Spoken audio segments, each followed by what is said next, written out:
Whether you're trying to save money, eat better, stress less, HelloFresh is here to help you do all three. Say hello to your most delicious year yet with fresh ingredients and chef-crafted recipes at a price you'll like delivered right to your door. That's right. No more staring blankly in the fridge, Red Band, wondering what to make for dinner. Give HelloFresh a try and dig into their biggest menu yet with over 45 recipes to choose from each week.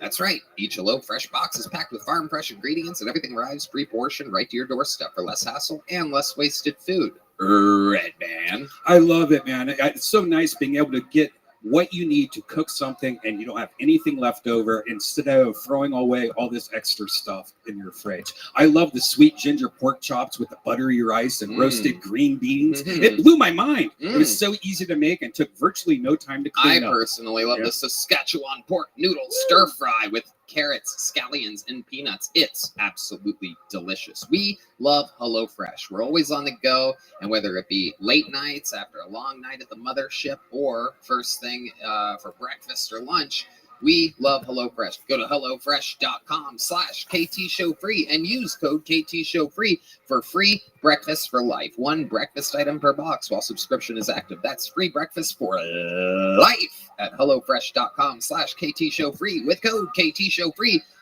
HelloFresh, America's number one meal kit. Are you guys ready to start tonight's episode? Well.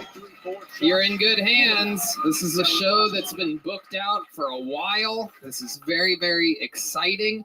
These are two of our favorite human beings that we have been working with for 17 fucking years at the Comedy Store. Legends of the Comedy Store.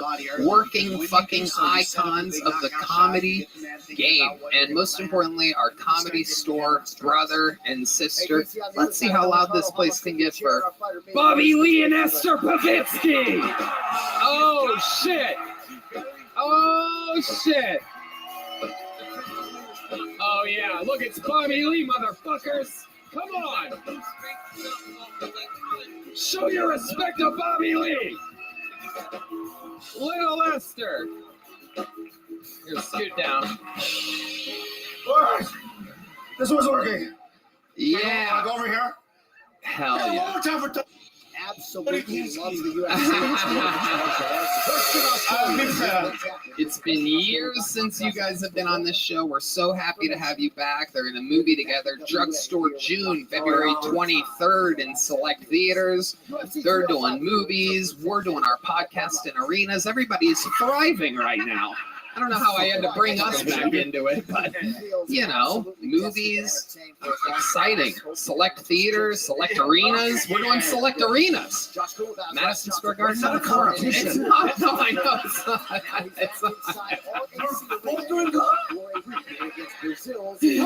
I'm so excited to have you guys. You get more girls than me, I think. Wait, you get more girls than me. Do you get any? Because I get more. I get more than any. Oh God! I also get more dudes than you. So we're even. So have you done gay stuff? No. Oh, but everybody thinks I have, so I just lean. I go with the wind. Oh, yeah. No, I know you haven't. That's right. Thank you, Esther. The gayest stuff I've ever They done. used to date, and do you believe that Tony would eat her butthole? Oh my. That is true. That is We talk true. about it all the time. And she's right. Did he not eat your butthole? That is true. The old Jewish tunnel. So gross. Can I Hey. The old stinky dreidel. tell the crowd what happened on our first date? So what happened on our first date? Yes, you can. It is what I think it is. Yes. So you came in your pants? You did. And then you come in my pants. I was 23. This is 17 years ago.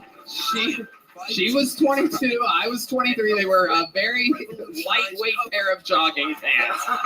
Unbelievably thin. I was poor. I had no money. They were the thinnest. I used to freeze in those jogging pants. Now, I don't want to brag, but you're not the only person at this table who's eaten my ass. No. That's how me and Tony know each other. What, you put a little breadcrumbs down there for him? He likes a heavy carb diet. I love it. Well, we're going to have a lot of fun tonight. This is a little family reunion up here. Before we explain the show, one more special treat for you. Joining the band, an icon of Kiltony music history, one of the great joke meisters of the show. You also know her from the hit podcast Bad Friends with Bobby Lee and Andrew Santino. Make some fucking noise for the jet ski, Jesse Johnson. Oh my God. Oh my God. There she is. You know her. You love her. Coming straight from 2 sold-out arenas here in Austin, Texas. Hey!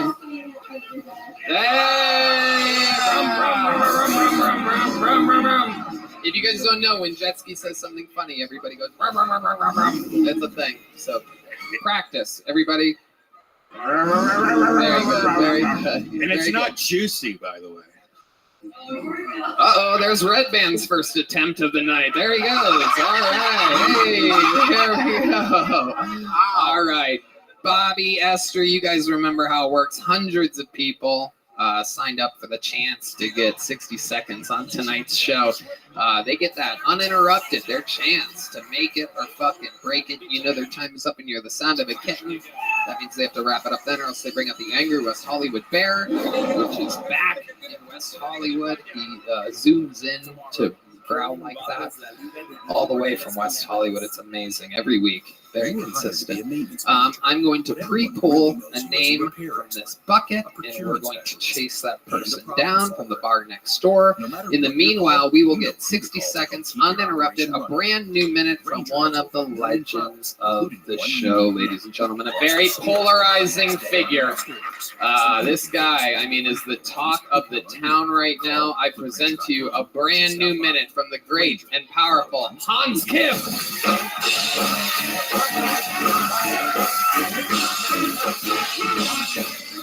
Thank you guys. Whenever I travel and I tell people I'm from Texas, no one believes me because I look like this. Everyone thinks Texas is just a bunch of dudes in cowboy hats making tacos for each other. Who do you think paints their wives' nails? A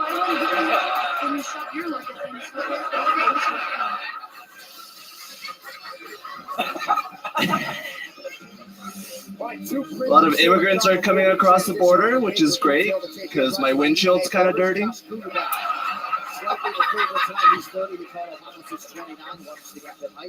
And I was thinking of picking up some flowers on the way home.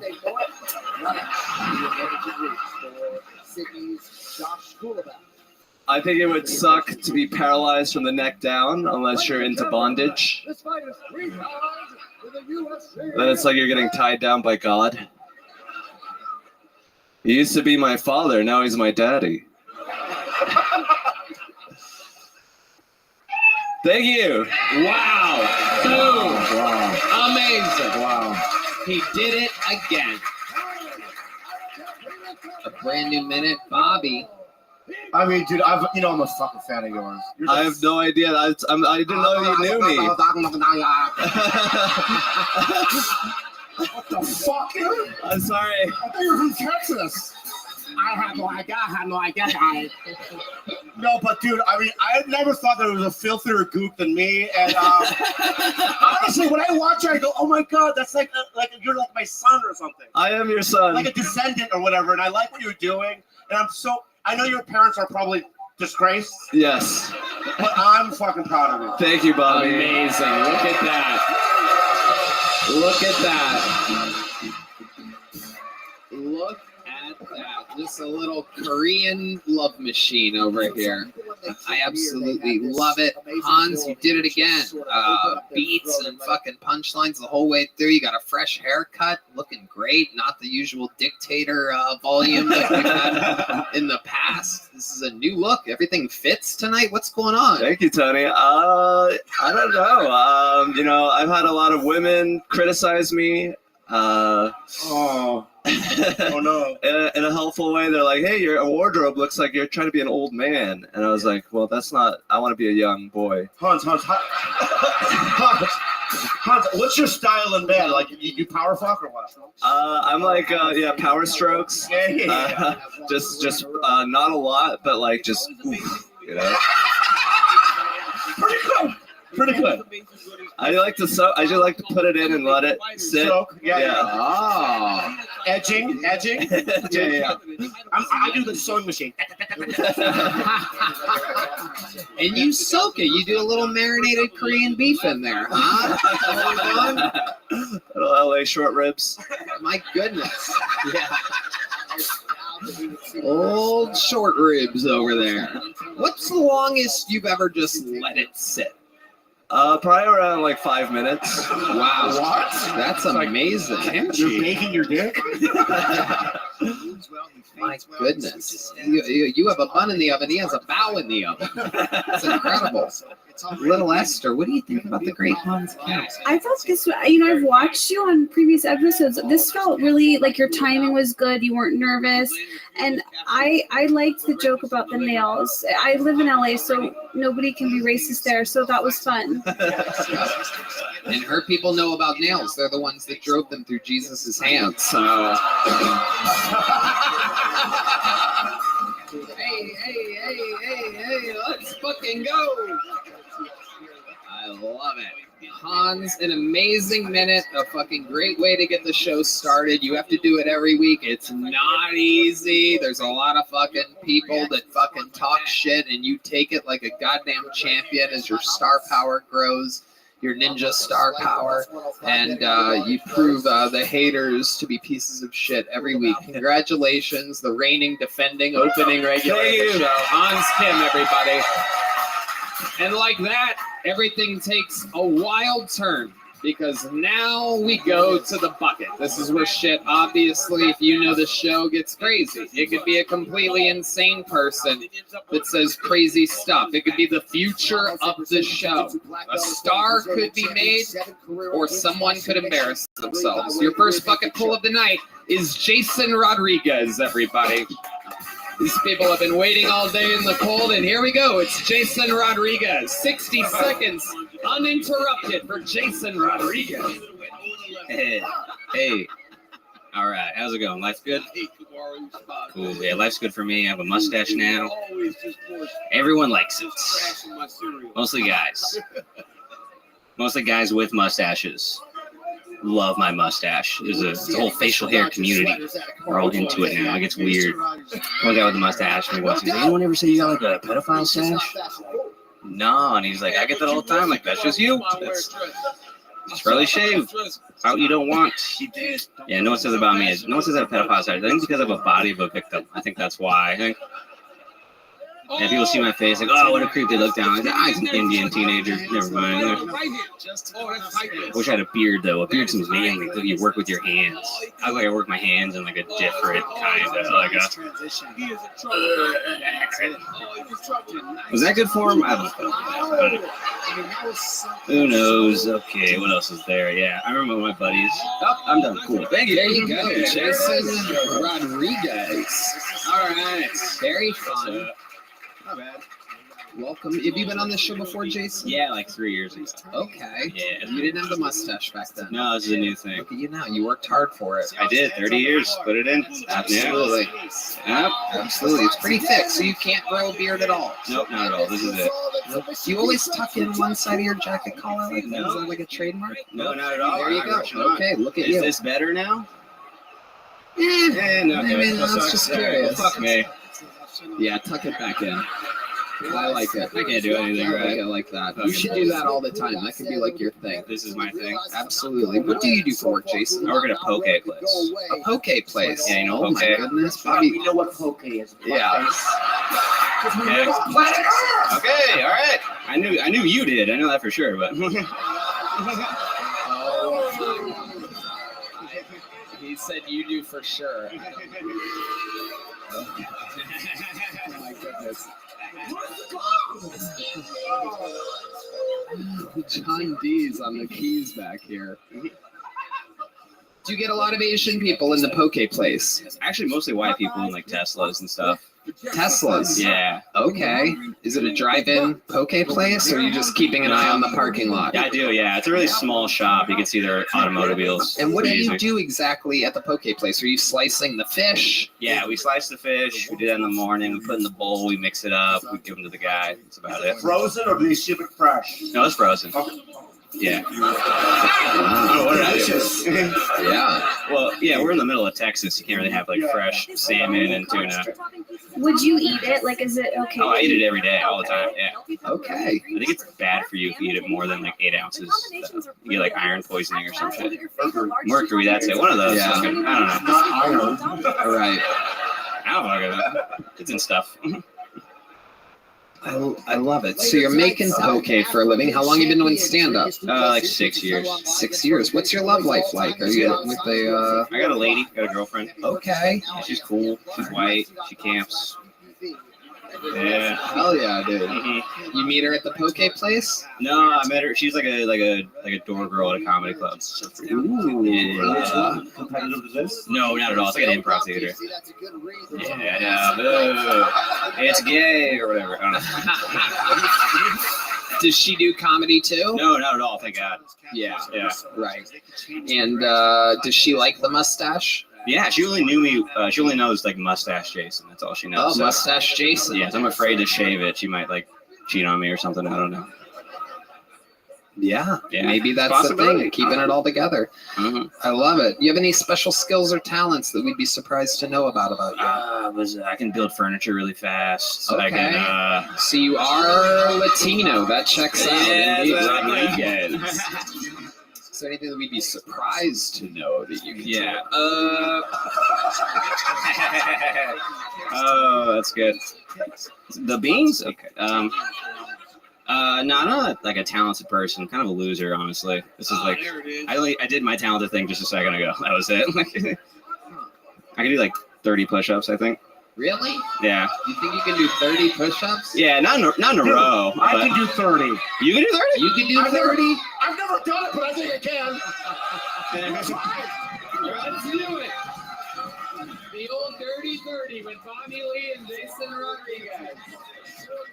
30 push-ups. Wait, Jason, you gotta do 2, 4, 5, 6, 7, 8, 9, 10, 11, 12, 13, 14, 15, 16, 17, 18, 19, 20, 25, 26, 27, 28, 29, 30. He's dead, everybody. He's dead. Oh my goodness. Welcome to Kill Bobby. Oh my goodness. How about a hand for Bobby Lee, everybody? Wow, that was so good. Jason, you're going to get off that. Oh my God. Oh my God. 1, 2, 3, 4, 5, 6, 7, 8, 9, 10, 11, 12, 13,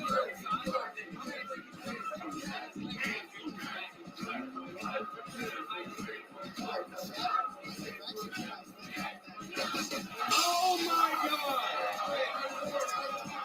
Oh my God, the machine! Live on Kill Tony. Fuck. Fucking 50 clean, baby. Hell yes! Shout out to Ways to Well. Testosterone's doing good. Yeah! I don't come anymore, but that's cool. Bert the Machine Kreischer is joining the party, everybody.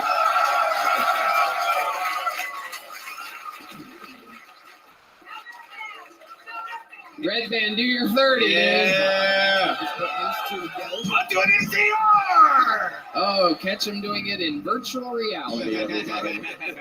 There you go. Should I try? Whoa! No, you're pregnant. You can't do it. We never got Jason to do his. You think you can do that? Oh, fuck. I don't know I'm doing it. This is one of the worst podcasting segments of all time. For those of you listening to the show, people are doing push-ups. And here we go. 1, It's not happening. 2, 3. It's not happening. is already slowing up. This is not looking good. Does not look good. He ain't building my furniture.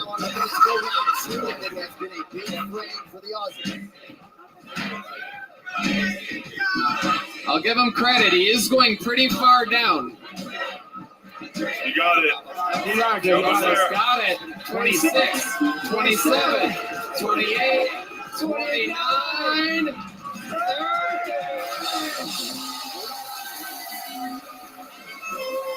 Jason Rodriguez. Oh my God. Set. Great push-ups. You did fantastic, Jason. Muchos gracias. I would love to have you on the Secret Show Thursday. if you can. Oh, yeah. Look at Thank you, that. Ryan. They couldn't possibly push up your ceiling any higher. Jason, here's a Kill Tony joke book from the great Bonsai. There's Jason Rodriguez. Thank you, everybody. guys. Appreciate it. Thank you. There he goes.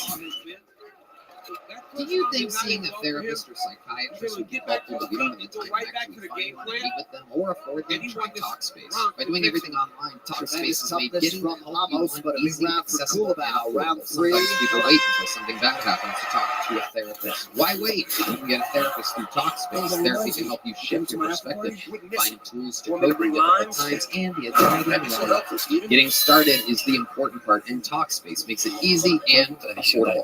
I think therapy is awesome. It can be extremely beneficial, and Talkspace makes it incredibly easy to get started.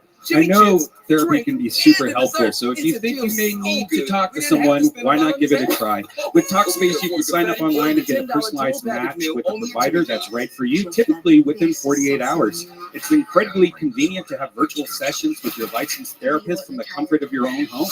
There's no need to commute to appointments, miss time at work, or line up childcare in order to attend sessions. It's mental health care made easy. Talkspace lets you send messages to your therapist so you don't have to wait for your next session. Talkspace can help with any specific challenges you might be facing. It's the #1 online therapy platform with licensed therapists and over 40 specialties, including anxiety, depression, substance abuse, relationship issues, and more. We suffer from 3 of those things just in our relationship show. As a listener of this podcast, you'll get $80 off your first month in Talkspace when you go to Talkspace.com/Tony. Match with a licensed therapist today. Go to Talkspace.com/Tony to get $80 off your first month. That's Talkspace.com/Tony. You know, I wanted to find a strain of THC that made me feel social, which is why I tried Mood's Euphoric product. Mood is known for their federally legal THC, and now they're adding the most potent product yet to introducing hemp-based THCA flower, the future of legal THC. Tried along with all of Mood's other amazing offerings like gummies, vape cartridges, and more. And for a limited time, Mood is giving our listeners a free THCA pre-roll and 20% off your first order. Just visit HelloMood.com and use our code Tony. I tried the Morning Plus Sleepy Time gummies, Tony, and let me tell you, it was the greatest thing before bed. I slept way easier than usual, and I woke up feeling so refreshed. I'm so refreshed waking up at 4 p.m. during the day. I tried their Wonder Bread while I was watching a movie. It made me feel nice, chill, and relaxed. It was delivered quickly also, and it came in some really cool packaging. Since THCA converts into THC when you heat it, you get access to the classic marijuana high. And Mood has 10 high-inducing strains, the most potent they've ever offered. Mood puts an end to the guessing games with federally legal forms of THC extracted from hemp plants. All their products are regularly third-party tested in the Drug Enforcement Agency registered labs, sourced from small family farms and grown organically. Something for every mood, tested and tailored by in-house experts. Try Mood's new THCA flower today, and for 20% off your first order and a free THCA pre-roll. Go to HelloMood.com and use promo code KillTony. That's HELLOMOOD.com. Code KillTony for 20% off your order and THC pre-roll. We're gonna watch a comedian. I'm ready. Let's go. 60 seconds uninterrupted for Grant Adcock, everybody. Your next bucket full. Grant Adcock. Here he is. Holy shit. How's it going? You guys drinking tonight? Fuck yeah, thank you for being here. I love drinking. People actually tell me I drink too much. I tell them all the same thing. I say, you don't even fucking know your well.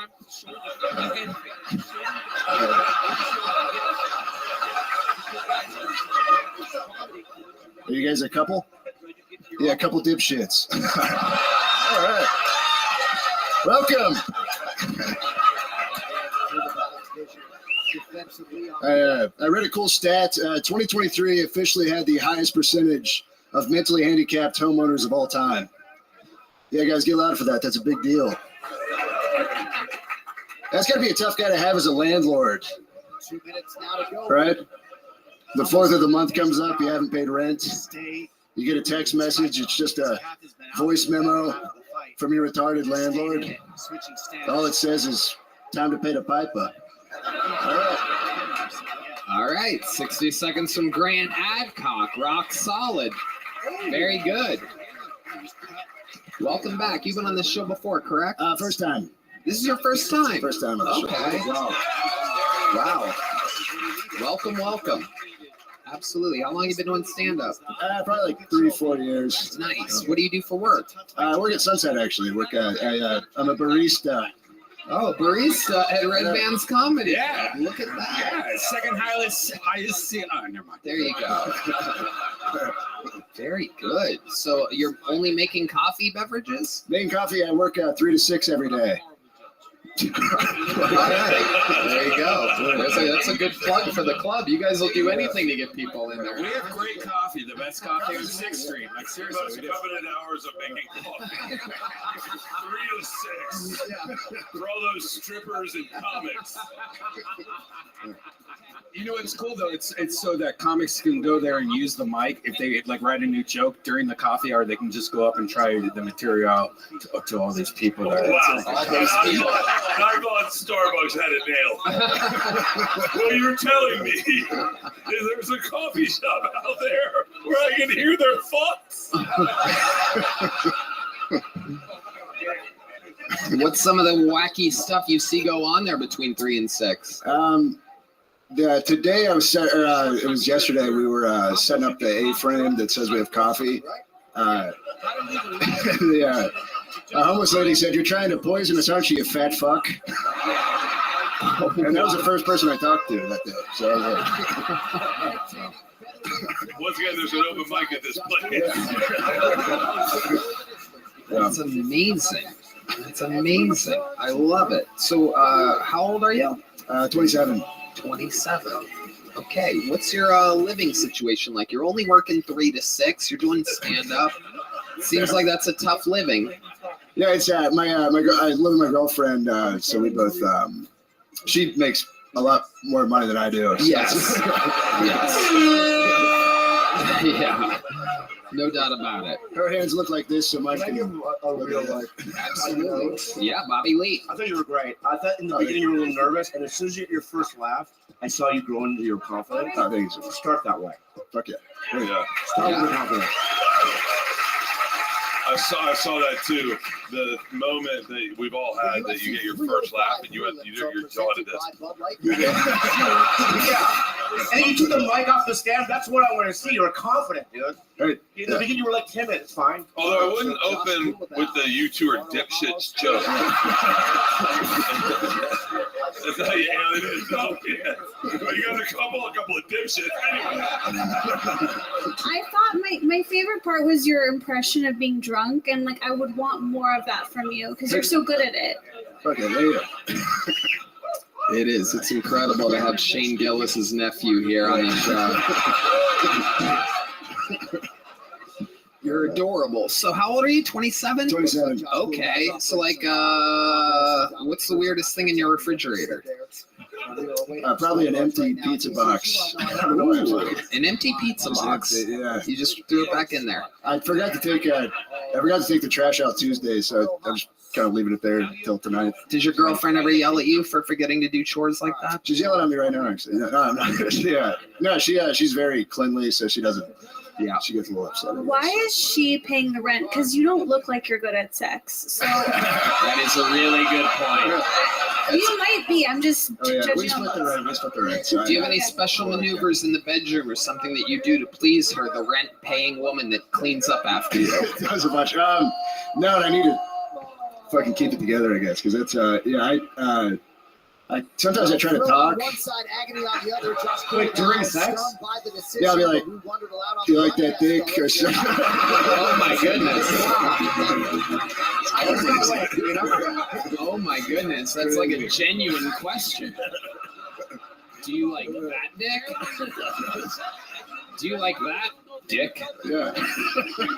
Do you like That's, that's how it comes off. It's not really hot. So Yeah, you sound like you were genuinely asking. As though you had another dick that you could put in there. Or you work for the census. Am I the only one hearing like a Norm Macdonald vibe from him a little? Yeah. He's a little thick though, like Norm Macdonald's.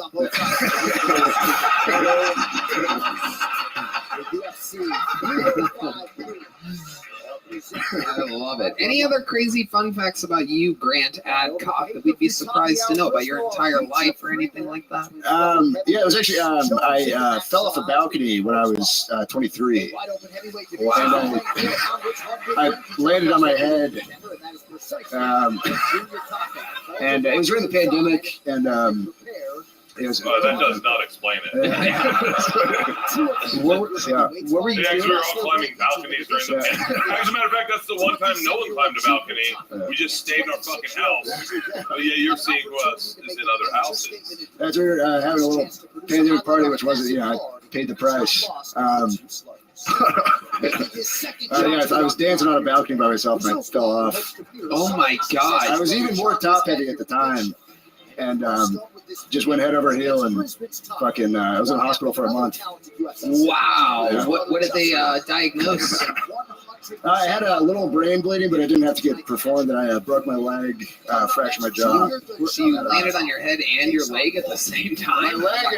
leg broke, and that kind of took the majority of the impact, and then my face went off the concrete. Did you fall backwards or forwards? Forwards and just kind of tipped over? You did like a full 360, landed on your leg, broke it. Broke it, and then my face hit. So I had all these teeth are fake. I was wondering that. I swear to God, I was wondering that. I was like, he's got a good smile. Is that why she's with him? Yeah. Your teeth do not match your shirt. Yeah. That is true. That is a great When they observation. pulled him out of a coma, the doctor diagnosed him with, looks like you're too legit to quit. I'm sorry. I love it. Well, Grant, your first time on the show, a great minute. You're leaving with a big Great show job, Tony show, folks. And I'd love to have you on the secret show. The barista is hitting the big stage on a Thursday night. Grant Adcock getting a paid gig. All right, I pulled another name out of the bucket. Gonna keep things moving along. I wonder if this is who I think it is. Make some noise for your next comedian, Karen Jones, everybody. It is, yeah. All right, this is actually one of the legends of the show. Here she is, Karen Jones.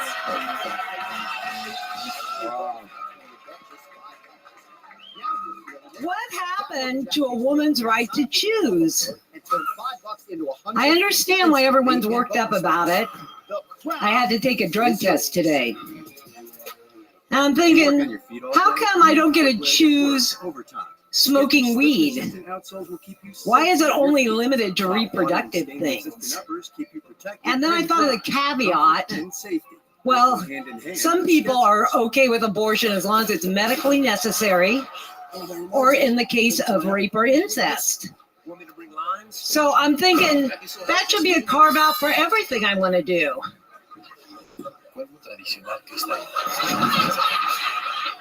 Well, I'm sorry, but rape and incest. Gonna get a face tattoo. It's medically necessary because I don't have eyebrows. These are my only tattoos on my forehead. So they were medically necessary, and I was a victim of rape and incest. I love saying rape and incest together. It's like soup and sandwiches. All right, Karen Jones with a rape and incest. Okay, Karen, where do we begin? What, with an apology? You want an apology from me? No, I'm kidding. Yeah. I got Sanjay Gupta. What does that mean to you? Oh, I'm sorry, CNN. Okay. Oh, no, I was listening. What does that mean to you? Oh, I'm sorry. This drug test, you know what the drug test means? It means I can't take drugs. And if I can't take drugs, I can't sleep. So I'm like super tired right now, but I didn't want to miss a Monday. But I love ask me another question, Tony. So you just basically talked about your day? Karen looks like she could have used the coffee between 3 and 6 p.m. Oh, I could have. This was rough. I don't expect an apology. I think you've been nothing but wonderful and provided great opportunity for me and other people. But why would I apologize? Oh, because that stupid newspaper, and in your interview on the Rogan show, they were just, Joe Rogan was reading what the paper wrote, that I stormed a line. Is that when I was on an episode of Rogan? Yes. I talked about how you got in trouble for storming the Capitol on January 6th? No. So she's been on this show before. Let me catch you all up real quick. She's been on this show before. Long interview. We were having so much fun. And I finally let her go after a long interview. And she goes, but Tony, that's not even the most interesting thing about me. I go, well, what is? And she goes, I came on the show. yeah, that's not what you said. She goes, I stormed the Capitol on January 6th. There's a newspaper article about it. I said that the newspaper accused me of that. Right, and you I said didn't say you I can did neither it. confirm nor deny that you were in Nancy Pelosi's office on that day. No. I can deny that. But anyway. A patriot, someone says. There she is. Well, I Look at felt it say. This is it. Welcome to Texas, folks. Yeah, it's crazy that I could get drunk right now, but I can't smoke weed. But why? Why are you being drug tested? Because I trespassed, allegedly. Allegedly. The Capitol on January 6th is what they're saying. Does anyone feel like they slid into her Instagram thread and it's just reading? I can't sleep, rape and incest. I stormed the Capitol. I would have opened with storm the Capitol. I'm so shocked I'm standing next to one of them. It's like, You should be. you guys are like great white sharks. We never see you. Exactly. That's right. Exactly. I would have opened with I stormed the Capitol. Yes. And that is like dropping a big dick in an orgy. Yeah. Everyone's like, well, hold on, someone's talking.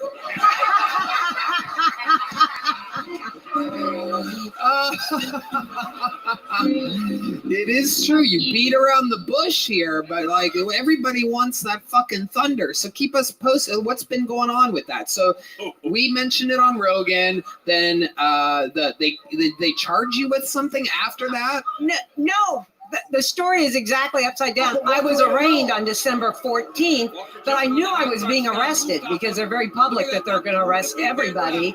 And so I came on here so you guys would know more truth about it and not just see that crazy violent loop. That it was mainly the old ladies that stand with flags in front of vet halls. What? No, let her go. You're right. You misunderstood. Keep going. We saw the wrong footage. That is exactly right. That's what you're fucking saying. Wait, I have a question. When they tried to arrest you for storming the Capitol, did you just say like rape and incest? That's a good one. I should have missed it. I wish I would have on my feet like that. That was good. But they didn't try to arrest me. They said they were issuing arrest warrants. I knew it was coming. So I came and put my name in the bucket and blah, blah, blah. You came and put your name in the bucket here. Yes. Right. Okay. So why are they drug testing you? And for how long does that last? I don't know. It's supposed to be random, but I went in Friday, then I dialed the number. I had to go in again today. So what happens if you smoke marijuana? Did they tell you what happens if you fail a drug test for storming the Capitol? Is this what they did to the people? Like, all right, you just can't smoke pot for a few months. No. It's on OR, and it's the conditions of my release that I have to do drug testing and be monitored, and 4 misdemeanor, 2 trespassing, 1, this is my favorite one, the parading. Oh, they call it parading. That's the 3rd charge, and the 4th one is interfering with government or something. Or They're all misdemeanors. She's balls dead accurate on parading, but the heavier the felony, I don't know. It's like trying to kill. I don't know what her place. Wow. But you don't know when it ends. You don't know what the. No, I know my next date is March 5th, and then I don't know what the process is. You just keep going to court, paying lawyers, and showing up so you stay out of jail. Like a patriot. Apparently. Hey, if you guys had done it properly like Lennon did. So if you are Junior Taco, That's the same fucking shit. Read history books. So let me ask you this. Is there anything that you would have done differently on that day in retrospect on January 6th? Well, in retrospect, I wouldn't have asked my husband if he wanted to go in. You're the one that kind of led you two in there? Well, he had never been before. There's a lot of people that haven't been inside the Capitol during business hours. No, it was the middle of the day, and it was the backside of the entrance, and everybody coming out looked nice and happy. And They're wearing the same thing I was wearing. They're, red, white, and blue. And no, this is what I was wearing. You can look at the pictures on my Really? arrest warrant. Yes, I was wearing. This is my fleece, allegedly. Well, no, there's pictures of me in this. Oh, yeah. I love it. Represent. Make America gray again. I'm tired. Okay, well, Jesus, get out of here then. There she goes, Karen Jones, everybody. Hey, y'all, this podcast is sponsored by Squarespace, the all-in-one website platform for entrepreneurs to stand out and succeed online. Whether you're just starting out or managing a growing brand, Squarespace makes it easy to create a beautiful website, engage with your audience, and sell anything from products to content to time, all in one place, all on your terms. That's right. Upload, organize, and access all your content from one place. With the new Asset Library, you're able to manage all your files from one central hub and use them across the Squarespace platform. Red Band. Get started with one of the professional website templates with designs for every category and use case. Then customize your look, update content, and add features to fit your unique needs. You can make any Squarespace template do what you want, so your idea, brand, or business stands out online on every device. Post video content. Organize your video library and showcase your content on beautiful video pages and sell access to your videos with member areas. No doubt about it. I think Squarespace is the best platform to make a website. It's incredibly easy to use, and you can make a quality-looking website in no time.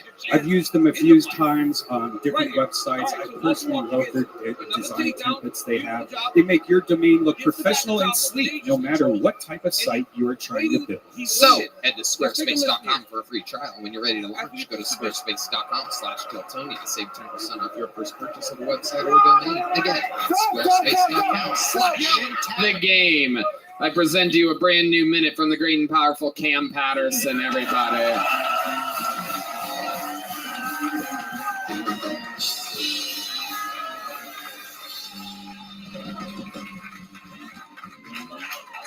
I was thinking about a traumatizing thing that happened in my life, and one of them was I was 15 years old. I went to my first strip club, and the person that took me was my cousin Natron. Now, whoever you see when I say Natron, that's that nigga, dog. My uncle looked at his newborn baby boy and was like, Decepticon. That's crazy as fuck, dog. He can only be two things in life: an NFL player or a prisoner. And Natron was both. So right when he got his first NFL contract, it was we took him to the strip club. And I'm gonna tell y'all some real shit. In the strip club, the 15-year-old in that strip club was not a good place for anybody. And the strippers were so excited to see me. They was very happy to see me. And they were doing a whole bunch of sexual shit to me, but like in a childish way. Like, they were like blowing raspberries on my dick. Like, you such a cute little nigga. I came twice. It was crazy. That's my time. Please. Yes. One of the great regulars of the show with a brand new minute. Can I say something? Yeah. So I was at the Improv in Hollywood. Month ago, we did a show together. Yeah. And I didn't know who you were. I'm sorry. Right? But I was like, and I asked people around, I go, who's this guy? Some cool cloning. So I stayed to watch. You fucking rocked that house. You're also the last guy. You had to follow heavyweights. Yeah. You killed it, dude. Thank you so much. Yeah, man. So. Oh, see what happened? I don't touch black people, but I do get Now, the funniest part, somebody in the crowd, when you bring me up, they just yell gang violence. You like, yeah, he's black. Yeah, he's black. Yeah, how'd you know that? How you know he was black? That's crazy. This is the first we're hearing of Natron. Yeah, my cousin Natron. My goodness. Yeah. It's amazing. You have so many of these references and stories. I've never heard of Natron before. Does he live in He live in Tampa. Where? He live in Tampa. Tampa. Tampa. Okay. I grew up in Tampa, and I know black guys from Tampa. I thought for sure he was saying temple there. I thought maybe he was at a Jewish synagogue of some kind, but no, Tampa is where Natron lives. What's Natron up to nowadays? What does a guy like Natron do for a living? He doing good, man. He own like a bouncy house business right now. Bouncy house business? So a lot of money in that. There's a lot of money in that. Yeah, because you buy it and then you pay dudes $50 a day to set it up. Yeah. And to buy it's cheap and you can rent it out for $500 a day. It's a good business. Nah, he doing great. Yeah, It's a really good fucking business. Wow. I didn't know Bert was in the bouncy house business. I had two dollars. I still have them, but I have $2. It's a great deal. For a day, you rent one of those bounces, especially the wet, the slip and slide one. That shit. Yeah. Fuck yeah. That's $750. Extra for the water, you know what I mean? Yeah. I would love it if you would include the bouncy house stuff in the act. Hell yeah, That's really good. Hell yeah. Yeah, you can add that to the Natron stuff. And you and him have been close for a long time? Yeah. Well, he like my cousin. Your actual cousin, I do believe that means. Yeah. Wait. That's what that means? Yeah, Well, no, he my real cousin. That's That's my cousin. I mean, I knew my whole life. Yeah. So, like, when he says cousin, that could mean a friend of more than like a year. But if it's a cousin, that means that it is your uncle or aunt's child. That's my first cousin. What? Oh, that's a second cousin. Right. Yep. Bobby was right. They don't get to say dad, so they say cousin a lot. That's good. Wow. That's not cool, but That's hilarious. thank you. That's funny. Is I Natron's think that appreciates it coming from you. You're funny as fuck. is Natron's dad in his life? Yeah. Okay. He didn't bounce.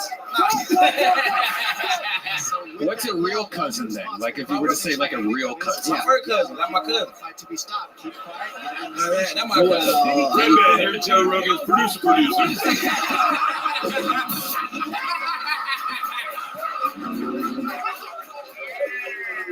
Yeah, fuck you, man.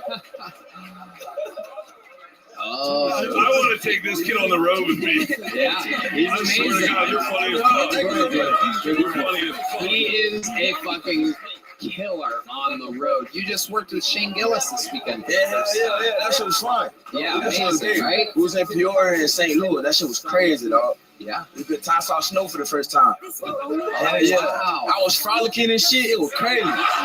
You were frolicking? I was frolicking, nigga. I was trying to make a snow angel, but I got down. It was cold as shit, so I got up. But it was fun, dog. I really enjoyed that shit, man. It was a good time, bro. Hell yeah. That shit was fun, bro. Okay, one more bad joke. When black guys make a snow angel, do we make it like that? If you didn't get it, that's supposed to be a dead body. I fucking love this kid. He's amazing. I'm telling you. I wish my son was black. You could adopt me, nigga. My dad can't spell.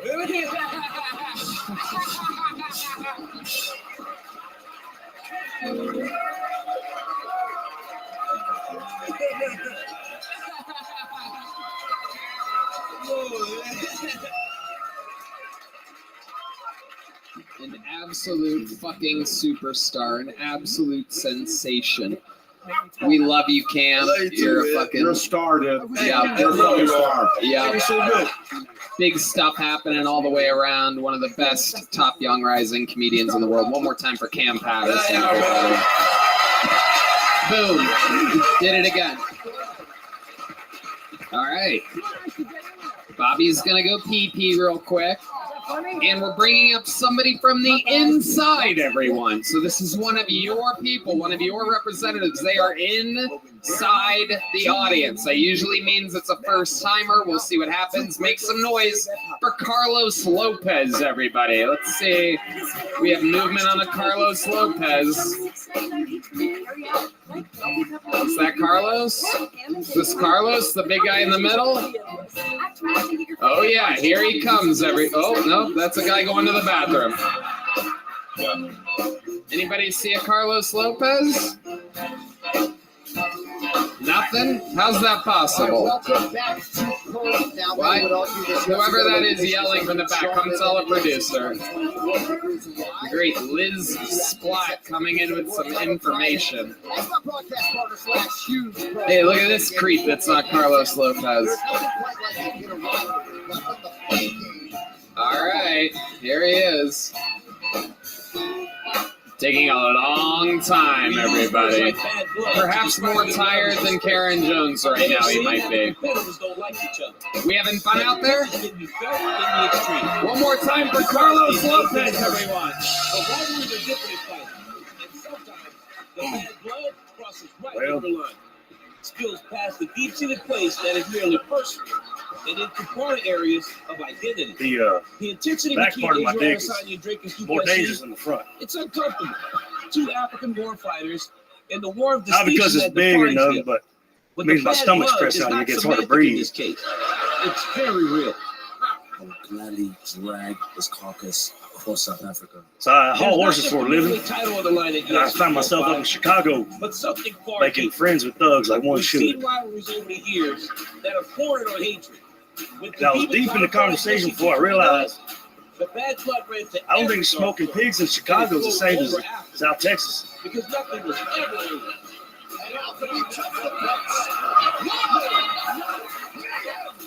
Gang, gang. Said,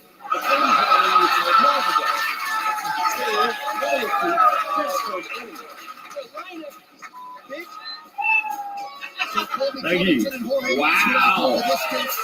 A real Texas gentleman, Carlos Lopez, making his Kill Tony debut. Am I correct? Yes, sir. Wow, look at you. Nice, calm swagger. I mean, Nervous as shit. wow, I wouldn't be able to guess. You seem fucking cold, calculated, and under control.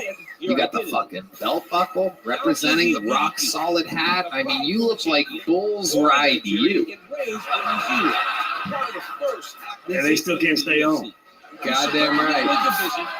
I don't think anybody's lasting 8 seconds on that. Wow, look at you, a real man. Holy shit. God damn, this is absolutely incredible. How does one become as manly as you? Just grew up in South Texas, I guess. Even the women are manly down there.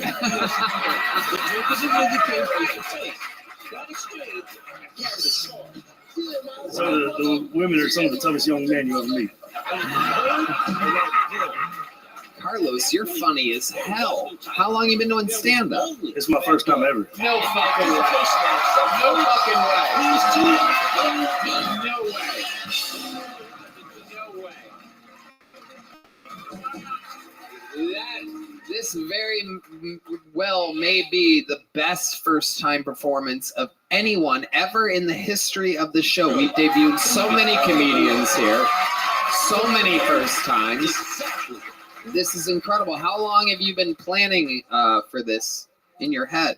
Fuck, probably since I was a kid. Wow. How old are you? 29. Oh my God, you're 29? Holy shit. Hey, but fuck, I'm 60. I look 46. Wow. Oh my goodness. That is incredible. You are a fucking machine. This is unbelievable. And you haul horses? I haul horses for a living, yes, sir. Wow. So like the little horse carriage things with the horses? No? You're saying no already. I haul horses like in a big truck, an 18-wheeler. Wow. Oh, I think I hear them now. No, that's my ex-wife. Oh, shit. Oh, shit. Carlos Lopez is a fucking natural. Dude. This is an epic first time on stage, brother. This is really something else for a first timer. I mean, this is exactly what the show is built for. Someone like you. Absolutely amazing performance. Have people always told you that you're a funny guy? Only in prison. Were you in prison before? No, just juvie. I never went back after juvie. What did you get put in juvie for? Oh, shit. Yeah. That's the head tilt that says fucking a goat. That's for sure. That's a goat fucking head tilt if I've ever seen one. Hey, you're the one fucking this goat. I'm just wearing the boots. Oh, my goodness. Yeah. It was a Cuban. That's my stage name. I love it. All right. Rick Ann's going crazy over here. He's very excited. Horses and trucks and he's making noises with his mouth for the first time. Didn't know you could do a horse walking impression like that. Oh my, there you go. Very good.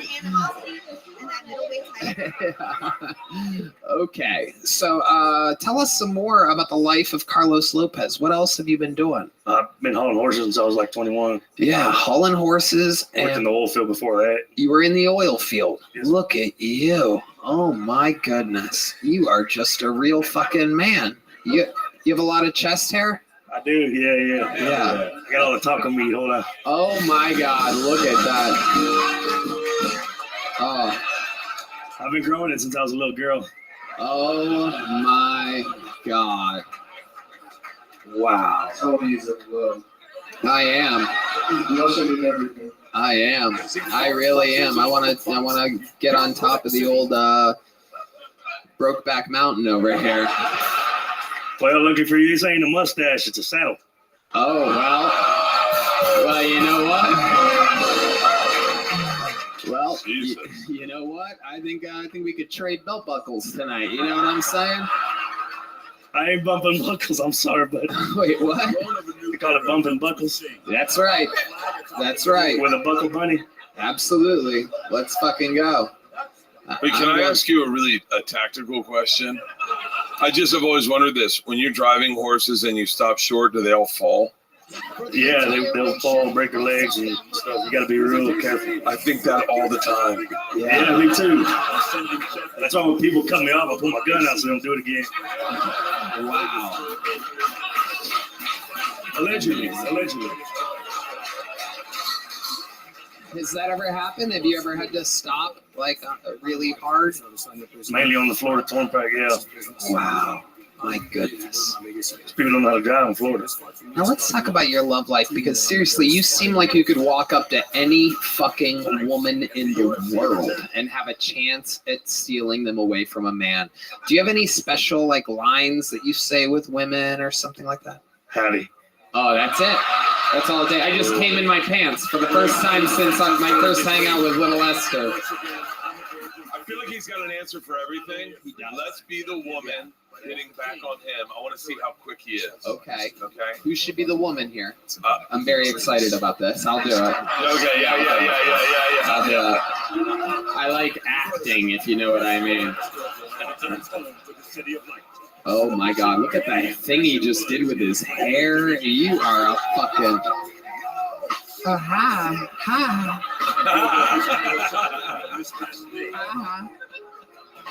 How you doing? Oh, you're asking me? Oh, he's playing hard again. That was cute. Hi. Howdy. Uh, Do you come here often, or you wait till you get home?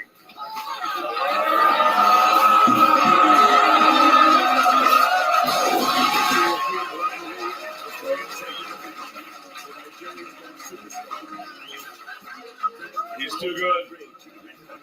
you know, my boyfriend's out of town. I was wondering if maybe you'd come back to my place and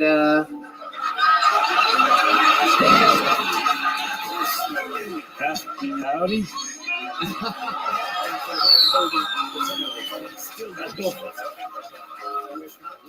Hey, Bobby, welcome to this improv. I'd like to introduce you to her Asian friend, Bobby. Oh, you doing a scene? Yeah, we're all hitting on Okay. All right. So What do I play? you're gonna the play, Asian chick. yeah, you're gonna be an Asian chick, and I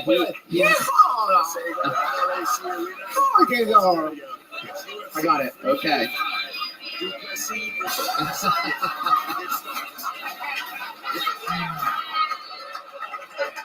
Have you ever had sex with an Asian chick before? No, but I heard the crippled feet look better behind the ears. Oh my God. My mom does that. I remember. Oh my God. Oh my God. This guy is on fire. God damn it. Who is this guy? Holy shit. Sorry, Mom. Lord, I'm sorry, Bobby. I didn't mean that. It's all right, man. Wait, you play the Asian, he'll play the redneck. Yeah, can I hear? I just did you. Can you do an Asian accent? No. No. Yeah, you can. We all can. Okay, you get a free pass. You get You get a free pass for me. Where's Hans at? Where is he? He said good. Oh, just repeat it. Hello. Hello? I sound like goddamn Motorola. Hello, Motorola. Hello, my name. What? Sorry. Hello. My name is who? My name is who? My name is who? Oh, I thought you were telling me. Repeat after me. Oh, well, fucking say it. Hello. Hello? My name is who? My name is Joe. Carlos. Carlos. Very good. That's very good. Now you're canceled. That's amazing. If you would have made me guess which bucket full stormed the Capitol, I would have guessed you, Carlos. It turns out you weren't there. You were hauling horses on January 6th, doing what you do. You do that like 5 days a week? Is that a full-time job? Yeah, I stay out on the road by a month. Wow. Incredible. I was just on Sunset Boulevard. I hauled horses from Sunset Boulevard the other day. Wow. What are you doing with horses on Sunset Boulevard? Where are There's they a going? little farm that I picked a horse up from. Wow. I've hauled horses anywhere and Is that everywhere. all right? Bobby Lee. Hi.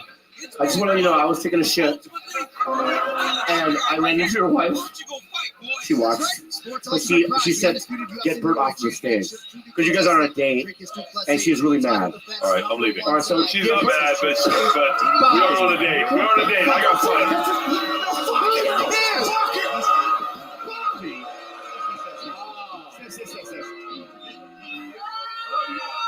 Bert Kreischer, everybody. We love you, Bert. Thank you so much for swinging by. Catch him on tour absolutely everywhere.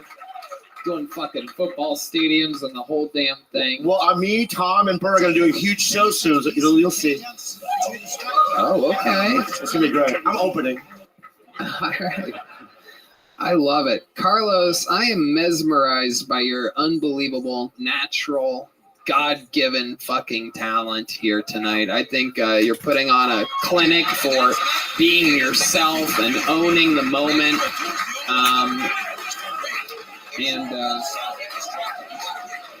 appreciate that.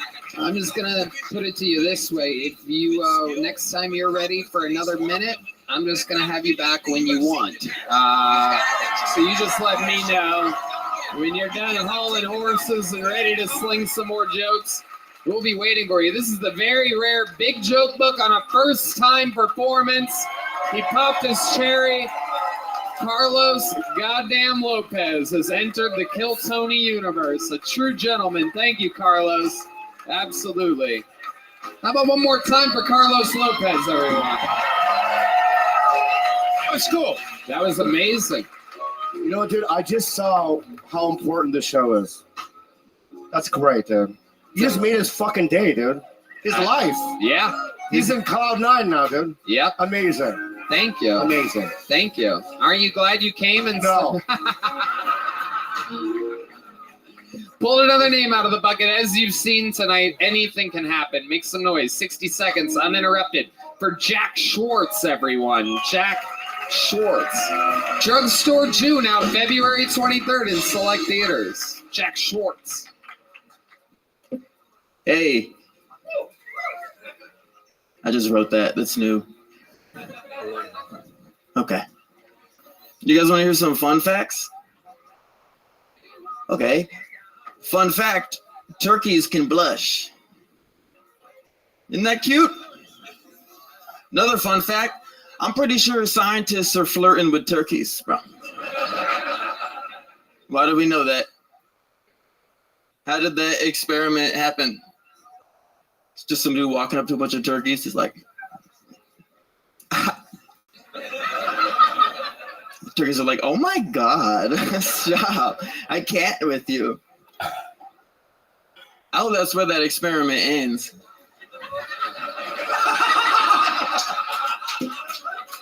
I don't want to hear more. I don't want to hear much from now. Fun fact. Turkeys put out, bro. You can fuck turkeys. A lot of people say turkeys are dry meat. Not when I'm done with it. Hey, dog. Jack Schwartz. Welcome to the show, Jack. Thank you. This is your first time on, correct? It is, yeah. Absolutely. What's good?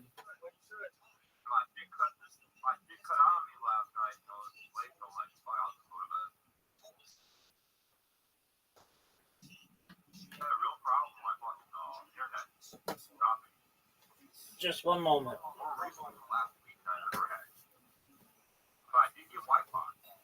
Just one moment. Just one moment. I want to hear everything you have to say, but I can't hear you really well. Just give me a second. I'll be able to hear you. I just have to change devices.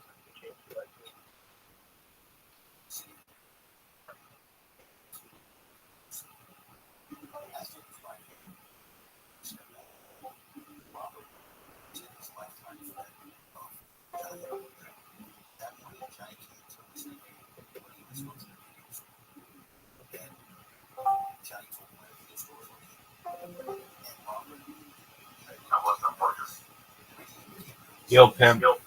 Okay, so I heard you say your internet went out last night? Yeah, fucking it's dropped. The movie, 5 minutes at a time. It's going off and on, off and on. It's been happening more recently, last week. That's never happened before. I guess recently got Wi-Fi, so that should be improving. So you recently got Wi-Fi? Yeah, so like now my connectivity should be exponentially better. Are you on it right now? No, actually, I'm not. You sound good right I'm now. on my own. So whenever this goes out, they must go back on Wi-Fi. Excellent. Well, I can tell you that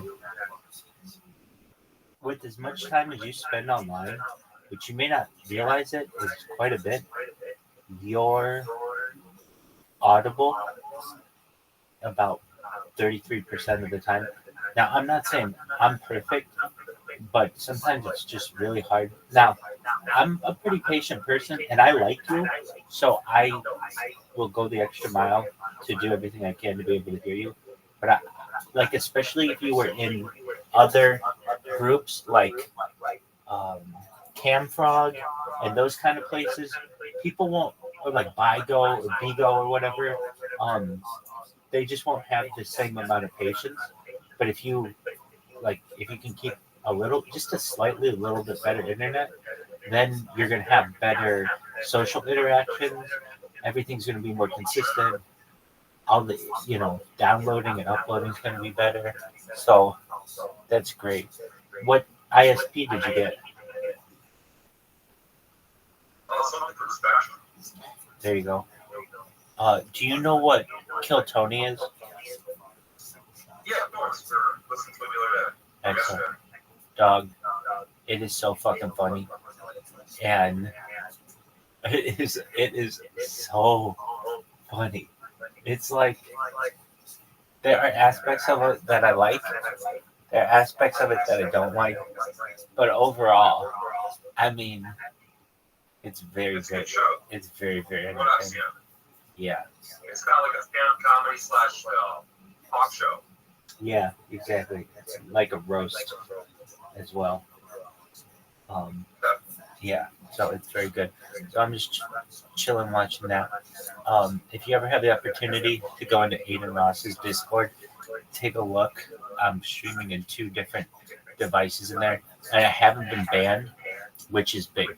Like if you come into this Discord, I've got like, I don't know, 3 or 4 or 5 cameras going at any given time, and that very easily, if I did that in somebody else's Discord, namely Aiden Ross's, it can look like self-promotion very easily. But if I go in, even if I go in with 2 cameras, it can look like self-promotion. But I've been in there for so long that people basically already know that I just stream my life in there, that it's almost as if they're okay with me having 2 cameras going.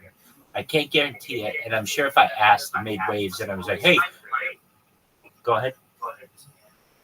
Speaking of it being okay, do you mind if I tell people about your live streams? No, please do. Particularly haters that are pretty much calling your family name out, like protesting that you're like evil and all that other bullshit that comes along with all that. Absolutely. Tell them to go to discord.me/Rabbi. That'll take them right here. Exactly. But yeah, anybody has any issue, discord.me/Rabbi. I had this AMA. I think you saw it. Like, remember where I did an AMA on Reddit? Maybe you saw it, maybe. Excellent. Well, it got taken down. Why? The moderation of the AMA team, of Reddit in general, is very, very strict. Very strict. Far too strict. And, I think... Well, I was doing an AMA the way you're not supposed to do an AMA. You're not supposed to ask yourself the questions. It's supposed to be like, oh, you're an interesting person, and people will ask you questions. But the way that it works is like normal people who do AMAs aren't very exciting to them.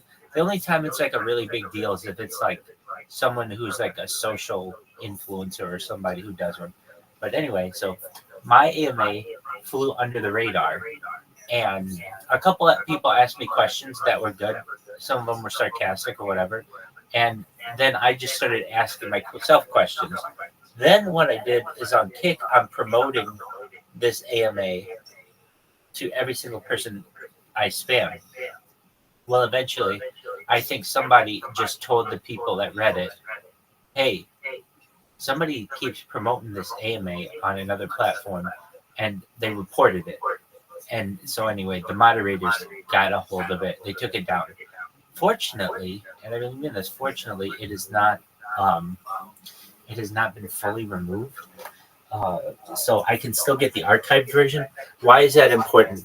There were 700 fairly unique questions that I had on there that are important to me, like how to travel faster than the speed of light, how to...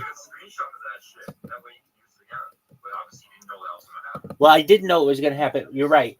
So, but fortunately, there's an archived version of it. So what I'm doing is just going to the archived version. I can't show you right. I mean, I can show you, but it's just a pain in the ass. Here, I'll show you. I have 2 Reddit. I have like my Reddit account.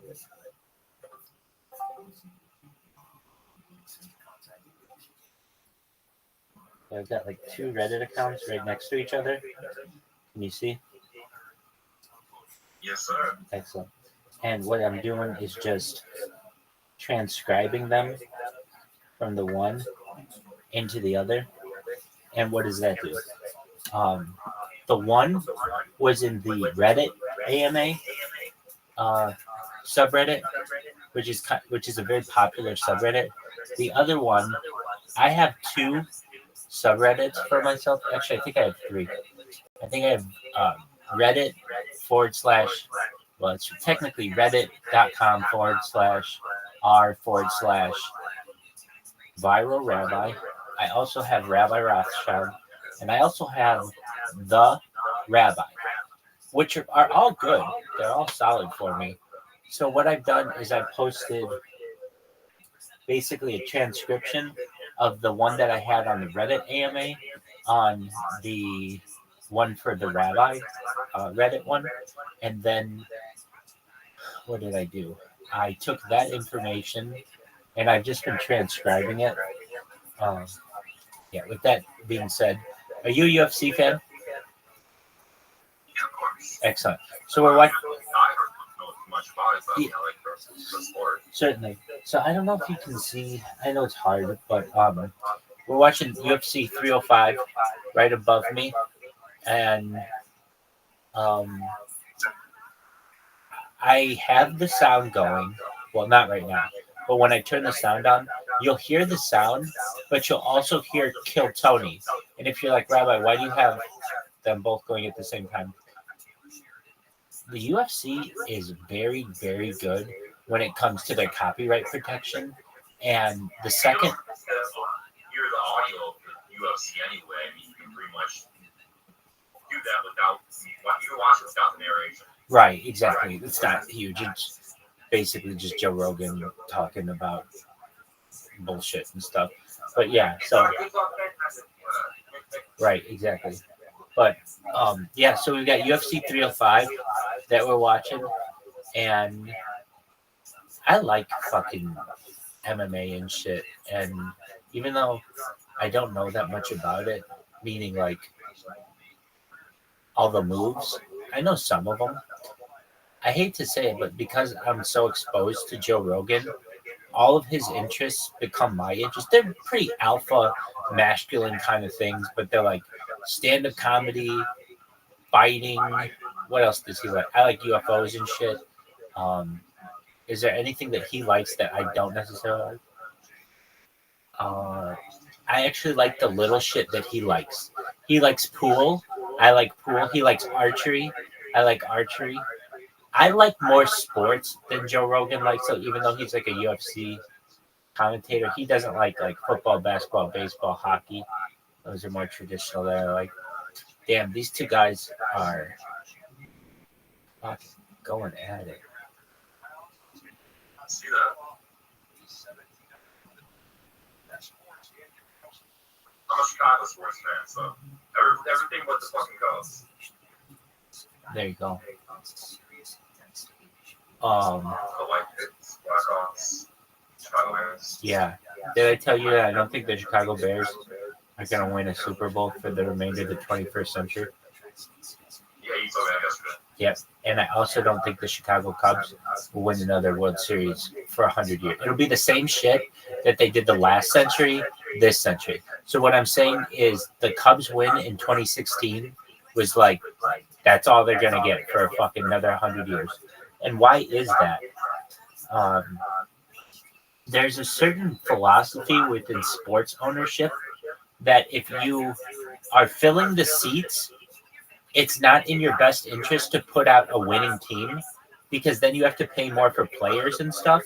So if you're able to fill Wrigley Field every 162 games, just because it's a fun time, as opposed to they're putting out a good product, you're still selling it out.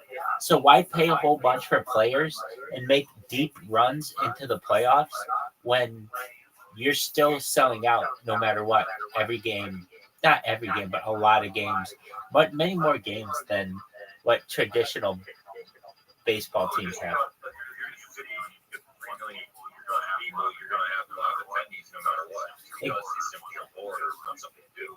Exactly. Exactly. The same philosophy, I think, in sports ownership applies to the New York Knicks. Of any team, truthfully, I think perhaps of any professional American sports team, the New York Knicks should be very, very good. They're in the biggest city. They're the only basketball team. You can count Brooklyn for what you want. But, like, for the longest time, they were the only basketball team because the Nets were Newark or New Jersey. So they were they were the only team in the biggest city in the United States. And they haven't won a championship in 50 years. It's like, pardon me? Yeah, exactly. They're 100% milk in it. Exactly. Now, what would cause that to change? If people stopped going to Madison Square Garden for games. But the thing is, the population density in New York City is so high, and going to Madison Square Garden is such an event that it's like a place to be seen, and thus it doesn't matter if the Knicks are going to be good or not. That doesn't matter at all. All that matters is that the ownership.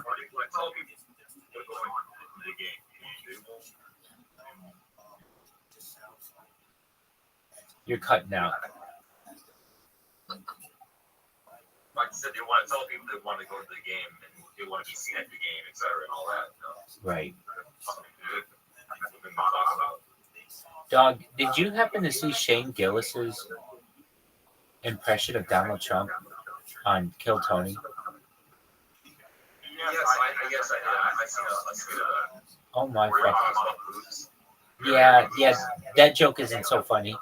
He does some other jokes though. I mean this is like a whatever joke. But he does some other jokes that are so funny. And I don't know what Lorne Michaels is doing from Saturday Night Live. I know that Shane wasn't allowed to be on Saturday Night Live because his podcast is pretty crude and raunchy. And he used all kinds of like bad language. Hey, would you do me a favor? I asked you to do this the other day. Can you go in the Aiden Ross Discord right now? All of a sudden, yeah. Oh, okay, that's okay. No big deal. Something happened in this Discord just now. I'm not sure what it is, but usually there are like 2 accounts in there, and they're usually just my 2 accounts. But all of a sudden, I'm watching it right now, and like 25 people just came in for some reason. 30 people. Oh, I bet I know what it is. Aiden Ross, I think, is doing a UFC watch as well. And so his Discord's blowing up. That's what it could be. Never mind. I'm always excited to see what the fuck is going on. And when I see a whole bunch of people jump in there, you know, I'm always positive that, hey, somebody saw what I did and told a whole bunch of other people to go check out what I'm doing. You know, it's wishful thinking, but nevertheless, a kid can hope. Okay, so today,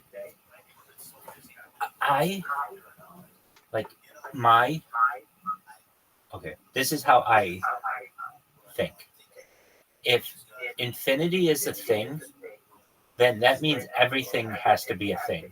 That's how big infinity is. So what does that mean? If infinity exists as like a time, which it doesn't, at least in terms of the universe has a set start and perhaps has a set finish.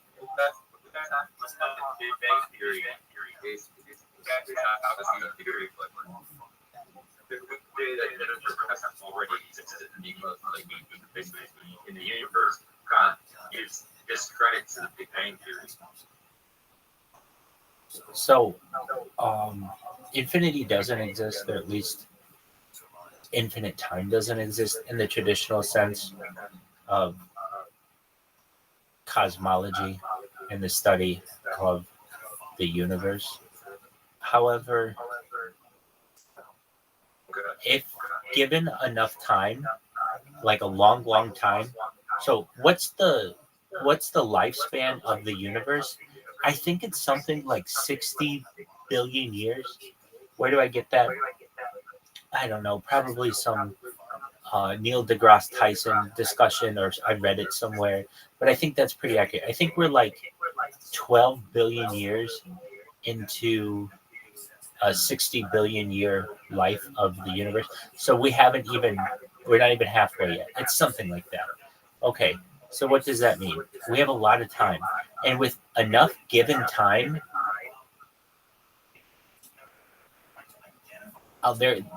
with enough time, many different opportunities arise.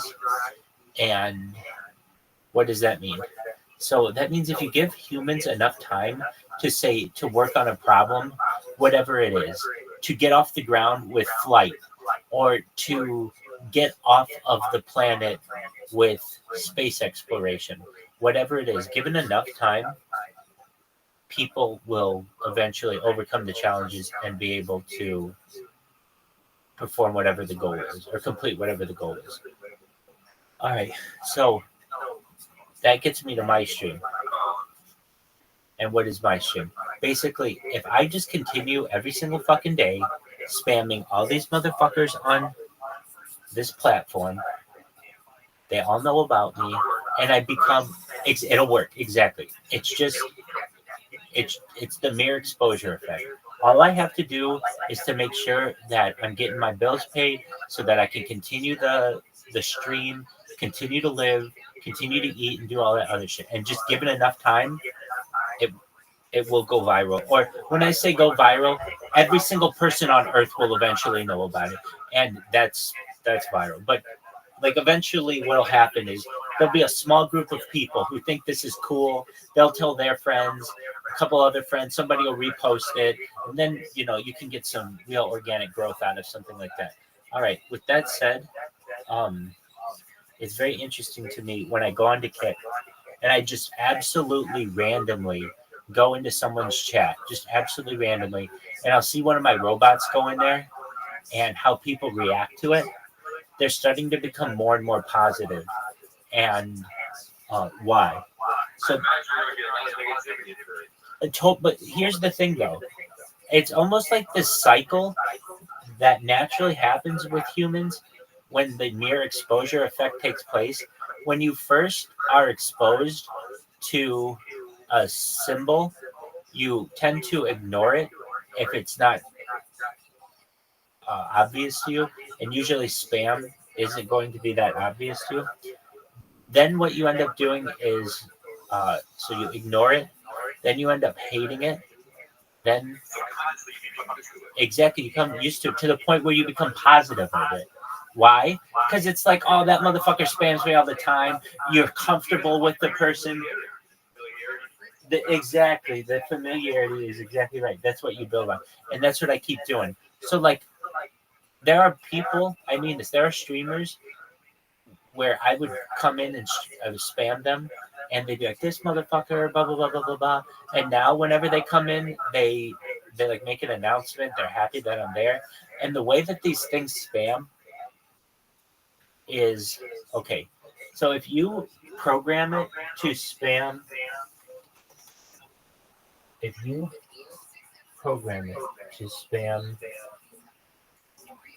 like, how do I describe it? Normally when you would spam, you would think that it would just be like copy or like paste, enter, paste, enter, paste, enter, paste, enter, paste, enter. And what would that do? So like you're pasting your comment and hitting enter so it submits. Paste, enter, paste, enter, paste, enter, paste, enter. But that's not how it works. If you do paste, enter, paste, enter, paste, enter, paste, enter, it generally will not spam it. It won't spam the same message multiple times, or even a similar message multiple times. But what you can do is do a completely different message, and then if you do so, then what do? You spam, or you spam message 1, you submit. You spam message 2, submit. Spam message 1, submit. Spam message 2, submit. So you do this like A-B thing, and it allows you to take up all their fucking chat. And it's, instead of it being 1 comment, it turns out to be like 16 comments.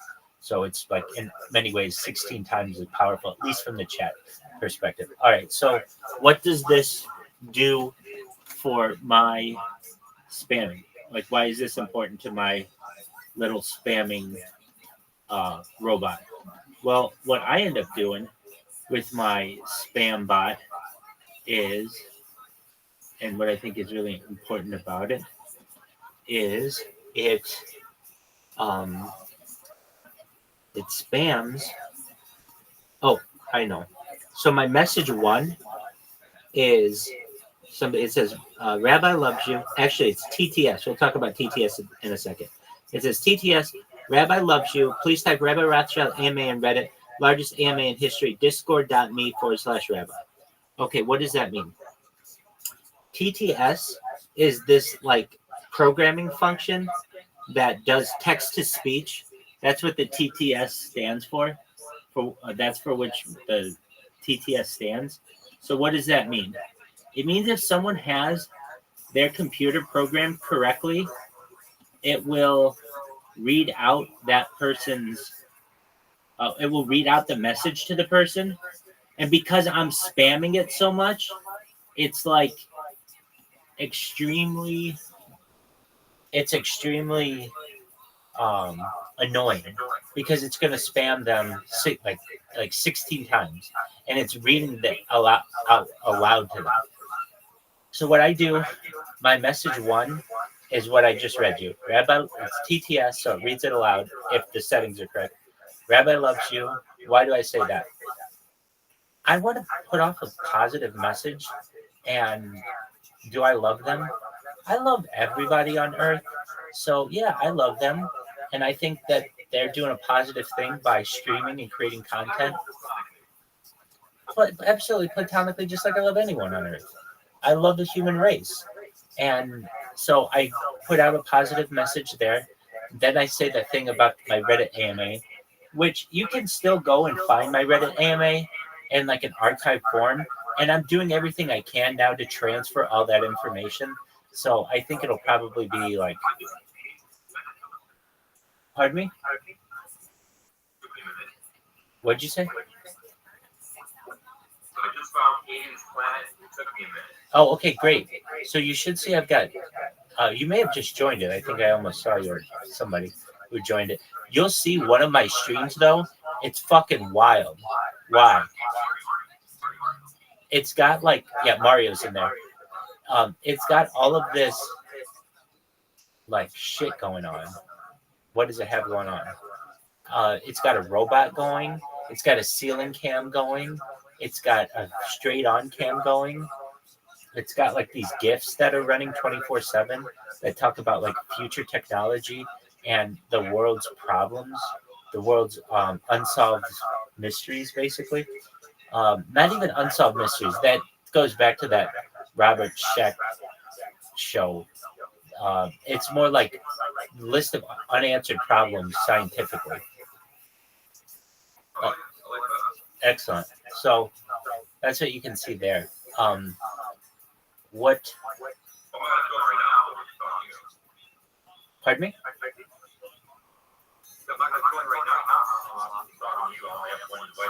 I understand. Absolutely, I understand, and I appreciate that. So no worries there. But if you ever want to see some shit, the one that I have recording in there, I shouldn't say recording, but streaming in there, it's the most complicated setup of pretty much any streamer I've ever seen. There are just so many different cameras going and stuff. Anyway, so what I'm doing is I'm transferring all of these answers that I put on the one Reddit AMA to my own AMA. And since I'm the moderator of my own subreddit, there's not a whole lot that they can do from, like, they can ban my account completely, but there's not a whole lot they can do. It's not like there's another moderator in there who can stop me from publishing my stuff. I hope that makes sense. Right. Really shit sometimes. Oh, dude, it's terrible. Absolutely, positively terrible.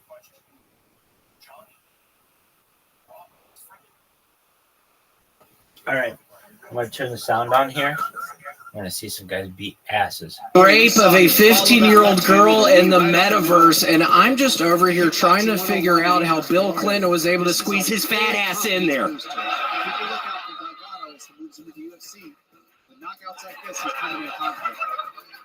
An Indian tech CEO just died when the wire holding the cage he was being lowered down on during the opening ceremony snapped, causing him to fall and land on his head. Kind of crazy, because you'd have thought his turban would have broken the fall. And y'all know I don't like Indian people. Silence is violence. Shit, if that's true, I kind of wish my dad would have just given me the silent treatment instead. Okay, that's my time. Thank you. Oh, all right. The great, the powerful William Montgomery. You know, William, we were in Hawaii together, we were not? We were. We had dinner together. You took me to dinner. And dude, honestly, dude, I'm a huge fan, and you're a real gentleman, too. You're a polite guy. You're very talented. I'm just glad that I was here to witness you live. Yeah, well, it's a pleasure to be witnessing you live right now, Bobby. I mean, it's so nice to see you right now. So, yeah, I think that deserves a hootie hoo. No, y'all started a little too early. Hold on. Maybe on 3. 1, 2, 3. No, somebody that sounded weird. Maybe on 3. Let's try it one more time. 1, 2, 3. Ooh, you made the lights go off with that one. That was just powerful. One.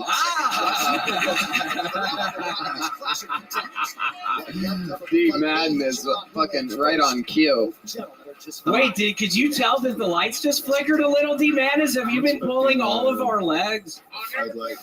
Okay. That would be a very long, played out joke if it was. I've seen this guy really commit. Yeah. Amazing. How about a hand for the great Deep Madness? I'm gonna fucking like this. So what else has been going on, William? I'm gonna be honest with you right now, Tony. You would be horrified if you could have seen me since Friday. A video game that got me back into video games got remastered. It's called The Last of Us 2, Tony, and I've almost beaten the game. I've spent 30 hours the past 2 days. Oh my goodness, doing that. I'm not even kidding, and I'm almost towards the end. So now I'm kind of sad because it's my birthday on Friday, and I was planning on playing The Last of Us 2 fucking remaster for my birthday, but I've already almost finished this. So Tony, I don't know what I'm going to do on my birthday this year, man. I don't even know, man. Tony, man, I was fucking planning on playing The Last of Us 2 remaster, and now I don't even know what I'm going to do, man. I'm 37 on Friday, Tony, and now I don't have any... Wow. Well, what are you going to do? Shit. I don't know. Maybe play The Last of Us 2 a little bit more. I'm going to be able to save my guns for the next round. So maybe just play that shit again, Tony. And I'm also eating a bunch of Sumo Citrus. I don't know if y'all like Sumo Citrus, but they are actually my newest sponsor. They're really good. They're cute. Yeah, what is that? It's a citrus fruit. Yeah, Rabbi, I'm sure you're shaking your head, you fucking nasty fat ass. I'm sure you don't know what a fucking fruit is, you sickening piece of shit. Don't come at me, dumbass! Like that, you bitch. Stop acting. It's not genuine when you do it. Every time you talk, you smell like fish. It's not fucking genuine. Everybody knows you're acting, dumbass. Seriously, stop fucking trying to act tough up here, you dumbass. Fish mouth. Why are you Fish yelling mouth? over him? What is fish mouth? You fucking idiot. Stop. Oh my god. Fish mouth? Oh, that's a good one, idiot. Red Band's standing up for himself, kind of. Just Every call time it you talk, fish it mouth. smells like fucking pussy that's moldy or something. Stop talking. Oh, that's actually funny. Oh, yeah? fish mouth. Wow, My you breath wrote smells it. like pussy. Oh, good one. I get it now, dumbass. Yeah, drink some more, you fucking Yeah, nasty why alcoholic. don't you drink some more soda water, you bitch? Huh? Huh? I can't even understand. Yo, don't be... Okay, Red Band. I really hope my baby can't hear you. What does that mean, bitch? Your baby has no ears, William. Make fun of me. Make fun of me. We talk about a I actually, something did happen to me this past week. I went to a place called Szechuan Garden. I'm sure your people know about that. It's some fucking Asian place, and it was fucking nasty as shit. So if anybody lives in Austin, Texas, do not go to Szechuan Garden. Wow. I swear to God, Tony, I get in there. There's only one couple in the entire place. It smells like cleaning supplies right when I get in there, and against my better judgment, I got the food, and it wasn't. What did you get? What did you order from there? Egg drop soup that tastes a little too much like eggs for me, Tony. It tastes, I swear to God, the yellow part was like egg yolks or something. So I started off with that, and then I ate this crispy chicken stuff, but it was mainly crispies in the chicken, and I like it a little more chickeny. I hate all the crispies they put. Some of the Asian places, they put the crispies in there. Red Band was able to find reviews from this place. Literally, this one has 520 likes. It is 1 star. Probably the most disgusting Chinese food we've eaten in a long time, period. And that includes the buffet at LaGuardia Airport. I would actually fly to LaGuardia Airport just to eat there again. It was so disgusting, even our dog wouldn't eat it. Oh my God. We went on September 2nd. This is another review. This is a different review completely with 58 agrees. We went on Saturday, September 2nd, 2023 to try to get something to eat. When we opened the door, a very strong sewage odor almost made us gag. Disgusting. Healthy department should be checking this place. Wow, that's amazing. There was another 1 star there. Go back to that. Above that, above that, above that, above that, above that. Oh, there's no stars there. Oh my goodness, somebody left no stars. I didn't even know you could do that. Yeah, and I felt like such an idiot because, Tony, I get a lot. I love Cabo Bobs. I'll get that. I've started eating a lot of pizzeries, Tony. I have to be careful. I'm starting to gain weight again. I'm starting to get at the mindset where I don't give a fuck anymore. And I mean, I'm about to be 37, and the psychic I've been going to told me I'm not living past 40. So, Tony, I think I might just start drinking again. I still have the cocaine. Well, let me tell you, in William, there's a beautiful woman that just yelled something. Yell it again. Huh? Can you say that again? One more time. I can hear you the first time, bitch. Okay, and I blocked that out, you stupid bitch. I'm having a pretty good fucking time up here tonight, and I swear to God, Tony, I just blocked it out of my stupid head. I love watching Esther's reaction to the chaos that is William Montgomery. It's just wondering why it's funny that you called a woman a stupid bitch. Yeah, I mean, who knocked your ass up, bitch? I mean, that's what I've been fucking wondering ever since I got up here, bitch! It's almost my fucking birthday! What are you gonna do? What are you gonna do for your birthday? In this division, oftentimes probably never stop playing The Last of Us 2 remaster. I'm probably not. I never gonna stop playing William, you're an absolute god on this show. We fucking love Thanks you. so much, Tony. Every Nice to meet single you. week. Make some goddamn noise for the Big Red Machine, William Montgomery. The drawing from Ryan J. Ebelt is in. That's showing on your YouTube right now. Guys, Drugstore June, out February 23rd in select theaters. I want to say just one quick thing. Yeah. First of all, Bobby is amazing in the movie. It is about one of my ex-boyfriends, not one of you guys. Don't worry, that'll be the next one. But it's a movie that has a lot of comics, podcasters, Trevor Wallace. And it's kind of, we made it outside of Hollywood. It's kind of independent, and so we'd love if you come out and support it. And all of our friends, you'll recognize. If you're a true comedy fan, you will recognize a lot of people in it, and it'll be very fun. I also want to say I am so proud of Tony. When I first met him, he did not have a bank account. It's true. And I dragged him into Chase, and they were refusing to give this man a bank account. It's true.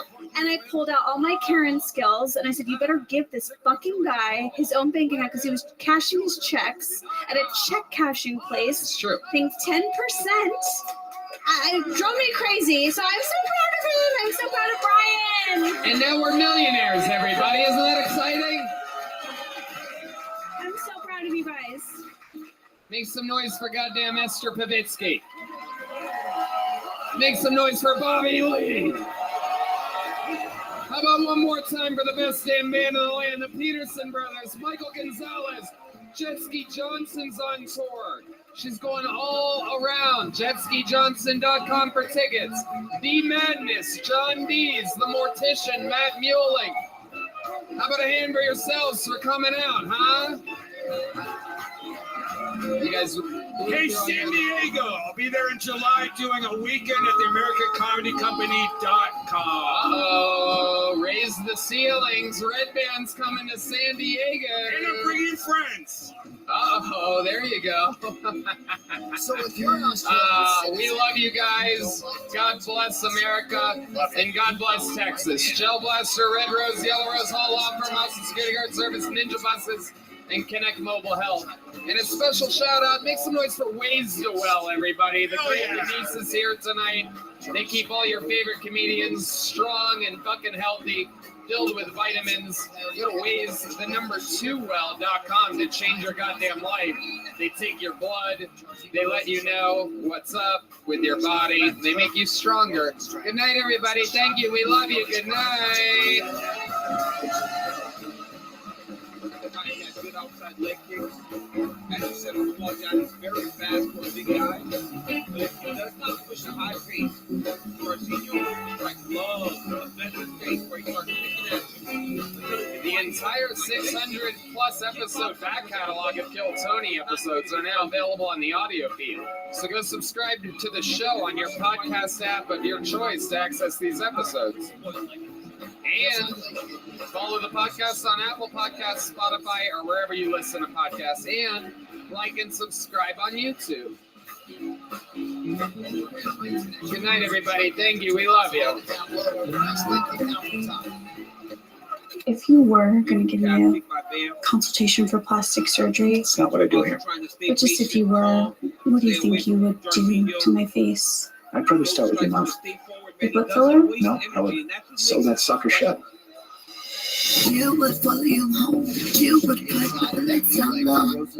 You would die if you knew. You was crazy, but you know too. I'm a loser. Your Facebook group is right. I have no life. Did you ever see Miss Psycho? Oh, I messed it up. I need a coffee break. You haven't even clocked in yet. I haven't been getting paid for any of this. Oh. Give me a double macchiato. I brought you some hot chocolate. Oh, you're interrupting my stream. Okay, bye, Jill Squad. Thank you, Chad. What? Ew. Hurry at the pharmacy, yeah, right. What the hell happened in here? What's your name? At Forever June on everything except Snap at June Forever. No, honey, your real life actual name. June. This is not Queen June's private castle. Look at this Rothschild motherfucker. June?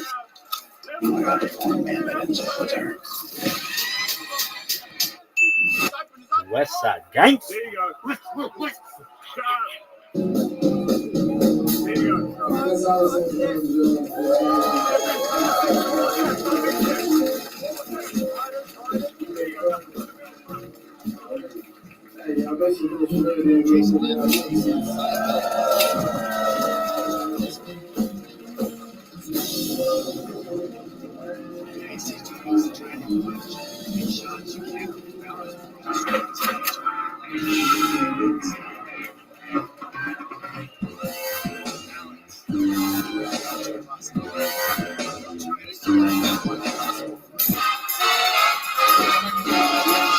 Hey, this is Rabbi coming to you live from the Comedy Mothership here in Austin, Texas.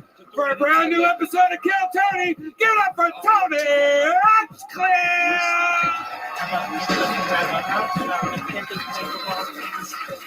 Fucking son of a bitch. Who's ready for the best goddamn night of your lives tonight, huh? Yippee! Make some noise for Brian Red Band, everybody. Hey, It's everybody. It's really him, live in the flesh. It's me. This is Kill Tony, brought to you by the Red Rose, the Yellow Rose, Gel Blaster, Austin Security Guard Service, Deep Eddy Vodka, and Screwball Peanut Butter Whiskey. How about a hand for the best damn band in the land, everybody? That's the great Paul Deemer on the horns. Taking a phone call real quick. Michael Gonzalez on the drums. The great John Dees right here on the keys. Eli Menezes on the bass guitar. And that's the golden boy himself, Matt Mueling, on the electric guitar. We are going to have fun tonight. Very exciting show ahead of us. Before we start tonight's episode, here's a little bit from the amazing sponsors that made tonight's episode available for you here right now. Hey, y'all. You know, we all try to stand out in different ways. We all have different styles. You know, I'm a little bit roasty. Sometimes I like helping people, but I'm a pretty edgy, dark guy. Red Band's a silly goof, talks about silly stuff. We're all different. It's tough to stand out, especially if you're a business owner and you want to attract the most talented people to hire on your team. But ZipRecruiter makes it easy. And right now, you can try it for free at ZipRecruiter.com/KillTony. Red Band. ZipRecruiter's technology sends you great candidates for your job, and you can send a private invite to your top choices. ZipRecruiter also makes it easy for candidates to apply to your job. Instead of filling out lengthy applications, they can apply with just one click. To help your job catch the eye of great candidates, ZipRecruiter also offers attention-grabbing labels like remote, training provided, and urgent, and more. So get your job noticed by the best and brightest candidates with ZipRecruiter. 4 out of 5 employers who post on ZipRecruiter get a quality candidate within the first day. See for yourself. Go to this exclusive web address to try ZipRecruiter for free. ZipRecruiter.com/KillTony. Again, that's ZipRecruiter.com/KILLTONY. ZipRecruiter, the smartest way to hire. Power up for springtime with Factor, America's #1 ready-to-eat meal kit. Get nutritious, chef-prepared meals delivered straight to your door, leaving you time and energy to tackle everything on your to-do list. Look and feel your best in time for warmer weather with calorie-smart meals around 550 calories or less. Too busy to cook? With Factor, skip the trip to the grocery store and skip the chopping, prepping, and cleaning up too. Factor's fresh, never frozen meals are ready in just 2 minutes. All you have to do is heat and enjoy. I know who likes to heat and enjoy and not have to worry about cleaning up. A Red Band? I've actually lost 16 pounds in the last 2 months because I subscribe to Factor. It's delicious. They have flavor-packed meals to help you live life to the fullest. Choose from keto, vegan, veggie, calorie smart, and protein plus options on the menu each week. Prepared by chefs, approved by dietitians, and each meal has all of the ingredients you need to feel satisfied all day long. Want to cut back on takeout? Get Factor instead. Not only is Factor cheaper than takeout, but meals are ready faster than restaurant delivery. In just 2 minutes, put the time and money you save towards planning activities for when the weather warms up. And it is getting hot here in Texas. So you should head to factormeals.com/KillTony50 and use the code KillTony50 to get 50% off your first box. That's code KillTony50 at factormeals.com/KillTony50 to get 50% off your first box. Hey y'all, you know, even though I have a bunch of cool hookups and agents and friends that can try to help me get tickets to things, sometimes all of those things fall through and I'm stuck last minute hunting down perhaps an Ohio State ticket or a UFC ticket or a cool music concert in town. Buying tickets to your favorite events shouldn't be stressful. Game Time is the fast and easy way to buy tickets for all the sports, music, and theater near you. With killer deals on last-minute tickets and the best price guarantee, you can stop stressing over the tickets and start getting hyped for the fun you'll have. I'll tell you what I love about the Game Time app. It's the flash deals and last-minute tickets, the easy-to-find and buy tickets for every kind of event in your area, images of seat views, lowest price guarantee, event cancellation protection, job loss protection, and much more. Forget planning months in advance. Game Time has deals on tickets right up to the day of the event. Right then. It's the fastest growing app for ticketing in the country. For a reason. You can get images of the seat before you buy, so you know exactly what to expect when you arrive. Buy tickets in a matter of seconds. 2 taps and you're set. Tickets are sent directly to your phone, so you never have to dig through your email. Snag the tickets without the stress with Game Time. Download the Game Time app, create an account, and use code KillTony for $20 off your first purchase. Terms apply. Again, create an account and redeem code KillTony for $20 off. Download Game Time today. Last minute tickets, lowest price, guaranteed. Hey y'all, if you're tired of harsh smoke, coughing attacks, and chugging water after every rip, it's time to upgrade to an icy, delicious freeze pipe. Freeze Pipe's unique line of freezable glass pieces remove chest and throat burn by cooling smoke by over 300 degrees. Freeze Pipe's bubblers and hand pipes are twice as smooth and half the price of those other guys' bongs. Red Band. The secret is the freezable glycerin chamber, the cone on every piece. Just pop it in the freezer for 1 hour and smoke passes through it, so it's cooled for an easy on-the-lungs toke. The hype is real. With a 4.4 star rating and over 1,100 reviews, Freeze Pipe has been trusted by thousands of Americans for over 5 years. So, for a premium smoking experience at everyday great prices and free shipping, visit thefreezepipe.com and use code TONY for 10% off your entire order. That's the freezepipe.com and the code TONY for 10% off. You guys ready to start tonight's episode? Well, ladies and gentlemen, you're in for a special treat. Last week we had 3 crazy ass guests all fucking talking over one another. We had the fucking band on the other side of the room. We're all fucking united together at once. We're all finally in full effect. We've made the tweets, and now it's time to have one of our favorite guests in the history of the show, one of my favorite human beings to work with on all of planet Earth. Your guest tonight, Shane Gillis, everybody. Let's go. Let's fucking go. The man, the myth, the bull, Shane motherfucking Gillis. My dear, dear brother, my big, beautiful brother. How are you, Shane? I'm all right. Oh, thanks. There's a bucket of Bud Lights. Nice. And like that, the party has begun. Yeah. Shane's been here all week. We've been fucking goofing around, doing shows continuously, getting fucked up at night. We've been having fun. It's been a good week, Steve. We're about to have a ton of fun. You've been on this show before. You know how it works. Yes. There are literally hundreds of people in the back alleyway of this venue right now. Literally over 200 people all waiting. There's a person with a megaphone at the back door that hears me pull a name out. They go out the door, and everybody cheers, and that person starts running to the door. They come up a stairway and through this curtain, and they get an uninterrupted 60 seconds of stand-up comedy. You know their time is up when you hear the sound of a kitten.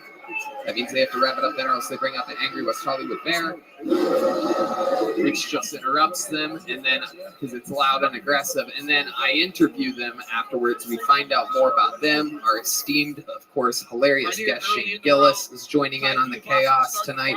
It's always completely improvised. Nothing is planned. Everything is fucking random. Sometimes they're going to be nice. Sometimes they're going to be mean. It's the flow of the show. You guys ready to start tonight's episode? Well, instead of going to this bucket, we're going to make the peasants in the alley wait a little bit longer because we're going to get the show started with a regular. This guy, really, we've seen it all from him. He started off living in his van, no gigs, nothing but open mics, out there struggling. No one knew who he was. Now he sells out all around the world anytime he wants. He wears a Rolex. He has scooters, cars, vans, multiple apartments. Ladies and gentlemen, this is Hans Kim.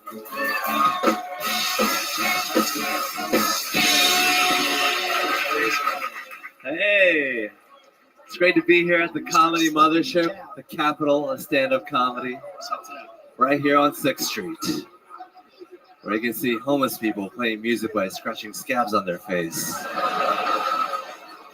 Child prostitutes are yelling the N-word at each other. Feel sorry for those losers in LA and New York. Too busy being like, how will I know if I'm successful if the NBC Peacock isn't molesting me? Their holes are perfectly sized for corporate cock. Yep, killing it here in Texas. I'm an Asian in Texas. I don't give a fuck about the LGBT. The only LGBT I care about is the Bluetooth on my LG TV. I'm having sex with this woman who has an IUD and she stopped getting her period. Thank you. It's amazing. It's like fucking a dude. I don't even have to worry about the moon anymore. Like, oh, it's a wax and gibbous. I got 3 more days. All right, that's my time. Thank you. All right. Hans Kim with a full minute of stand-up comedy. How do you feel, Hans? I feel amazing. This is a 2 a week. This is kind of a lot for me, but, you know, I'm happy to be here and not in the alley. Right. Of course, we're talking about the fact that we are doing a special taping here. There's another one tomorrow night, so you have to write 2 minutes this week. And we know that you have a new girlfriend who's been distracting you a lot from the actual art form of writing and performing. You are not used to having a white girl giving you pussy anytime that you want. He brought her. She was in the green room this week, and I don't like it. I don't. She's pretty attractive, and I don't like it. I'm sorry, Shane. I was mad when I saw it. Yeah. He has a fucking Rolex and a hot white girlfriend. I was here a month ago, and it wasn't going this well.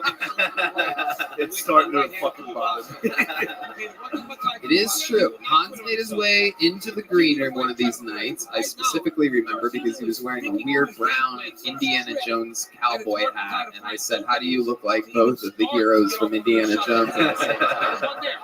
And he was moving around. He didn't sit down, and he kept taking his hands in and out of his pockets. And I said, Hans, what the fuck are you on? And you said, 2 bumps of cocaine. So let's talk about this. Yeah, that did actually help.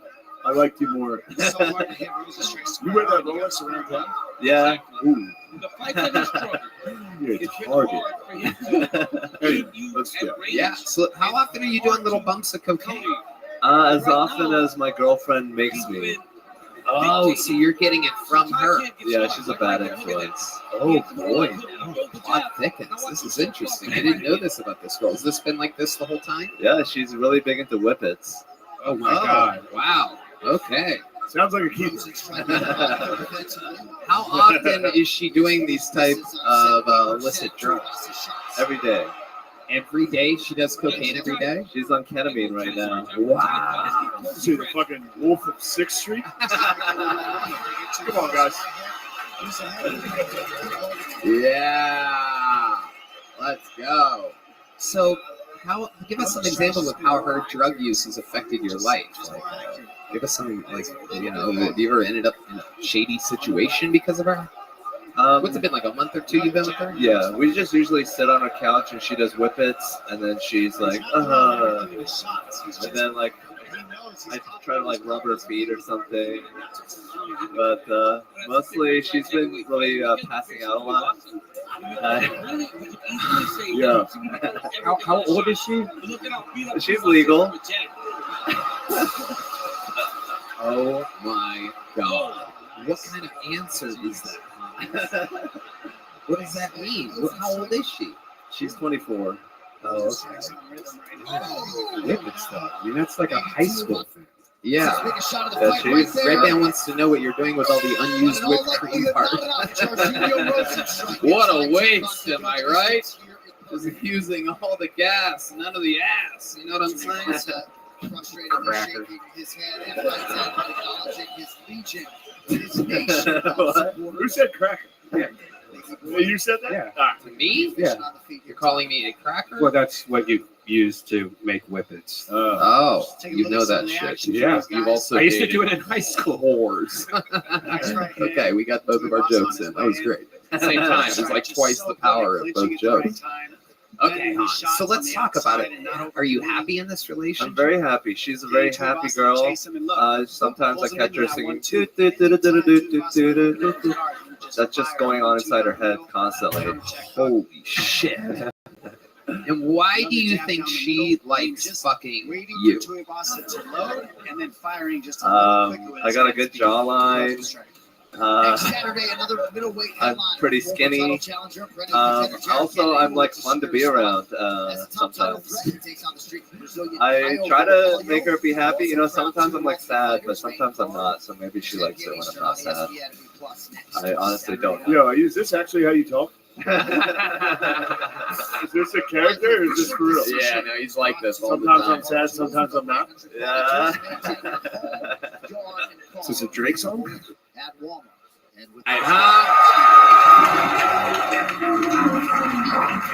Yippee! Make some noise for Brian Red Band, everybody. Hey, Look, it's everybody. him. It's really him, live in the flesh. It's me. This is Kill Tony, brought to you by the Red Rose, the Yellow Rose, Gel Blaster, Austin Security Guard Service, Deep Eddy Vodka, and Screwball Peanut Butter Whiskey. How about a hand for the best damn band in the land, everybody? That's the great Paul Deemer on the horns. Taking a phone call real quick. Michael Gonzalez on the drums. The great John Dees right here on the keys. Eli Menezes on the bass guitar. And that's the golden boy himself, Matt Mueling, on the electric guitar. We are going to have fun tonight. Very exciting show ahead of us. Before we start tonight's episode, here's a little bit from the amazing sponsors that made tonight's episode available for you here right now. Hey, y'all. You know, we all try to stand out in different ways. We all have different styles. You know, I'm a little bit roasty. Sometimes I like helping people, but I'm a pretty edgy, dark guy. Red Band's a silly goof, talks about silly stuff. We're all different. It's tough to stand out, especially if you're a business owner and you want to attract the most talented people to hire on your team. But ZipRecruiter makes it easy. And right now, you can try it for free at ZipRecruiter.com/KillTony. Red Band. ZipRecruiter's technology sends you great candidates for your job, and you can send a private invite to your top choices. ZipRecruiter also makes it easy for candidates to apply to your job. Instead of filling out lengthy applications, they can apply with just one click. To help your job catch the eye of great candidates, ZipRecruiter also offers attention-grabbing labels like remote, training provided, and urgent, and more. So get your job noticed by the best and brightest candidates with ZipRecruiter. 4 out of 5 employers who post on ZipRecruiter get a quality candidate within the first day. See for yourself. Go to this exclusive web address to try ZipRecruiter for free. ZipRecruiter.com/KillTony. Again, that's ZipRecruiter.com/KILLTONY. ZipRecruiter, the smartest way to to hire. Power up for springtime with Factor, America's #1 ready-to-eat meal kit. Get nutritious, chef-prepared meals delivered straight to your door, leaving you time and energy to tackle everything on your to-do list. Look and feel your best in time for warmer weather with calorie-smart meals around 550 calories or less. Too busy to cook? With Factor, skip the trip to the grocery store and skip the chopping, prepping, and cleaning up too. Factor's fresh, never frozen meals are ready in just 2 minutes. All you have to do is heat and enjoy. I know who likes to heat and enjoy and not have to worry about cleaning up. Red Band? I've actually lost 16 pounds in the last 2 months because I subscribe to Factor. It's delicious. They have flavor-packed meals to help you live life to the fullest. Choose from keto, vegan, veggie, calorie smart, and protein plus options on the menu each week. Prepared by chefs, approved by dietitians. How are you? Yep.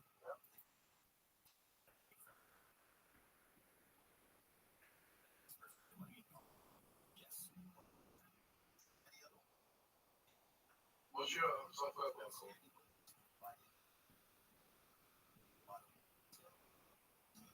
Jitbit macro recorder. Macro recorder? No. Jitbit macro recorder. Jitbit macro recorder. JITBIT MAC space MACRO macro recorder.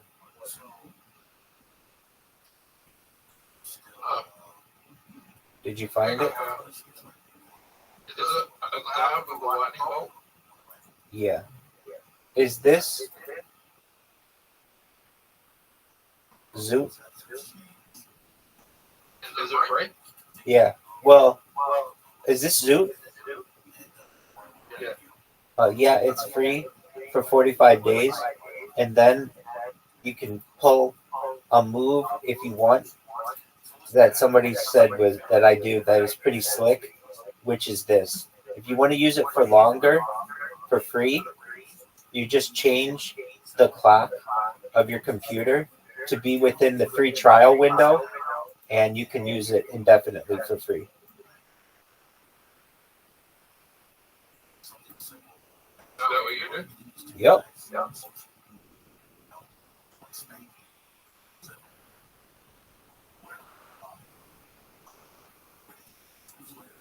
Could I set up like automatic running events bots on this? I think so. Well, let's talk about it. Automated messaging? Yeah, you could.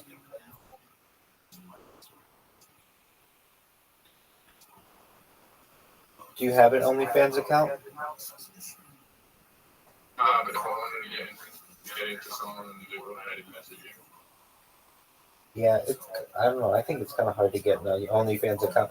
It probably isn't if you're a hot chick or even just normal, but they keep rejecting me. They've rejected me twice already.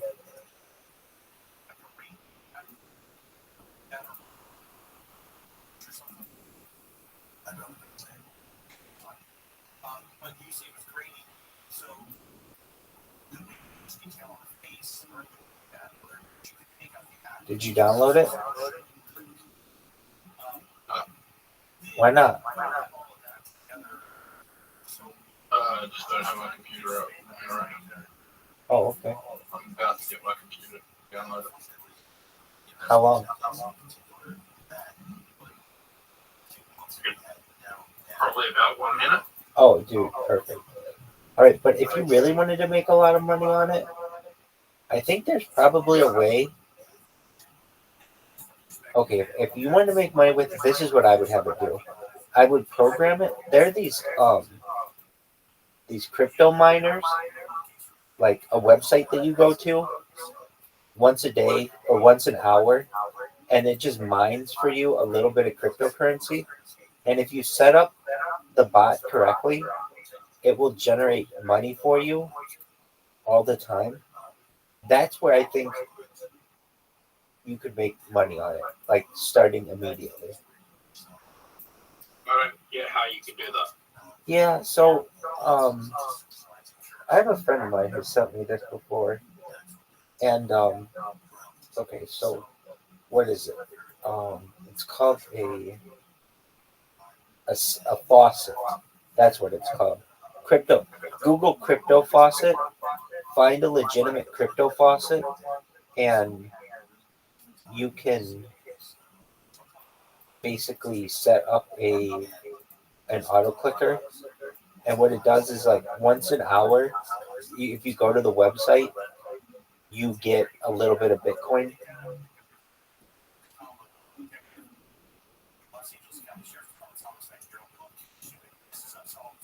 Another.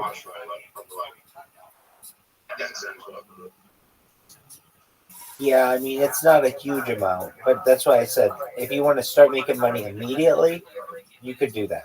If you want to take a little bit of time and be a little more,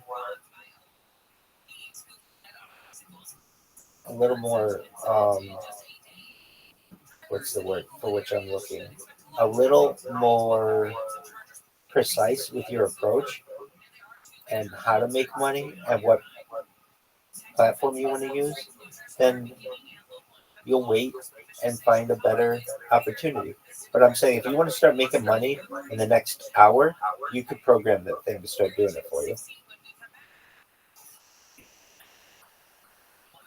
So if I were you, another thing you can do, perhaps, if it's of interest to you, is to have it upload. What can it upload?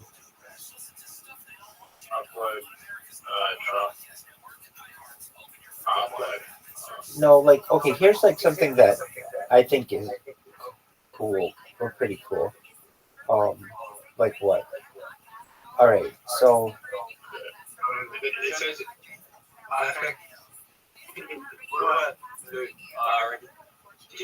register a username?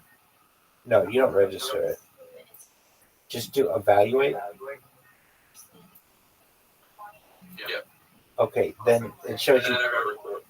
It shows you tips. Just you can shut those off. Okay, then go to the record button. Yeah. And what you're going to do is press record, and then do something on your computer, like open up a web browser and close it, and then press the stop button. And then what that's going to do is record all your mouse movements between when you hit the start button and when you hit the stop button. And then once you realize how that works, you can play with it and start doing things that might be of more benefit to you. But I want you to just kind of do some practicing with it. So what you're going to do is you're going to hit the record button, and what's it going to do? It immediately starts recording, and then you're going to open up. Okay, so. Oh yeah. You won't last more than a day. Yeah, but if you really want to fuck up Twitter, you do what I did, which was create Twitter bots, follow bots. So, like, what do you want to promote, or what's your project? Like, you had a project. Remember that thing you were going to launch April 1st that you launched before? Is that a project about which you still care? Yeah. Okay.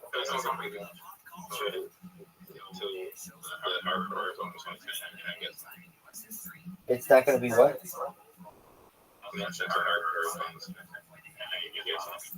It's not going to be what? It's not going to be launched until the Jenga. Ah, thank you. Okay. You could still make people aware of it, but I don't know. What's another project you have that will make you money? What was it? Is that a project? Yeah. Okay, what's it called? Little Pound? Oh, okay. So what I would do if I were you is, and I don't know anything about your project, but what you do is you create an avatar or like a profile picture that's really good. Well, we can design it together. But what is it?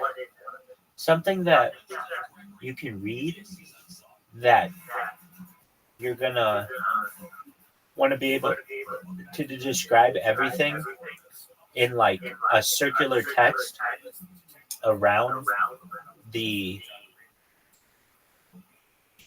logo. So do you see how mine says Guinness World Record, most hours on YouTube? Is that what I did in Kick? No, that's what I posted in Twitter for 6 months. And if you type into Twitter, viral Rabbi, VIRAL RABBI, just read all the people who got pissed off at me. And so that's what you should do. Okay, do that first. If this is the strategy you want to use, then I'll teach you how to do it. And it's pretty easy to do. Okay, so what do? Go to Twitter or X or whatever, and go to the search and type viral, VIRAL RABBI, viral Rabbi, one word. Okay? Viral, VIRAL Rabbi, RABBI. In Twitter. We're going to go over this again.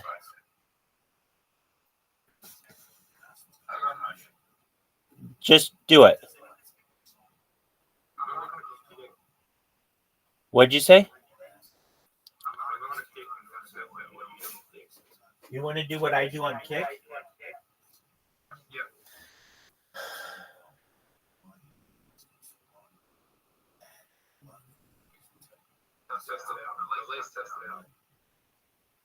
Yeah, you could do that. I mean, I could teach you how to do that. I'm trying to think.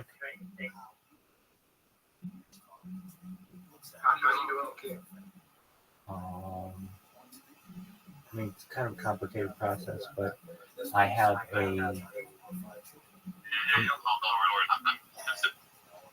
a multi-step system. But basically, it's set up in two parts. The first part creates an account. The second part follows, spams, and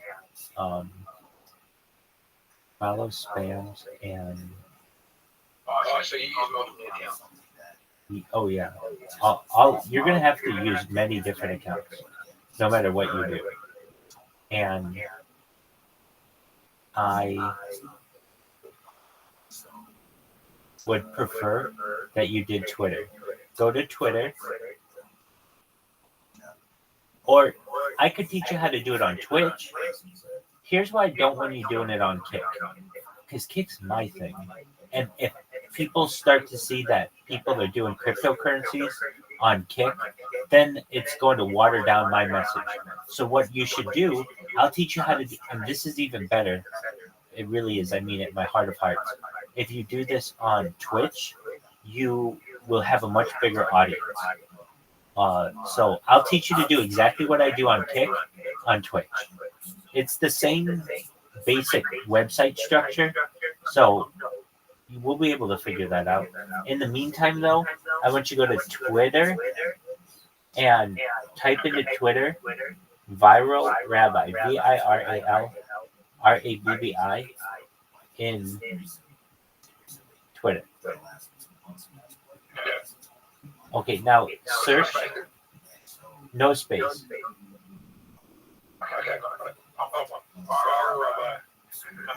And just read what people.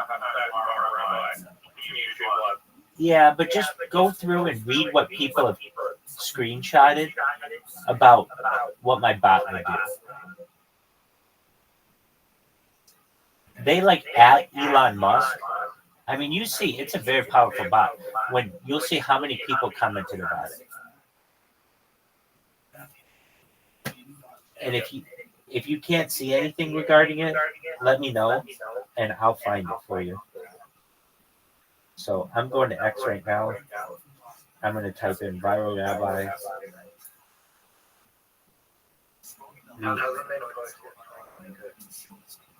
What'd you say?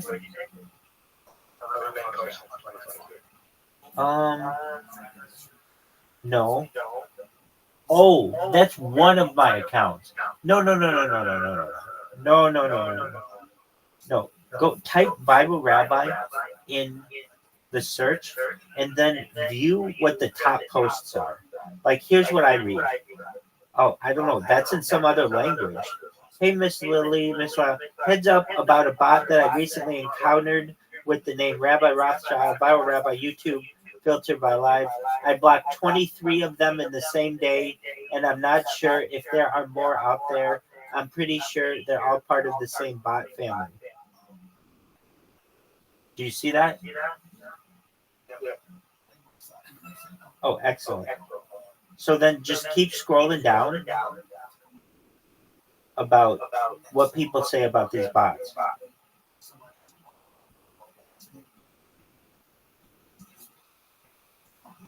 Like, look at how many bots there are.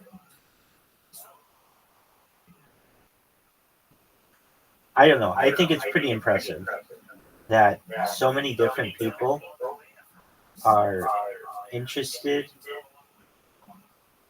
or I got that many people's attention with these bots.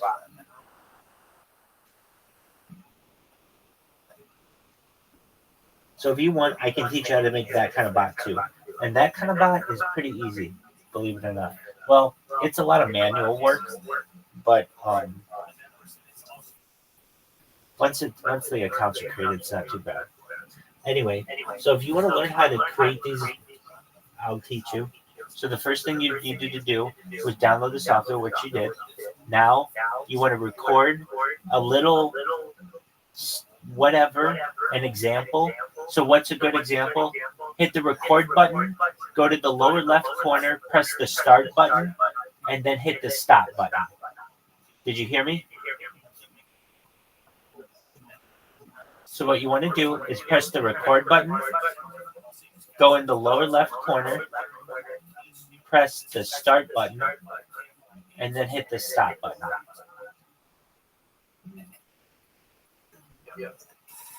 All right. And then once it's done, hit the play button.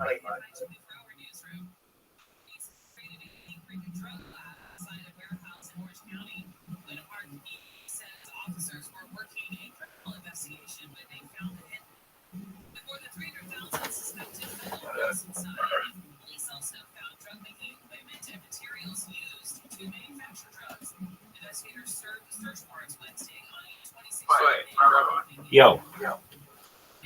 I could use the thought to just try and tell all of those things to USDC over and over and over again. 100%.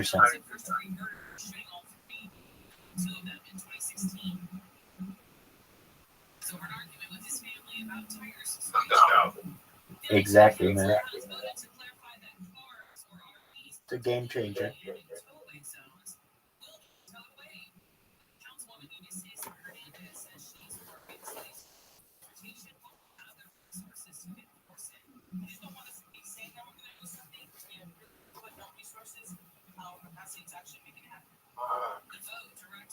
Word dog. It's a big fucking deal.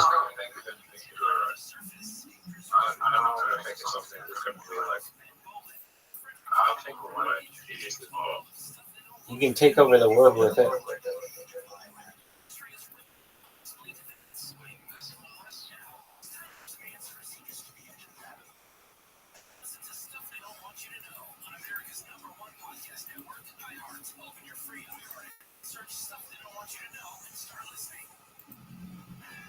Money back.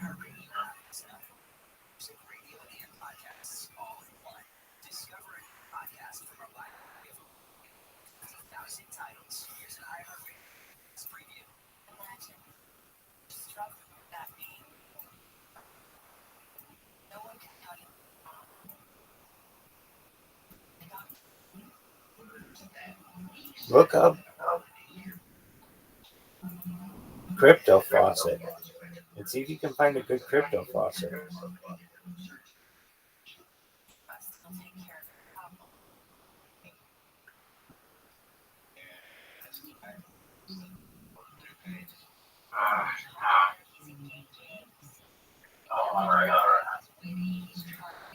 That's okay. So let me tell you what I've done with these bots. Not this one in particular, but similar ones. Go to. Do you have TikTok?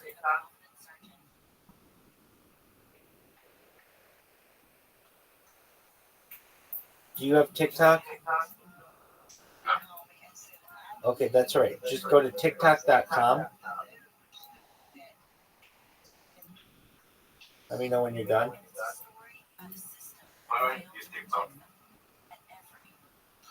I know you don't use it. You don't have to log in. Go to TikTok.com. Let me know when you're done.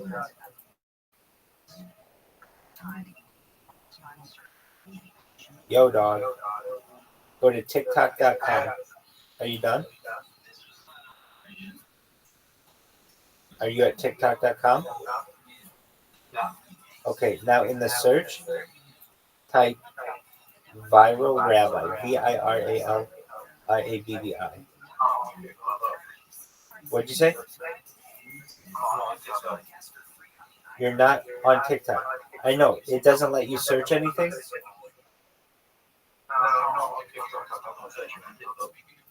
I know you're not on TikTok. I am on TikTok. I want you to see my shit.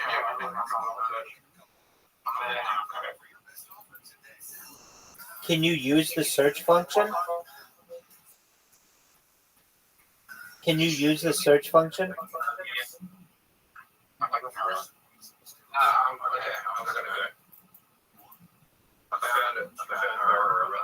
Okay, now search under accounts. Yeah, and just start scrolling. Word. It's going to take you a long time. I'm going to take over the world with them. It's a bot army that I've created. Why? What's going to end up happening in the future is people are going to find out about me. They're going to start following my shit. And you know when it says people you may know? Well, once you follow one of my accounts, that bot army infiltrates all of the people you may know. And every time you look at people you may know, they're always my accounts. So I keep making more and more impressions on them. Does that make sense? It's fucking brilliant. World domination. But really, world peace.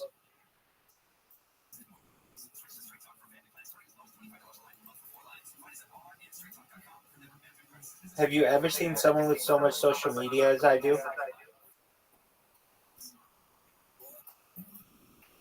Probably not your age. Who do you know who has over 1,000 TikTok accounts?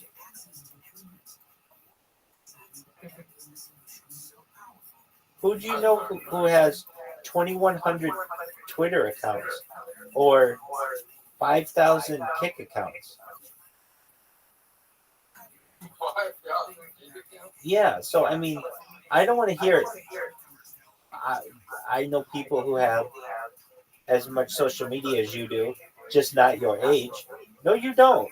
I bet you I have 1,000 times more social media than those motherfuckers do.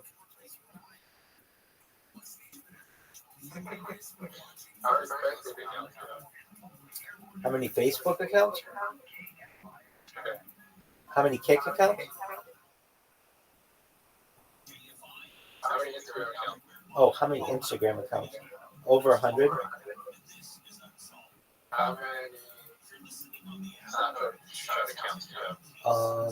Over 100?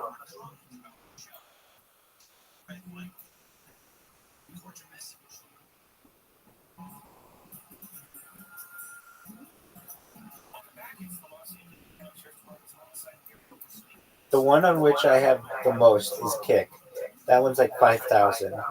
Second most is Twitter with 2,100. Third most is TikTok with 1,069 or so. Then how many? I don't know. Then there's a huge drop off to like Google. I think is probably next. Well, no, it's not next. No, probably next would be Twitch. I have over 100 Twitch accounts. I have over 100 Instagram accounts. I have had over 100 YouTube accounts. I have had over 100 Gmail accounts, but a lot of them have been banned.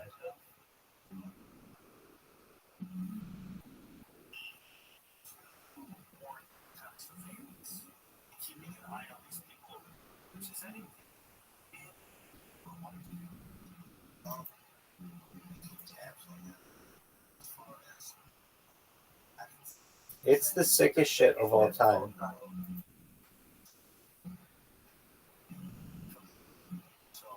All right, do you know what UFC is? We're watching UFC. We're watching UFC 305. Do you know what UFC is? Okay, excellent. So I'm going to go adjust it. And we're going to watch UFC 305. We were watching it, and we're going to continue to watch it. So what can you use these bots for to make money?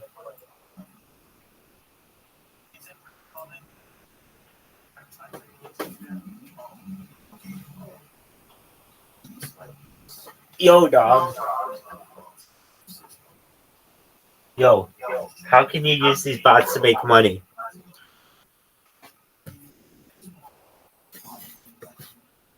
Extortion.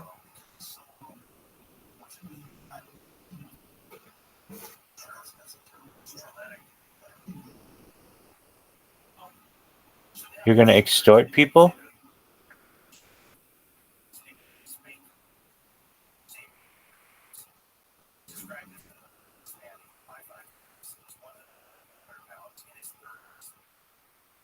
Damn.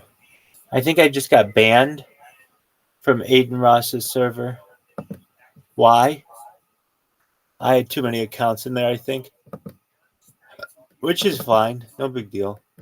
I'll get back in. Alright. What the fuck happened?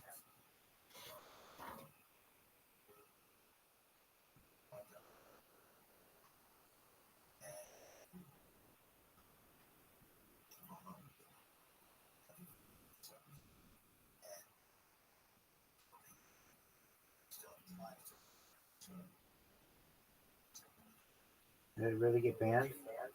No, I didn't. I did not get banned. Shout out to Aiden Ross for not having banned me. Because I could totally see why someone would.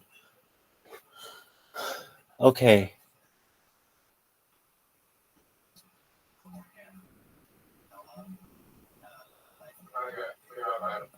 All right.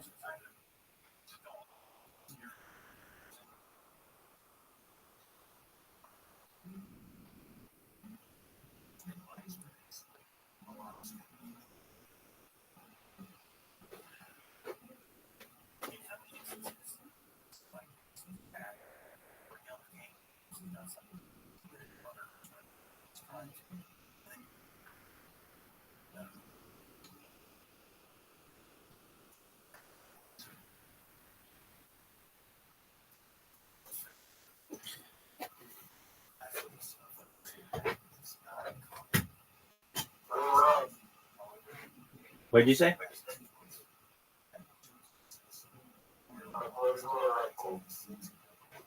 One more time? You think you just what? Doug, I can't hear you. You think you just what? Dude, I don't know what you're saying.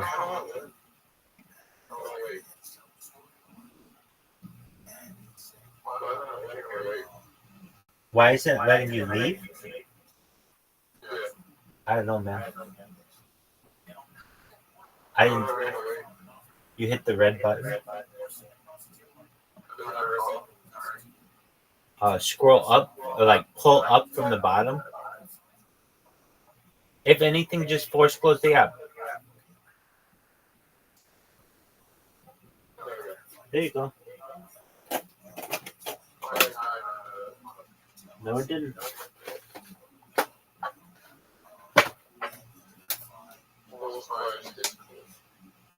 There you go.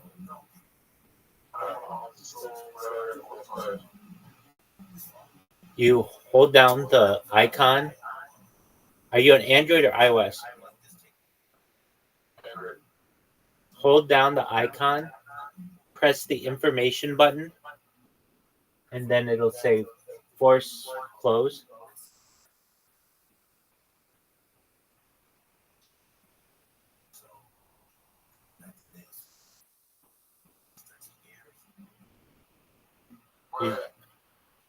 Okay, hold down the Discord button, press the information button, and then there's two options: force close and clear storage. Press force close. Or anything, just swipe up and close this app. And if none of that works, just restart your phone.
All the good stuff. Yeah. Camps keeps you on top of pop culture. Holiday Invitation Day Corporate Edition is days after Warner Brothers Discovery wrote down billions of dollars. Paramount almost doing the same thing. The company, in the process of a merger, is writing down some $6 million, which will significantly reduce its tax liability. It's also cutting staff, laying off about 15% of its workforce. Just like Warner Brothers Discovery, Paramount Global has also harvested large tax credits in their own content purchase, canceling many series and removing dozens more for their Paramount Plus streaming service. And these windfalls are on top of the 2017 tax cut for businesses, reducing the rate by 14 percentage points with tough maintenance, including national deficits. Also worth noting, filing earlier this year showed the compensation for the 5 paid executives and 12 directors of Paramount just over $5.5 million overall. $0.2 million each. And that's what's popping on Camps on iHeartRadio. iHeartRadio, did you know? Presented by iHeartRadio. Did you know that iHeartRadio? Yo, dog. How you living, pimp? What's good? What's good? Yo. How you living?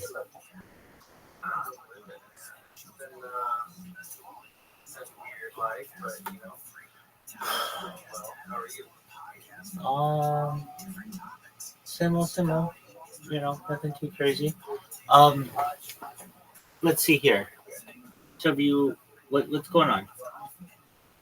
Oh man, I was just waiting. I haven't been able to meet up with my buddies, so I still just have the one computer at the moment. We're gonna meet up tomorrow. Oh, that's cool. How are things with your parents? What's that? How are things with your parents? They're doing well. Things are going well. Oh, that's perfect. Very good. I was somewhat worried. So what have you just been in, like a depressed hibernation mode where you just don't want to do anything? And that if that's true, you're entitled to that. You've had a rough month. I think that was part of it. I think that's part of it, definitely. I also don't have any of my computer stuff. I don't have any of my tools to work with, really. So that's been not just for me, cleaning up and getting out acclimated. But yeah, a lot of I would just say depressed. I would say anxious because depression. I don't know. The only time I ever felt depressed really was because of a medication. I'm on medication that's on that. So I just think it's like just stress and figuring out getting used to life again. How long do you anticipate being able to stay in your parents' house? That's wonderful. That's wonderful. Okay. Great. What's the biggest goal in your life? What's the biggest goal in your life? That's another thing I need to be really thinking about. I have goals. I like capturing them. So I've been trying to figure out what it is my main motivations are. Really getting enough money to become independent. But I have a couple of things planned for streaming once I get my computer back as well. So I want to try to get the KCP. Yeah, it's KCIP, and that should be your number one thing. That's what it should be. If that's what you want to do, that's, in my opinion, that's the future. That's going to take you, like, even if you had the best position that you're ever going to have, working for a Fortune 500, you're still halfway through your career already. They're not going to make you senior vice president. You'd have to work your way up. It's going to take time. But you can make, right, but you can make bonkers money once you get your stream established. And you are well on your way to doing that. Believe it or not, I'm telling you what, dude, you need to look into Rumble. Believe it or not, man, I'm not even kidding about this. I made my first money streaming on Rumble, and I didn't even know it. But, like, there's money in an account right now for me for Rumble. Is it a lot? It's exactly 1 cent. But that's because I wasn't paying attention to it and didn't even, like, market myself or do anything on Kick. But I made money, meaning I don't have any followers, or everything that I have on there is organic, and they're already paying me. Now, I know it's not a lot, but there are other avenues too, meaning before you do KCIP, get on Rumble like you have been, and you might be able to make money on there before you get on KCIP. Like, I'm not saying it's going to be a lot, but I can tell you already they have paid. They've paid money, so that's pretty cool.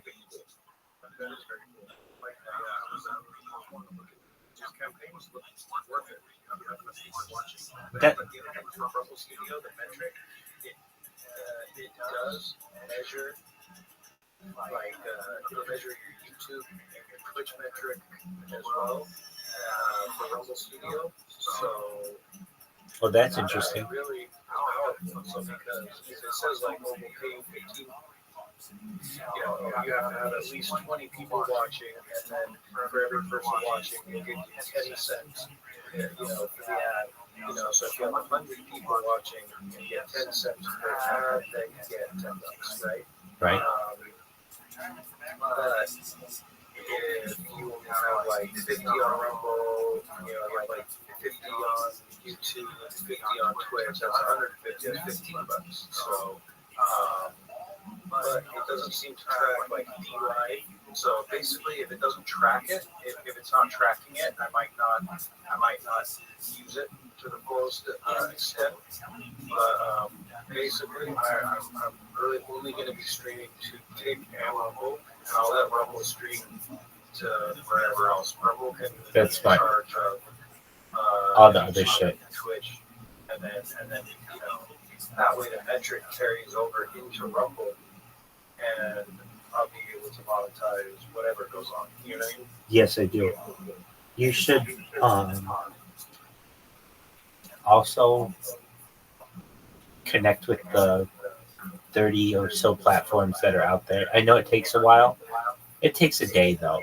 And then you get Trovo and Billy and Africa TV, all the fucking ones that, like, you're already doing all the work. It's just one other thing that you have to click. And you never know. Some super hot chick in the future might have been like, oh, yeah, I saw you on this. You'd be like, oh, thank God I fucking listened to Rabbi and was on this fucking platform. Whatever it may be, I think it's best that you create the largest digital footprint as possible with the least amount of effort exerted. And that's why, in my opinion, Rumble is such a powerful tool. In its own way, think about this when I say it. I know there's OBS Studio, so that's a really powerful tool as well. But aside from OBS Studio, Rumble Studio has the right organization or orientation or the right capability for someone to take over the internet with it. Because it's basically like, think about data per second. Normally, like if you're using, like in the past, it's been text, and then from there it went to like pictures, and only now are we really in the age of video. And usually you can only do it from like 1 or 2 or 3 different platforms maximum.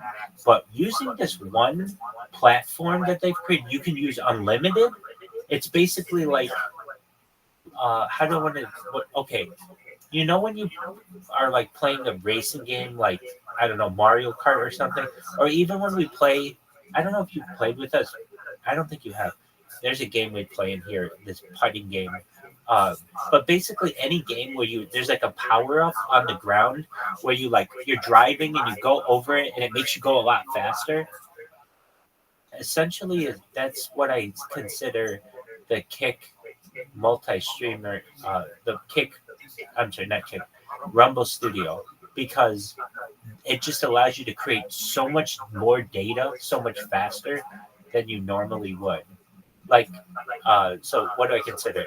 You could use an OBS multi-streamer allows this too, so that's like either one. But basically, like imagine just being normal YouTube, which is somebody in Mario Kart just driving on the normal ground, and then someone who has OBS multi-stream or Rumble Studio, they have like the mushroom, or they're like going over a power up, and they just fly by the other person. And you've made 2 what on Rumble? 2 pennies on Rumble? Good for you, man.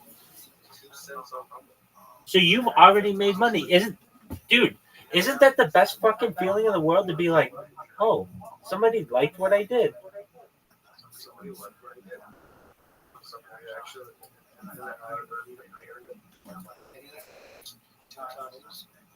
There you go. My friend, like, you know, trying to tell him that he's an artist. He's like, I'm not an artist. And I gave him $10.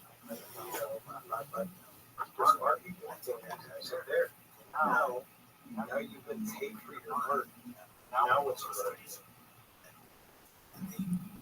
Now what's your argument against me calling you an artist? You know what I mean? Not only do I think you have artistic talent, and I want you to art and you produce art, but now I purchased art. Now you've sold art. Now you make money on it. Tell me now that you're not an artist. I dare you. And he couldn't. He's just like, fuck, you're right. I was like, I told you. I was like, don't ever tell me that you're not something. I miss that guy. He was a good friend. What happened to him? He's still around. We lost touch. I gotcha. You know, what happens, unfortunately. Yes, it does. He's a good guy. I'll never have a bad word to say about him. You know? Good. And if anything, it was my fault. I don't know. So, definitely, look at.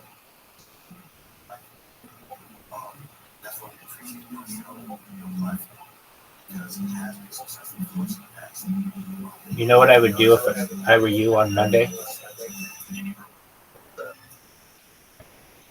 I know you don't want to do this, but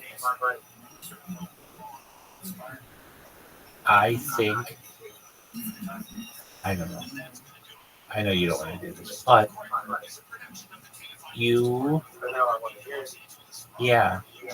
basically, you should write that letter and give it to Kathy and see if you can get that job. Here's why. If you get the job, you get that card, and then you can work anywhere. I know that's not what you want to do. I get that. You would rather work in all kinds of other shit. But bartending gives you the freedom and flexibility to basically make your own schedule at a certain point, and you make a lot of money quickly. I mean, like basically, if you have a job in full-time IT, you're not going to win a stream. I don't think under normal circumstances. I mean, do whatever you want. I still just think you can get that job, and even though it wasn't ideal for you, it's like I don't think you would. What is ideal? Exactly. I don't think you would turn it down. I mean, beggars can't be choosers, but it's like you probably made more in that job than I would say most people are making in their jobs in Las Vegas, like generally. I mean, you got people who are valets and you have people who are doctors, but you were doing at or better than average without much effort, and it was relatively easy. It was relatively low pressure, and in my opinion, you were never able to do that job to your full ability because you always knew in the back of your head that you had these issues that you had to just overcome. Exactly. So you could never like really put in roots. Now, again, I don't think that that's the job that you necessarily want forever, but a night job is, well, what would I ideally want to see for you? KCIP and all that shit. But in order for you to get KCIP, I don't know what your bank account looks like, but you would need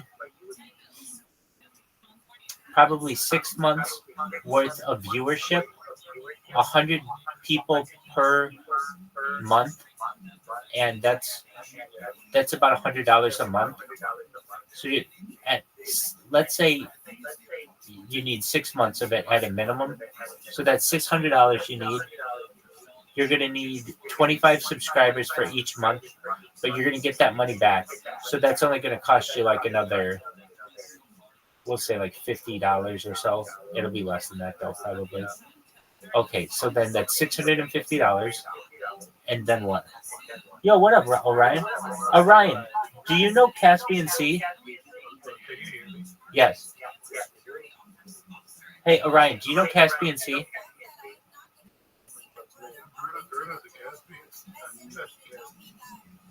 This is I. I did put my beard.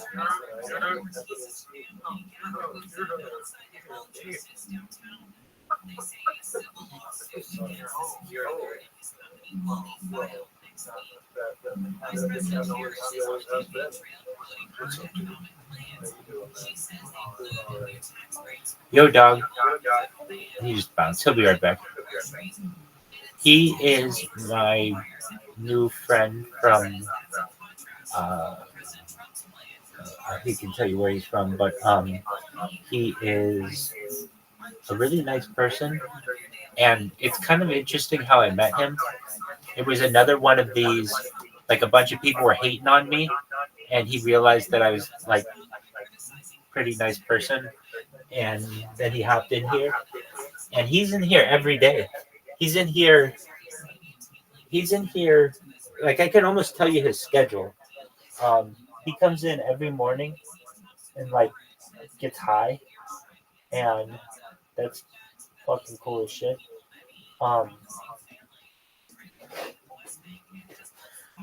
So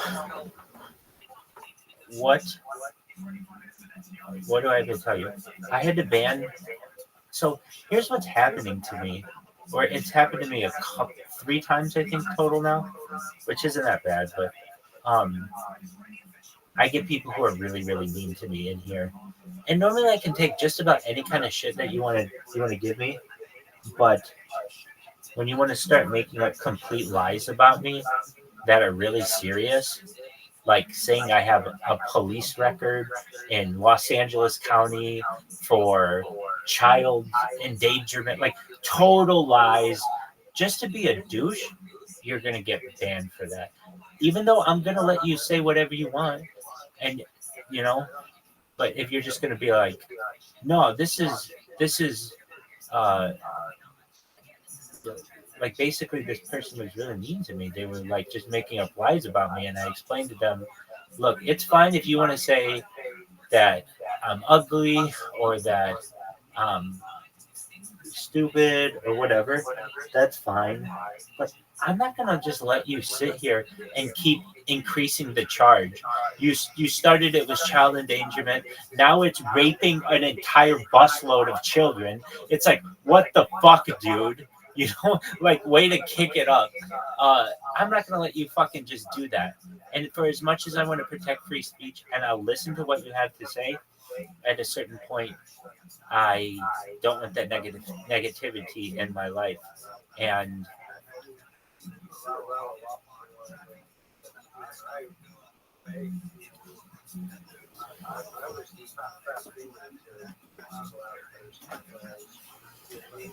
right.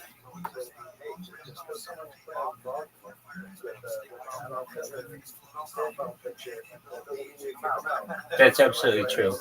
That's absolutely true. And I'll let people do that. But like, look, here's the other thing that was kind of bothersome. There were these two guys last night. There was a girl in here. For the first time I had a girl in here. And I'm trying to explain to her what I'm doing. And literally every time I open my mouth, these motherfuckers are chiming in with just like whatever their stupid shit was. So I'd be like, look, I don't normally do this, but I'm going to mute you guys so I can just give this woman my spiel so she knows what the fuck this is. And this girl and I end up fucking sexting into the early morning of the early hours of the morning. So I wasn't too sad about that situation, but these other two guys were, how do I want to put it? Well, one of them is sad to me. He's been watching me for 2 years, and while he came in saying he was like, oh, I'm your biggest fan and all this other stuff, I kind of think he watches me to be mean to me. And that's fine. I mean, watch me for whatever reason you want. But when he really got in here, he's been kind of mean. And then he'd be like, oh, I'm just kidding. And I'm like, I'll warn you. I'll give you like a couple warnings. I'll explain to you, look, I don't want people to be mean. You can have debates, and that's fine. But when you're just insulting people, that becomes a negative environment, and I don't need that in my life. I have enough issues that I have to get through on a daily basis just to make sure that the stream continues. I don't need you every 5 minutes just saying you suck or something like that. I don't need to listen to that. I think about this in larger terms, and it's like if I'm listening to 4 people a day say really negative shit to me, that kind of just makes my whole day shitty. So I'll listen to you for an hour of it, but then after a while, if you're going to continue that shit, I'm going to warn you, dog, keep it up, and you'll be done here. And then they're done. And then I get texts from them saying, come on, we're just kidding around. Come on, that we're in your corner and all this other shit. And it's like, dog, I'm going to have enough people in my corner in the future that I don't need fuckers who are going to just be in here and then get really negative. So, but you can tell, like, I really toil over the decision of having to ban anyone. I think I was reviewing all the people I've banned out of the 1,100 or whatever. That some of them were like that one kid. I think you were in here at one point. There was one kid who came in. They're like, I'm 7 years old. We're like, did you say 17 or 7? They're like 7. We're like, oh, get the fuck out of here. There was one situation with like that. But generally anybody else, like there's even one guy who is quite anti-Semitic. I mean, he like comes out and says it. He posts like mean anti-Semitic things, and I'm not saying borderline anti-Semitic. This is like straight up anti-Jew shit. And but I still let him come in here, and I still let him say whatever he wants. And he actually did not get banned yesterday, and the reason was he didn't like. He's done things in the past to get banned, but I really wanted to not just go through with an iron sword and just be like, oh, I'm getting rid of everybody who pisses me off. No, you really had to have, I really needed a reason for it. And my reason for the one guy was he made up lies about me, about a criminal record that I have that's untrue. And then he just kept increasing it from there, just thinking that shit's funny. And it's not. I mean, it's one thing, I guess, to just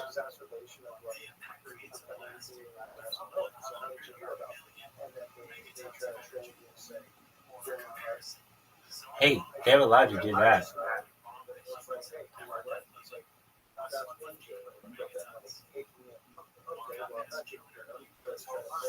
Yeah, exactly. Yeah, and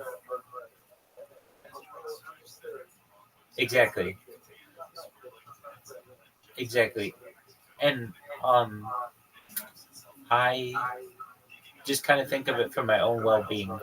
It's a balance between allowing free speech, which I really want to do as much as I can, because I think it's powerful to know what's going on both sides and not living in an echo chamber. So I want to listen to it. But on the other side too, just is it going to be negative in your life? So with that being said, I'm not going to let it get to me anymore.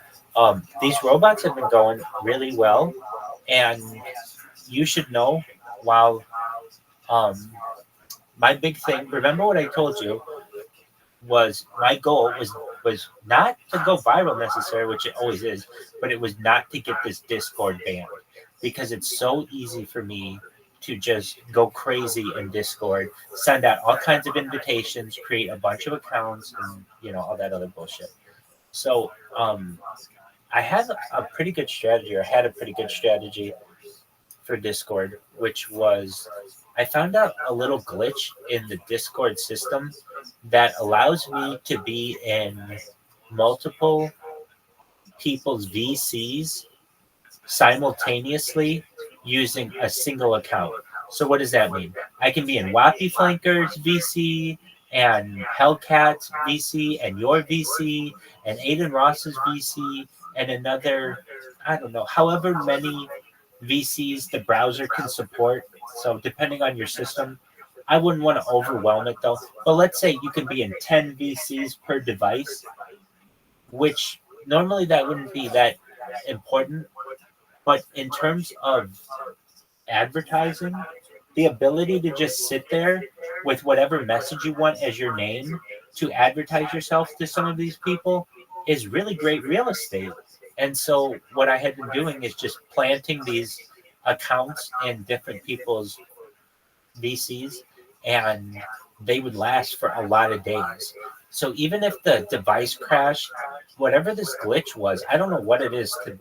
I still don't know what it is, but it basically allows that account to stay in there. So what does that mean?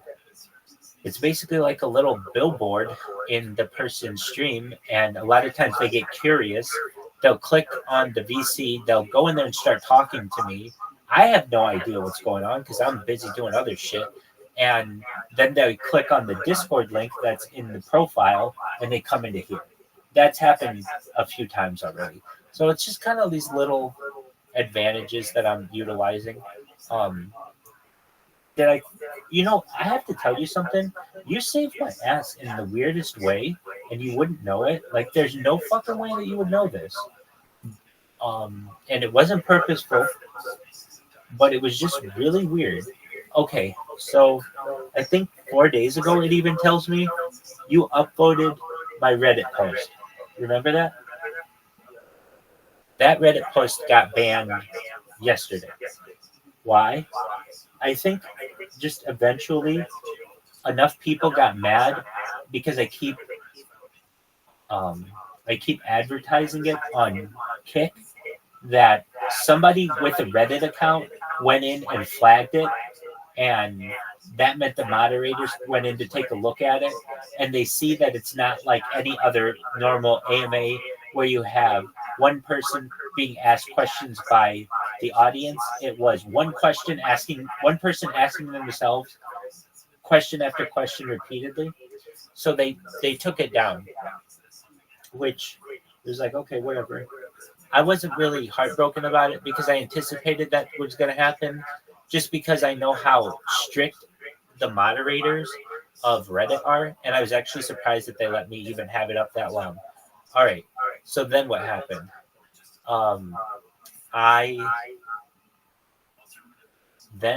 When I search like Rabbi Rothschild AMA, my AMA doesn't come up anymore like it once did, but your comment comes up. Not comment. You didn't even comment on it, to my knowledge. You just upvoted it. And so I can click on your upvote and basically get the archived version. So what have I been doing? I have been transferring all of the answers, the Q&A from the AMA, from the Reddit AMA subreddit to a Reddit subreddit that I have that's just the Rabbi. It's Reddit/the Rabbi. I also have Rabbi Rothschild, and I also have Viral Rabbi. But the Rabbi is pretty powerful. So I posted to all of them. So then what's the plan with that? I'm about a third of the way transferring all of the answers from one to the other. And once I'm done, which should be in the next 24 hours or so, I then what I've done is I redid it so that it has a ton of hashtags in there.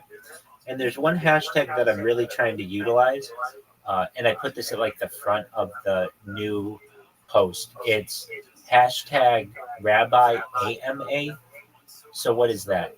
It's just what I really want to do is give is to put a lot of emphasis on the hashtag Rabbi AMA, and then once it gets a little bit of SEO juice, to be able to just say to people when I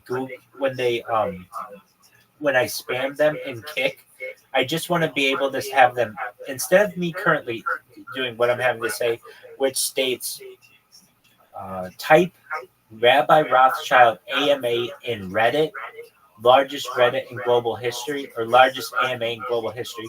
Instead of saying that, I just want to be able to say Google hashtag Rabbi AMA.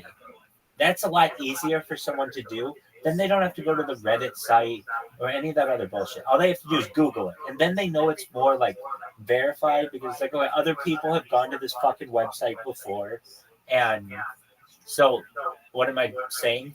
I'm doing my best to put an emphasis on the hashtag Rabbi AMA and giving it a few days so that hopefully I get to the point where you can type hashtag Rabbi AMA because no one else has used that like anywhere on the internet, or at least it's not populating. And then when you type that in, it goes all the way to the top of Google, and then it's a much easier and shorter message for me to convey to people on Kick. Does that make sense? Excellent. Any other things that I've done? Yeah, man. I've just done a lot more to network on Kick, and I am, in my opinion, the best way to go viral. Like right now, I'm telling you right now, let's say you didn't know me and I was just giving you advice. Well, I want to give you the advice that my one friend, Straight Savage, gives. And I just have taken this and I give it to other people, but he's really right. And it's pretty simple. The big three that he says are you need to network, you need to be a consistent streamer, and you need to be yourself. If you're all three of those things, then you'll be successful. And those are three pretty simple things, but they're absolutely crucial. And so I want to make sure that you know those things, but he summarized them pretty nicely. All right. So in addition to those three things, what would I tell you to do? I mean, you could get, and there's an argument to be made before I finish my statement. Rabbi, why don't you do this? I do. It's just my way is a little bit different. Okay, so if you want to be really big and you have 0 people watching you, you're going to continue to have 0 people watching you for a long time, unless you really start to interact with people and interact with your chat. But as you know, no matter how much you fucking interact with your chat and do that other bullshit, you just aren't getting a lot of eyeballs on you if you're way at the bottom. So how do you change that? The way that you change that is, in my opinion, you go to the front page and you go to all of the creators and you join every single one of their Discords. Then what do you do? So the top 100 creators you can, with a normal Discord account, you can join 100 Discords. So you fill it up with just 100 different Discords. And then what do you do? Then when these people are streaming, a lot of times they simultaneously stream in their stream or in their Discord. And what you do is you get their attention in their chat. So let's say it's a bigger streamer and they're streaming, you're like, hey, check in your Discord. I'm in your VC. Come say hi. And a lot of times the guys will come in and say, hi, what's going on? And you can explain to them, hey, my name is Caspian C. I know this is what you're going to do, but this is just if you started new, this is my advice. This is really good advice. You say, hey, I'm a new streamer. I'm just networking. I'm here in Discord. I've got a Discord. I just joined your Discord. I'm just saying what's up, and I appreciate the opportunity to be here. And they're like, okay, cool, whatever. That's day one with that person. All right, so then what? You do this for all 100 people. Now, will all 100 people be streaming simultaneously? No. But out of that 100, you might be able to meet 5 of them every day. Until you get to a certain point, you won't be able to meet them anymore. But basically, if you just go out and meet the people who are streaming on Kick already, utilizing generally Discord, because that's the platform that is probably easiest to communicate face to face and voice to voice. You can really increase your audience size in a much more organic and quicker fashion than your normal, hey guys, I'm going to sit here and gamble. Hey guys, I'm going to play Fortnite. Hey guys, I'm playing Xbox. All that shit's cool, but everybody's doing that already. The way that you really can diversify yourself is you go to people's Discords and you interact with them directly.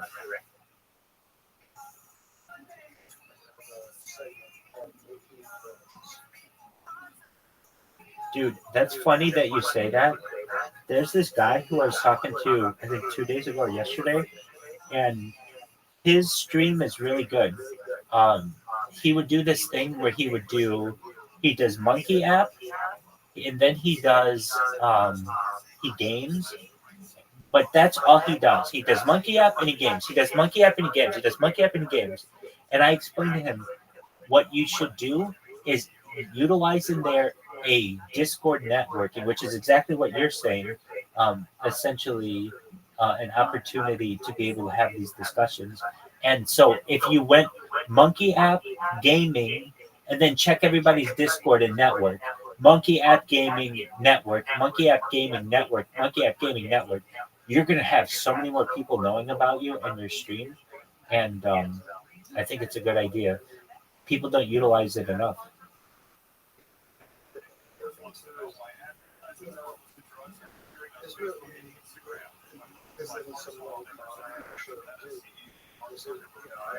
represent myself authentically to everybody.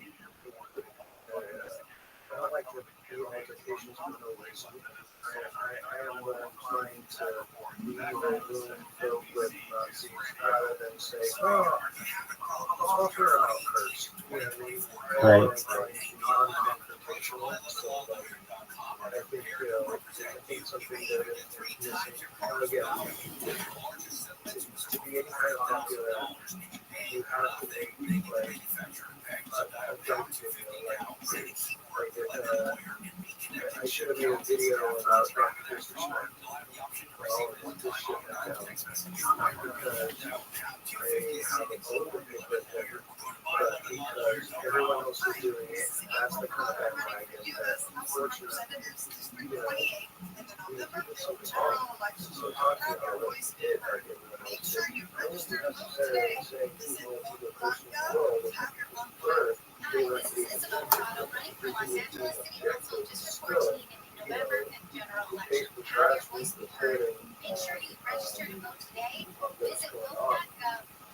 Let me make sure I understand that one. By the way, do you know that I met Dr. Disrespect on Omegle? Oh, Omegle, yeah. So, very interesting. Let me quickly tell that story. This is when I was like in my first year of streaming or so, or maybe I had just done it for 1 year. I was on Omegle, and all of a sudden this guy comes up with like this mustache, and I'm like, hey, I started the conversation how I start all those conversations. Do you know what YouTube is? So here I am talking to this guy, asking him, does he know what YouTube is? He's like, yeah, I know what YouTube is. I'm like, okay, great. Well, I stream my life 24/7, 365. I go and I show my cameras all over my room. I show him my whole setup, and I'm like, do you have the ability to look at it on YouTube? He's like, yeah. So he goes, he checks it out. He's like, oh, this is a really interesting project. He's like, do you have YouTube? Do you have the ability to check out YouTube? I'm like, yep. He's like, all right, do you know who Dr. Disrespect is? And I'm like, no, who's that? And he's like, all right, well, just type that into YouTube and see what comes up. And then it showed me who he was. And I knew what that was. I knew his face. Once I saw it, on Omegle, he didn't have the sunglasses on. He just looked like a normal dude. But then when I saw him on YouTube, I had recognized that little thumbnail. And I was like, oh, cool. So you're a professional gamer. He's like, yeah, like you could say so. I'm like, oh, so you just make YouTube content and all this other stuff. Here, I don't know that he's probably a top 10 streamer at the time on YouTube. And yeah, just to be honest with you, he was pretty nice to me. And I didn't have anything really bad to say. We talked for like much longer than most Omegle conversations. Most Omegle conversations are like 10 seconds, but we talked for probably 10 minutes. And I remember he looked at my cameras, and I remember giving him a tour, and then I gave him that's when I saw him on YouTube. Anyway, so as I understand, well, let me say to close this. So I think I started following him on some of my YouTubes but I never got really into his stuff. So even though I've like kind of met him, at least virtually, I don't really have a dog in this fight. As I understand, though, he was communicating, uh, perhaps with minors in a sexual fashion. Is that correct? It seems like at least one minor for sure, and he's also not sorry about it. So that's kind of the major issue, is that he's not taking it seriously, or at least he's trying to back out of it, and he's not doing it very, I don't know.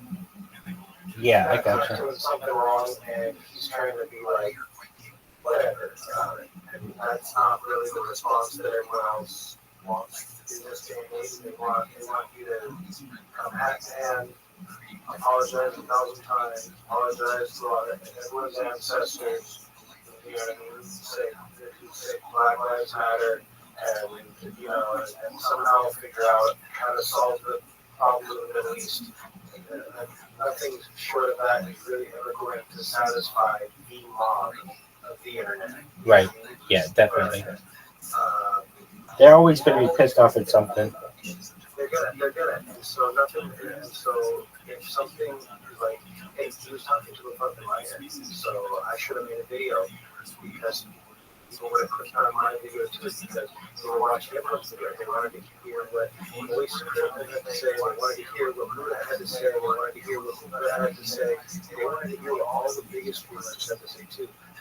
Everybody who made a video was getting cute, because everyone wanted to hear everyone else's perspective. And even if they don't know this, they might want to know, hey, why have I never seen this guy before? And he made a fucking disrespect video.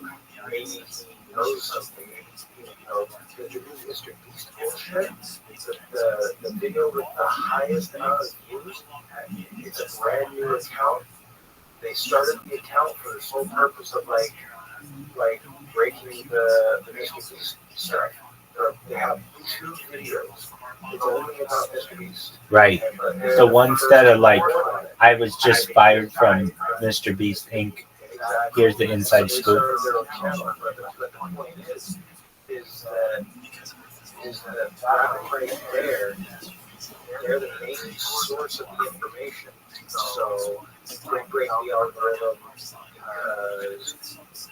because if I want to do it, if I want to make a video on all the information, the truth of the matter is, I have to start. I have a due diligence. I'm going to play the part of a reporter. I have the due diligence. The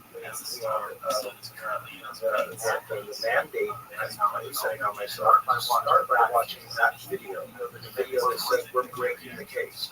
So if I'm going to give my hot take on a hot situation, then I'd be absolutely eager to try to make it without watching it. So without having my entire audience or regular, they're not even like, it's not like Mr. Beast started another fucking channel. This channel has no higher marketability based on someone's face, someone's brand, someone else's icon. They're just, hey, we're the first ones with the story. But because of that, if I want to make a video on it, I should get my facts straight about what I'm talking about and start by watching that video. That has almost 2 million views, whereas even like Voice Critical probably has 1 million views, because people want to get like the condensed version while also really caring about what Charlie has to say anyway. I would never fuck shit up him anyway. He sounds like a fucking cool dude. But that's the thing. I'm not like on a Voice Critical train or anything. There is a train. I'll on it from time to time. I get a ride to see big things, because the guy's got a very good perspective on things. He's also smart about streaming. He's also very smart about just streaming. And so I was thinking too, I hate eating on camera. I don't like to take bites of food by getting a camera. Personally, I hate that. I don't like watching videos where people are.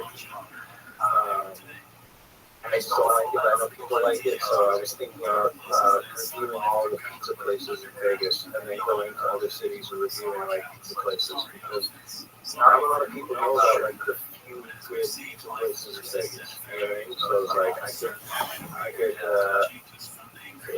It would be like a video I made, so it would probably take me like a month to edit together.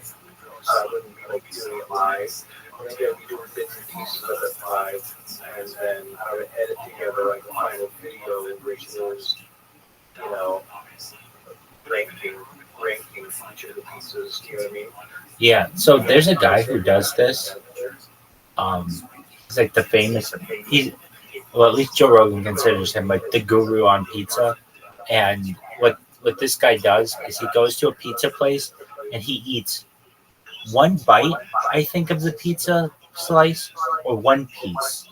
I think it's one bite of the pizza. Maybe it's one slice. Anyway, but he does any kind of pizza, and which is basically, he already has this niche. Like any video that you made, he made 5 years ago. But what you could do is do vegan pizza or some kind of like niche product. But I think vegan pizza tour, a vegan pizza tour, is amazing. And even if you don't want to do that, you could do vegetarian pizza tour and just get cheese pizzas. Why is this interesting? Well, you're basically going to take that guy's audience of people who like pizza reviews and also combine that with people who are either vegan or vegetarian, and kind of combine those two audiences to make something of your own. Do I think anybody's done this before? I don't know. And once somebody does that, then you would just do, your own little thing. But to do your own thing, we had this brainstorming session the other night with Elle. It was maybe like a few weeks ago. But what he really wanted to do was take the ideas that I have from not just the AMA, but I have a really extensive thing that I did like years ago at this point with ChatGPT, where I would ask it all kinds of medical questions and scientific questions. And so what Elle wanted to do was basically take this auto clicker with the content that I created and have that automatically upload to YouTube and have like a text-to-speech reader read this stuff. And is that interesting? It's just text. If we wait 6 months, we will have text to video where it could make all of that into a really cool video and populate it. But what he was trying to do was make money in an automated fashion. And I think that's what everybody wants to do, just be able to press a button and make some kind of money off of that. Anyway, it was in our discussion of like these brainstorming sessions of how we can basically take over the internet with whatever. A lot of it had to do with these robots. If you weren't in here, but 10 minutes before you were in here, there's a guy named Zoot who came in here, and I walked him through how to download these bots and showed him how to program it for something else that he wanted to do. And in someone in your case, getting back to you, your primary goal is absolutely perfect. That's get KCIP. You've already made 2 cents by streaming. So on Rumble, and that's without trying. So fuck KCIP at this point. You were able to make that on a bunch of different platforms, and you had the freedom. And nobody. The worst thing that Rumble did to you is put a watermark on your stream, which is like, who gives a shit about that? I mean, I understand why they do. That's the smartest fucking thing that they could have ever done.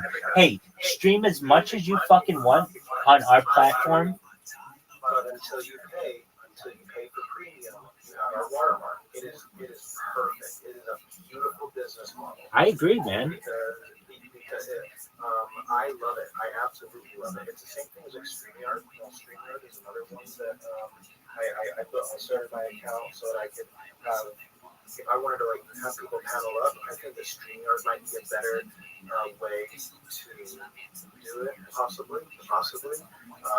Ultimately, I think Neo.Ninja is the GOAT, but it doesn't have the brand marketability, the name recognition that all those other platforms have, really. Yeah. It was kind of a grassroots project to help the developer become a better developer and sell a version of this product to companies. Right. And I'm all for that because it helps him. And I even got back in his Discord because I had questions about how to use Video Ninja. It was video. Or did I ask about the screen chat? I asked about one of the programs that he built. I was trying to figure it out. And I asked an intriguing question. No one had tried to use it for the particular reason I was using it. I had basically figured out how to use one of the rooms as like the home. So then I would try to make sure that it was simple so that nobody could basically fuck with it. I was trying to troll proof it before I ended up having trolls. Because I wanted trolls, but I wanted a specific kind of troll. I wanted someone who's going to have fun with the idea of a paranormal troll. I wanted them to call in and say that they saw a ghost in their house and it's looking at them right now. And I wanted them to make up a story. And, if it sounds fake, that's fine. I didn't want trolls to come on and, again, I didn't want them to just come on and play Wagner and say hi on Hitler and stuff, Right. I wanted to be able to, get people like that off the show quick, because that shit's okay, you had your fun, but I also want to make sure that putting all of these people in the room, they would all be alone in the room, and they would not have the ability to talk to each other, because I did not want them to be interacting. Because I was hoping that I would have 5 people waiting to be next on the show. And I can, give multiple people time, and make it, audience interactive. But so I basically troll-proofed it. And because of his help, that guy helped me run some HTML.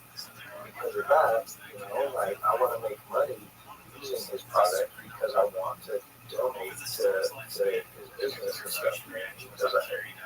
Because ultimately, if I can get that thing, that's the way of the future. But people, they want Coke and Pepsi. Nobody wants RC Cola. And RC Cola draft is what's up back in the day when we were kids. And that was the draft soda that came in the glass bottle. That was the first of the RC Colas to go. They didn't have the Coke or Pepsi recognition. It's almost a conspiracy that they wanted to make sure that they were known as Coke or Pepsi, not Coke and Pepsi with another and. Right. You like RC Cola? Say again? You like RC Cola? RC Draft. They used to have a Draft Cola. Yeah, what the fuck are you talking about? Yeah. Back when we were kids, when we were 11, we used to be able to get RC Draft Cola. And they were, it was a draft, beer, like managing a draft versus other beers, which are not draft beers. Right, I'm listening. Draft means that it was put into a keg and then put into a bottle. So, but it's basically for RC Draft, it was saying, okay, you got McDonald's Coke. Think of it like that. If you could go to a place and get all of Coca-Cola or Mexican Coca-Cola, or you could get all that says this is the same, this is McDonald's Coke. Because, people, McDonald's Coke is the best. And I'll admit it, there is something about the McDonald's Coca-Cola and McDonald's, I'd asked them before, so what is it? They said, we just keep it clean. You just keep the machine clean and in good working order, and it dispenses Coke properly. Do you know why? I've heard of cola at many different establishments, and I would swear almost anything that McDonald's has a special contract to get the best version of the formula. Yeah, well, it's not that as much. It's what the original people said. It's they keep the lines clean, and it's what you say as well, because those machines are so high profile for both Coca-Cola and McDonald's. They have the cleanest lines located at those locations. It's a feat in like I don't mean this in a joke, like it's in a plateau. It is a feat in consistency, product consistency. Yeah, I'm sure bottling and canning is one thing, but to be able to say the Coca-Cola at McDonald's tastes the same if I'm in the state of California, or the state of Texas, or the state of Florida.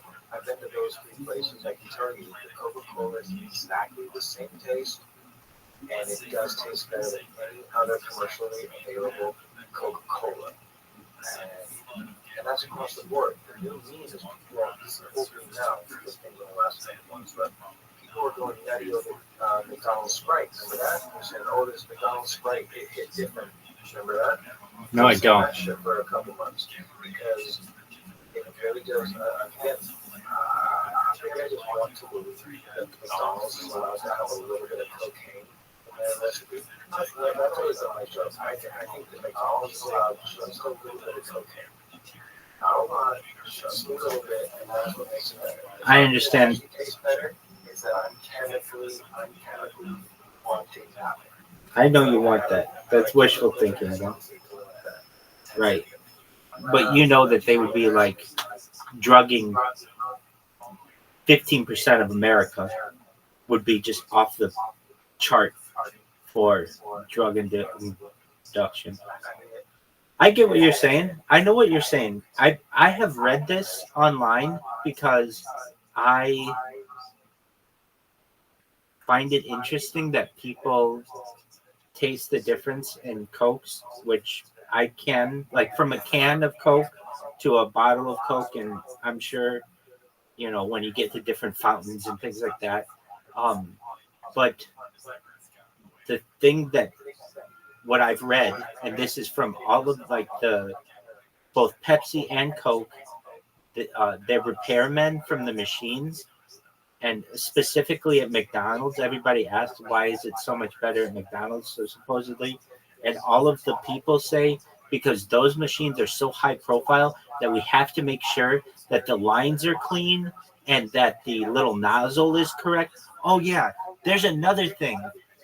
I don't know if you've ever seen this, but okay. Oh, now I know what it is. Let me see if I can find it. There's a way to test your soda.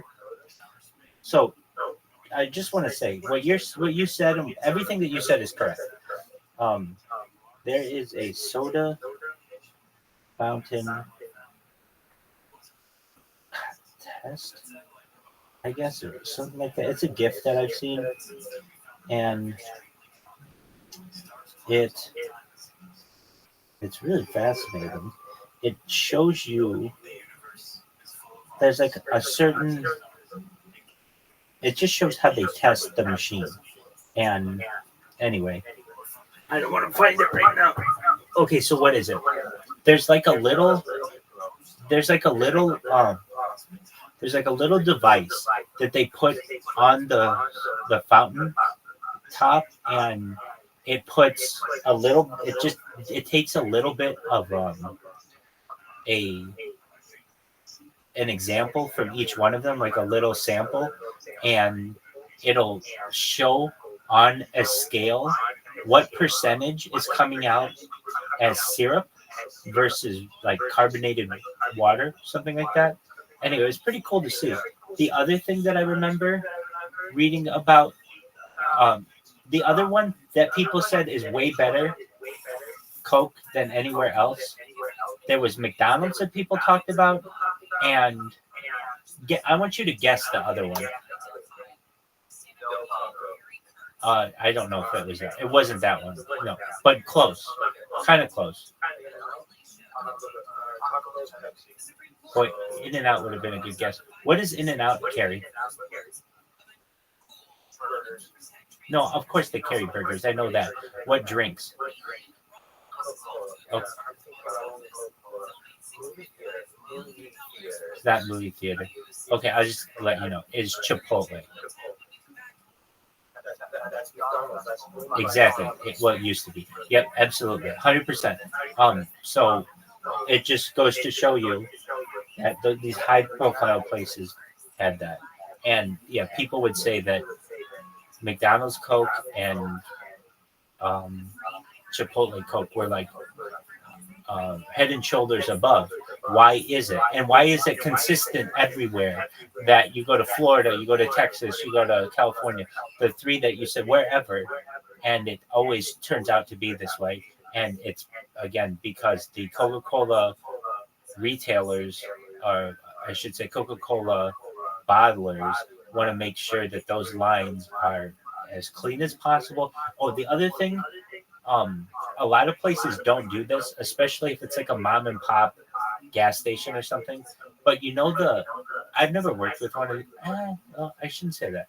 For like six weeks of my life, I had access to one of these machines. You clean the heads on the nozzles. Do you know what I'm talking about? You're supposed to soak those so that they don't get syrup buildup and shit. There you go. You know it then. Exactly. And you know how nasty and caked in that shit can get? And it's almost like, like amber that you would get like a mosquito stuck in that would be like 500 million years old. That's the shit it looks like in there. Sugar syrup, and then sugar and carbonated water, the carbon evaporates fast, and it's cool. So everything is evaporating so fast that process needs to happen for every machine. Right, exactly. That's something that, like, that is like the absolute bare minimum.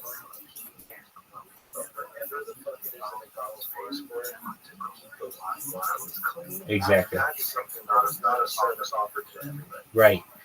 There was another thing I read too. It's definitely what we just said though. Clean lines and just a clean machine, really.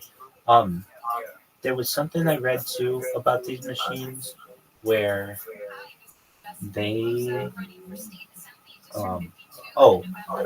what people will do a lot of times, like especially if they're trying to save money, is they'll buy some kind of like bootleg Coca-Cola syrup that isn't right, you know what I mean? And they'll do all kinds of things to get away with things. But basically, because McDonald's is so high profile, that's going to happen. Now, with all this being said, and we're sucking off fucking McDonald's soda machine, which I gotta say, I don't even. Well, I do know. I read a lot about McDonald's. Last time I was in a McDonald's, I don't eat there. I had to go to the bathroom, and right before a job interview, it was in Santa Fe Springs, and so I have been in them, and so I'm like familiar with it, and I love Americana, and it's part of Americana, and I would say the big mystery, I don't know if you're aware of this one, is not so much the drink machines of McDonald's, but are you aware of this one? The ice cream machines of McDonald's. Have you heard this one? Have you seen the documentary on it, though?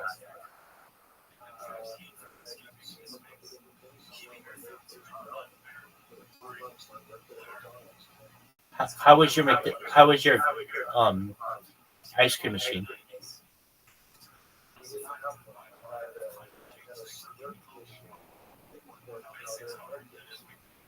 Dude, what kind of fucking McDonald's did you work at? This was a McDonald's?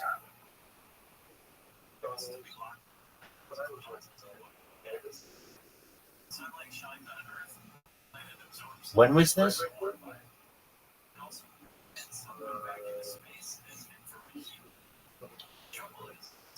Dog, there is this fucking documentary. It's not like a full-on documentary. Oh my god. It's by my favorite, perhaps, YouTuber. What is his name? Just one moment. Let me find his shit.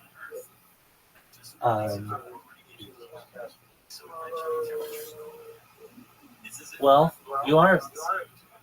I don't really consider you a YouTuber. If you had to ask me, like, I consider you more a podcaster, but I know that they overlap, so you know, I get that. No fucking way. No fucking way. In the trunk. Oh.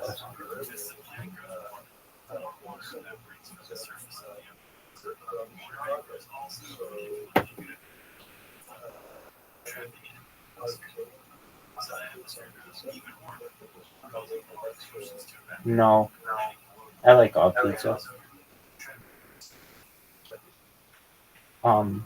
Like a lot of people think deep dish is the best, but I've never met a pizza I don't like. There is this documentary by this guy. It's a famous documentary now at this point. Documenting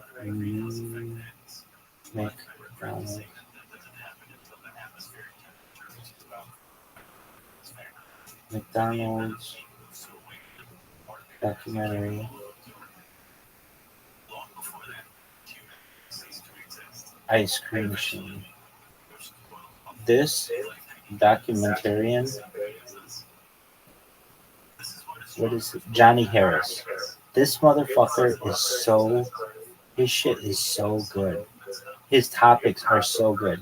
Okay, so what is it called? It's called, I think it's just called The Real Reason McDonald's Ice Cream Machines Are Always Down. So what's the TLDR? The too long didn't read on this. Basically, there was this random complaint. Actually, it started as a meme on the internet. Why is it that McDonald's... Do you know about this issue that like McDonald's ice cream machines are down a lot?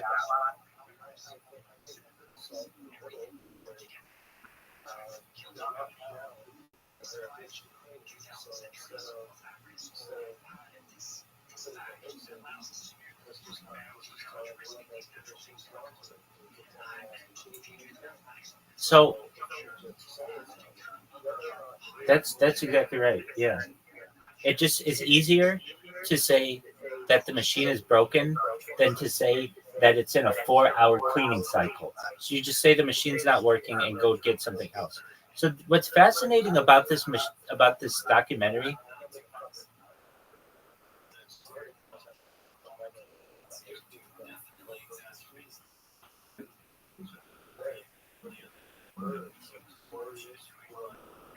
Dude, exactly. So I bet you used this machine or the previous generation of the machine, because they're all nationwide. They're all made by the same fucking company. But this is a really interesting thing. This same company also contracts with like Burger King and Wendy's. And it's really funny in the documentary. They go to a Wendy's and they're like, "Yeah, can I get a Frosty?" And they're like, "Yeah, go. Yeah, it's like 99 cents. Come to the next window." And they're like, "Wait, you mean your ice cream machine's working?" They're like, "Yeah, this is a fucking Wendy's. We like make fucking Frosties, dude." And he's like, "Yeah, so you mean that your ice cream machine isn't broken?" They're like, "How many fucking times do we have to say this to you?" "No, it's working." They're like, "Yeah, do you know that like this is an issue at like McDonald's, and they're like, yeah, that's their problem. That's not our problem. Our stuff works. Pull around to the next window. So, so what does it turn out to be? There's this company that basically is the only company that you're allowed to buy the ice cream machine from if you are a McDonald's franchisor and a franchisee. Yeah, and the service technician is very, very expensive, and you have to use their person. So it's thousands of dollars. It's like $1,000 an hour to have this guy come out. So instead of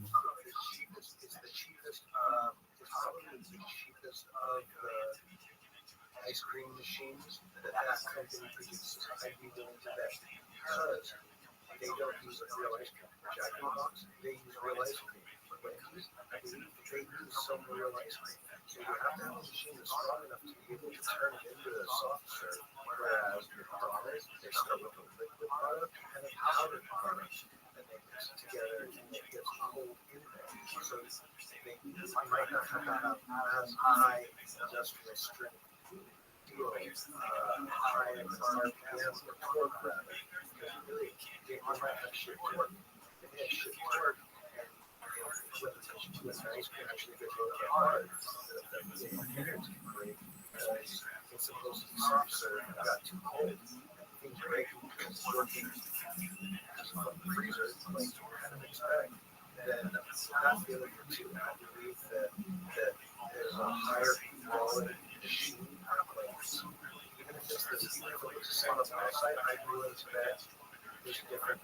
it's the same exact same company, and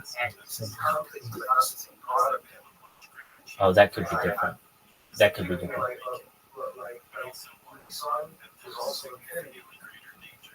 I think that McDonald's bought a bunch of new songs, and maybe Wendy's, because they're not big, they invested in themselves. I got the Infinity. It's a company called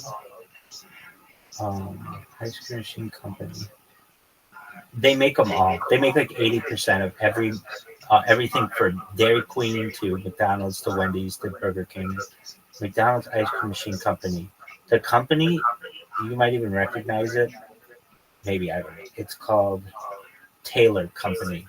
And this company actually is like a huge revenue stream for McDonald's, and you wouldn't know it, but here's why. Basically, if you want to fix your McDonald's ice cream machine, you have to have a tailored person come out and fix it. And the way your contract is written, basically, of the $1,000 bill that you have to pay Taylor, like 300 of it goes back to McDonald's corporate. So Taylor gets 700, McDonald's gets 300, and so it's in McDonald's corporate's best interest. So what if you didn't sell some fucking McFlurries? The fact that you had to have this person come out and service the machine means that you're going to make money on it. It's really, McDonald's is really, really fucking corrupt with what they do to their franchisees. They, I don't know about them, the thing about the milk. I can tell you this, at the end of the movie, The Founder, with Michael Keaton, where he stars as Ray Kroc, the founder of McDonald's Corporation, like the last lines say that they reintroduced milk into their milkshakes. So maybe they did, I don't know. But they didn't for a while. I mean, there's some kind of powdered thing that you're saying, which is accurate. And then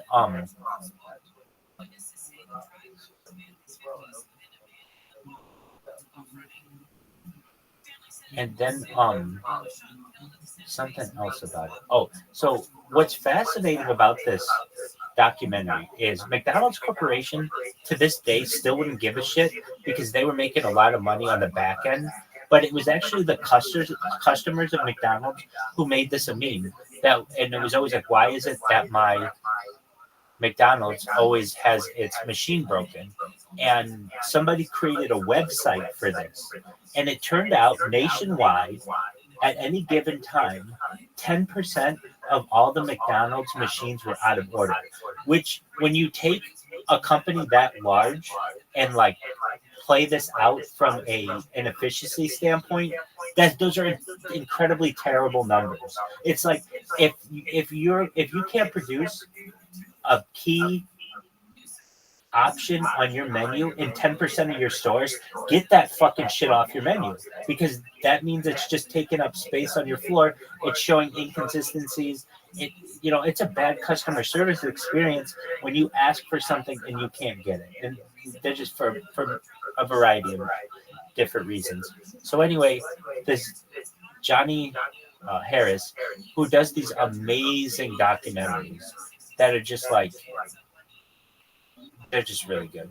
And they're simple. Anyway, he delves into this issue, and it turns out that so what ends up happening, these Taylor machines always would break down on people. Why? It was exactly what you said, because of the cleaning cycle. In order to store like dairy, a machine has to be like extremely sanitary. And so, because you can't have it be like storing like at incorrect temperatures and such. So what this machine does is basically, when it does its cleaning cycle, it boils from the inside. It boils absolutely everything. So it goes up to like 250 degrees Fahrenheit. And then once it kills all the bacteria inside, it flushes itself out, and then it's able to make the ice cream. But basically, there's this piece of equipment that if you don't put it back into the machine perfectly, there's like the machine's not going to work the next day, and it's going to have an error that the cleaning cycle failed overnight, and it's just going to have to clean during the morning, which means you can't get anything like frozen for the morning. All right. So what does somebody do? Oh, and the other thing about McDonald's, while normally the training is like really, really good, because it has to be like, it's just everything has to be the same everywhere. The one part that the training really sucks at is the maintenance of this machine, because the Taylor company does not want it to be easy to maintain, because they want to have to come out as much as possible and repair it, because they make like 35% or something of all their profits just based on this service plan that they have with these companies. And since they know they have no competition, because it's written in every single franchisee's contract that you must use this Taylor company, they know that they have McDonald's franchisees fund. So what ends up happening? Somebody comes out with a piece of equipment that is really, really simple to use, that you plug into your ice cream machine, and it gives you all kinds of data on the machine that is sent via an app to your cell phone. So this documentary is like a deep dive into that. So what ends up happening? The Taylor company says, so because these machines went down all the time, all of these franchisees would complain. And McDonald's would say, there's nothing you can do but just get them repaired. So what the franchisees would do would be to buy these aftermarket products that would monitor their machines. When the machine didn't do the cleaning correctly, instead of saying like improper cleaning cycle, it'll say error 2418. And it's like, if you just are fucking in high school, or like you were, like whatever, 23 years ago or whenever you were doing this, you don't know what error code 2438 is on a fucking McDonald's machine. You're worried about your girlfriend and making sure you get an A in biology and all the other shit that young people are worried about. So what do? You just tell the fucking manager that we've got error 2438. There's nothing more we can do, and then you don't have your product. So these franchisees got sick of this happening. So somebody came out with a product that you could plug into the machine that would give you really up-to-date information on it. It would tell you if your cleaning cycle failed, why it failed, what you could do to improve it. And believe it or not, the issue with all these McDonald's machines, do you know, I could sit here and ask you, do you know what the issue is that's causing them all to fuck up? And you would sit here all day long and be guessing. What is the issue? The issue is this.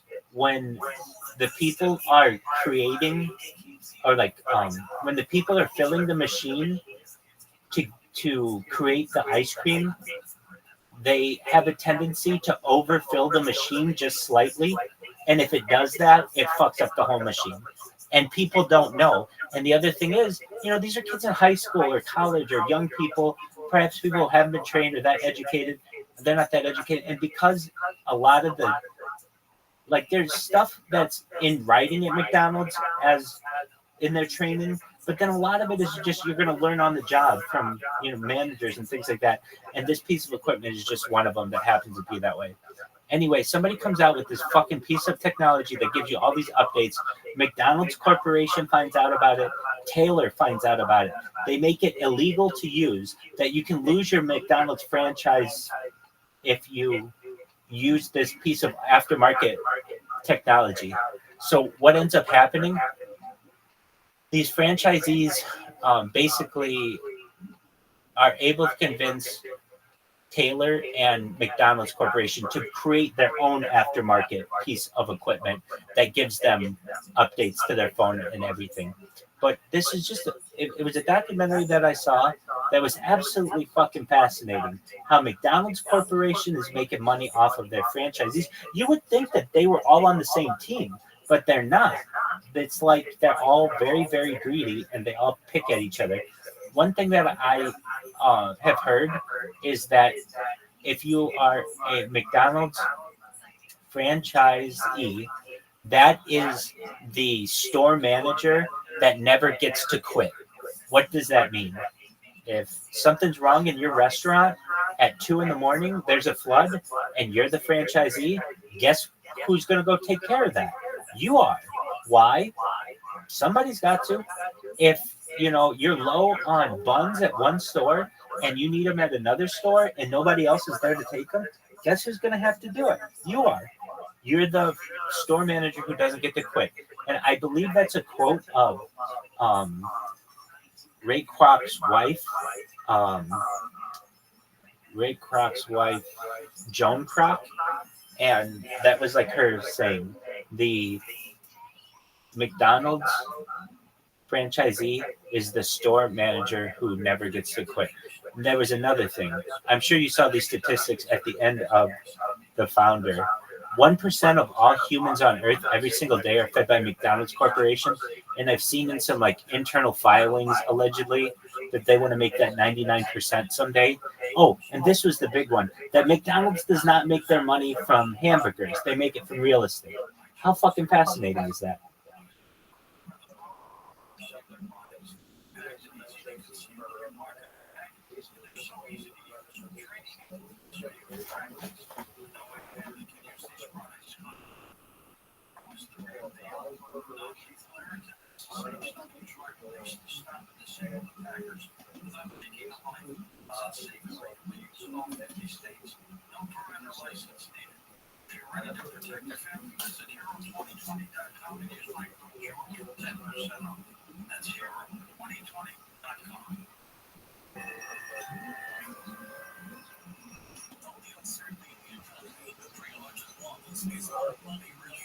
That's when I discovered the power of a gold IRA from Noble Gold Investments. It's a tangible asset that can help protect your wealth when times get tough. And with Noble Gold Investments, it was so easy to roll over my existing IRA into a self-directed gold IRA. Their experts guided me through every step. I've diversified my retirement portfolio with something real. Don't wait for the election uncertainty to threaten your financial security. Vote for the timeless safety of gold and silver in 2024. Away up to 10 1-ounce silver Trump coins or a 10-ounce silver American flag bar with a qualifying account. Just visit noblegoldinvestments.com now and use the promo code Trump. That's noblegoldinvestments.com.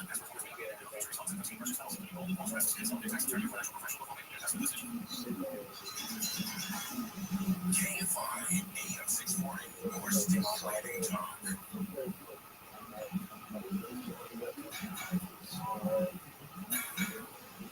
Welcome back to Coast AM. I am Lisa Miller, and my guest is Daniel Rabbi. I absolutely adore him. He has been struck by lightning so many times, which is extraordinary.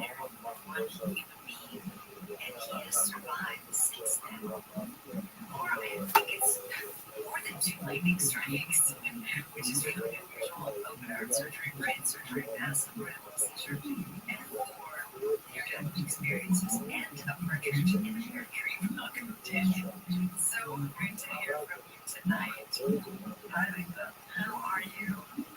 I'm doing quite well. Things are considered right. Thinking about it, you were doing the whole thing. I was thinking about 20 years ago when that beautiful daughter was being born. You were doing the weird shit for you, like 1 or 2 days a week, or you were going through all that. I didn't realize that was like 21 years ago. I have known you for such a long time, and you did beautiful assistance to my wife.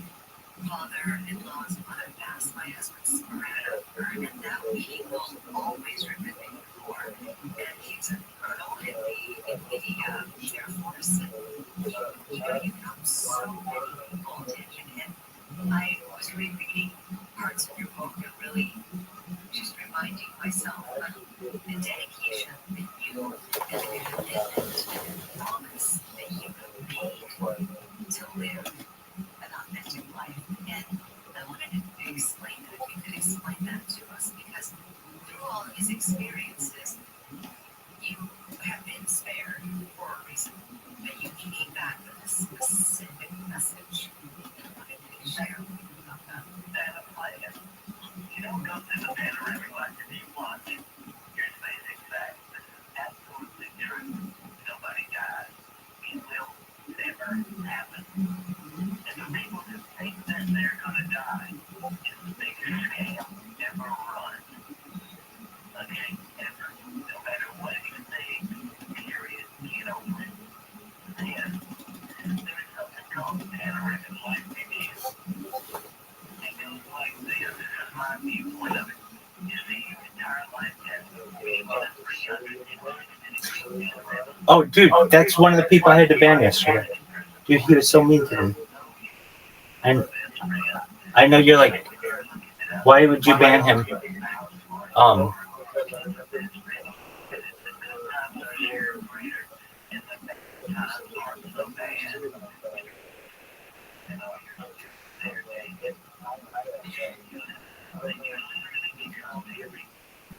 No, you're 100% right. You're 100% right. That's why I think I said, like, there was somebody who I thought they were my friend, but then it turned out they were just really, really mean. And I don't know why they were being so mean. That was the person who had been watching me for 2 years. And it's very hard to cut ties with them. But you're right. They were really not an ally. And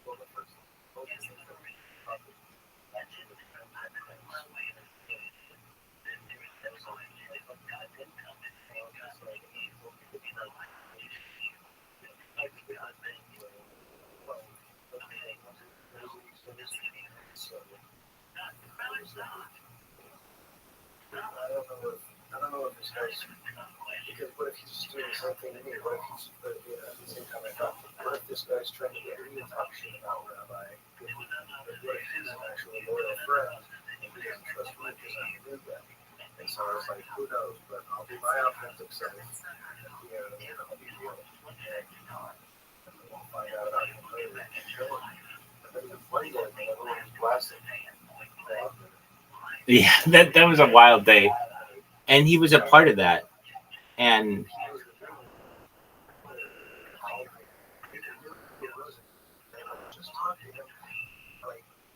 Voice to voice, like 2-3 days before. And so when that night, XYZ came in, XYZ started talking. I was like, that's silly. I hear it.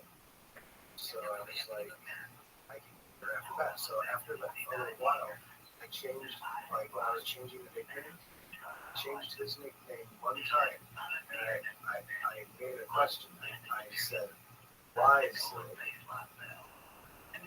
Because he keeps using it XYZ. So I typed why, like the question why, and then Sid, and a question mark. And all of a sudden, XYZ left. 2 seconds later, Sid showed up. Oh, hey guys, what's going on? What you got going on tonight? And I just went, come on. There you go. There you go. Well, you're 100% right. You know, there's the old phrase, keep your friends close, your enemies closer. And so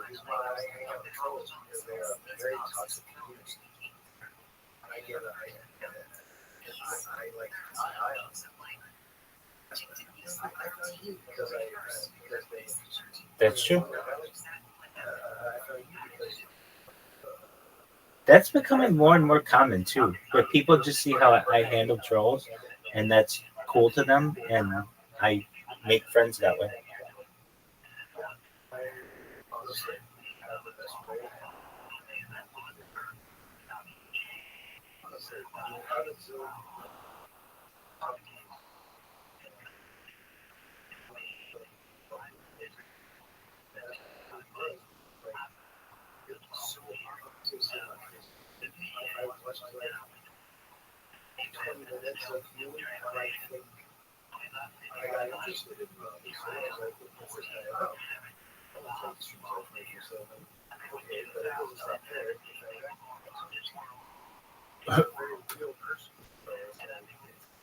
The best way I've seen somebody describe it, and it was on Kick in a chat.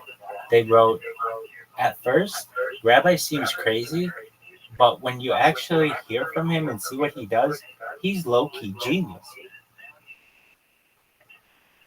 And I thought that was just extremely high praise, because there is, I mean, this is arguably an art project. This is arguably performance art. And in its own way, not all artists are appreciated in their day. And some people appreciate what I do and other people don't. Some people get it, other people don't. Those who do get it, though, understand that it's a very, very big opportunity. Those that don't get it, I don't know what I'm going to be able to do with them. That's fine. Eventually, their neighbors will tell them, or their friends, and they'll get on board.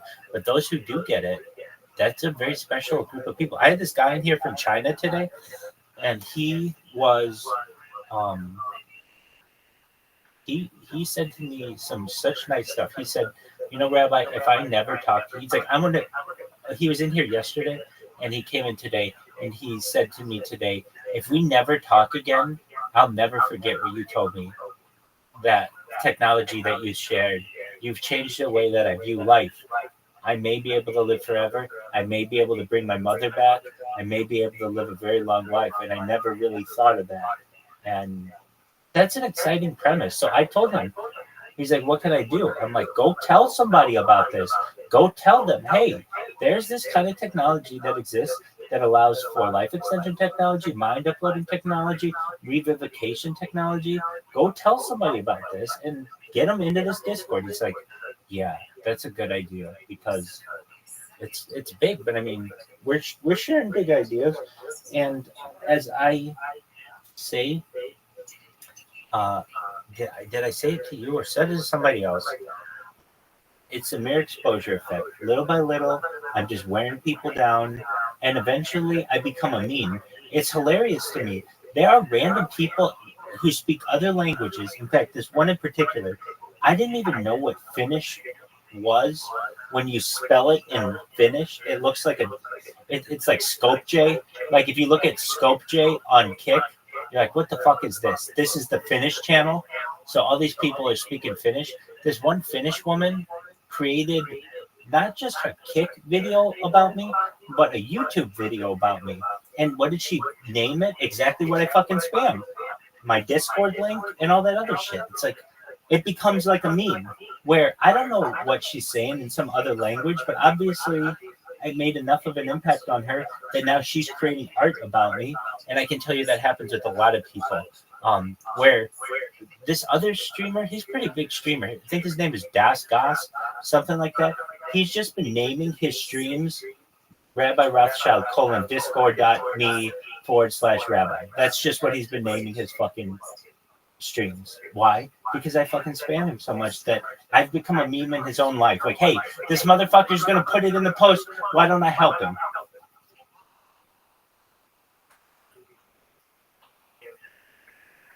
Oh yeah, definitely. No doubt about that one.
Joseph Goebbels was the greatest filmmaker of all time. And it makes some autistic guy freak the fuck out. If he freaked out, and you gave them that entertainment of them pulling the string, you could be giving the reaction that they want. That's why you win. That's correct. You don't have that.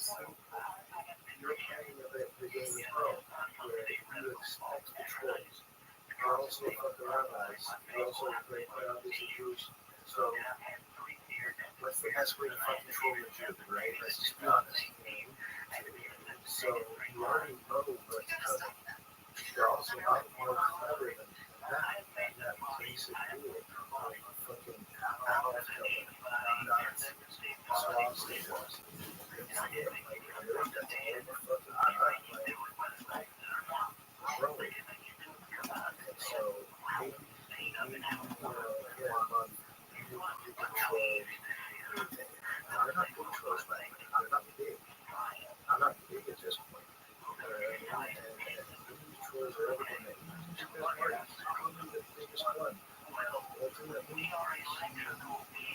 Really maxes out on a really big night with 2,000 people watching. Now that's like normal for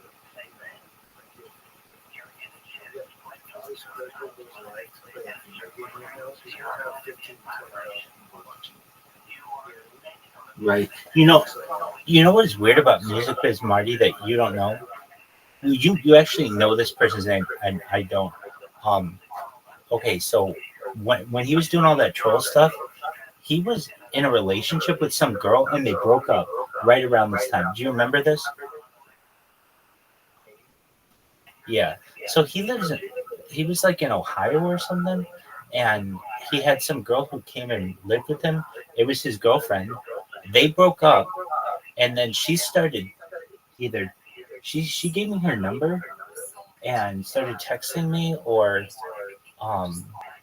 somehow, well, I was gonna help her do something. I forget. She had some idea that she wanted my help with, and so that's how I got to communicate with her. But I was just thinking, I might contact Music Biz Marty. It's now been almost a year, and we should do like a follow-up, a 1-year anniversary. How you doing, big dog? Dude, this is a fucking weird thing. Okay, it just so happened that my 3 years of Cyber Ghost expired yesterday. Okay, so right. But guess what?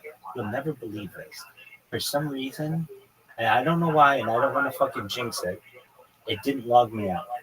So it's still working for me, which is big time. So I'm just kind of going with the flow. I have a very, very little money amount left. I have like so little, but I think I could pay for 2 years. It's like $50 or something. And then like that's the so how can Kick stop me? The easiest way for them to stop me is for me to have an accident where I reveal my ISP and they're able to send a cease and desist to my ISP. That's how they can get me the best way. Why? Because they can just say that this is like a DDoS attack, and then my ISP I can get in trouble, and I'm not even the one who get in trouble. It's the people whose internet I use. So then that can cause all kinds of issues. So in order to avoid all of that, I just have to stay behind, or as best I can, VPNs. And generally, I mean, I know before I started doing this, and I got CyberGhost, I remember being like, oh, I'm not going to need, I'm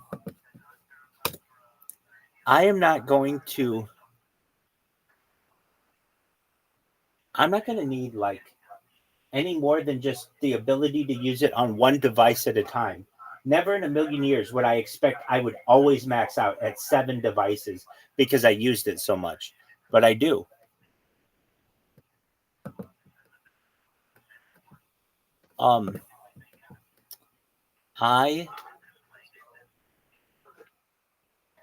And I know that these are the last days of freedom on the internet. They will make use of a VPN illegal probably in the next 5 years or so. And you won't be able to do this. They won't let you play this fucking cat and mouse game in 10 years. What will happen is this.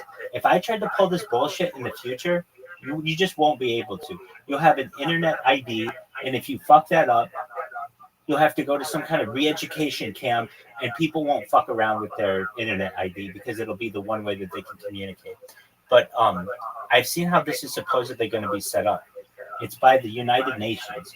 Basically, the United Nations is going to say that it is a requirement for all people on Earth, should they wish, to have internet access. And thus, because of that, every person on Earth is going to be issued an official UN email address. So what would your UN email address be? 1, 2, 3, 4, 5, 6, 7, 8, 9, 10 at UN.com. You're basically going to be a number. This is essentially the mark of the beast. Why? Because then the UN is going to be able to communicate things to you directly outside the purview of the United States government. And they'll say that you have to get your passport updated with some kind of UN stuff and all kinds of stuff. And very soon it'll be a global government through the UN, and it will all be done allegedly through an email address that is a system that is started by an internet ID or an internet license. Okay, so I know I won't be able to do this in the future. What will the punishment be in the future? Let's just say I went against the grain one day. Literally, the police will come to your house and tell you you cannot do that. They'll arrest you, and they'll take all of your fucking devices, and you'll get charges pressed against you. We're very close to that society. I mean, we're like 1 or 2 years away from that society where all they have to do is pass some law, the anti-spam law, Congress's anti-spam law of 2026 that says you no longer are able to send duplicate messages on the same server within the same hour. And if you do, it can be punished up to 1 year in jail. Like, that's all they have to do. And it's very easy for them to do that.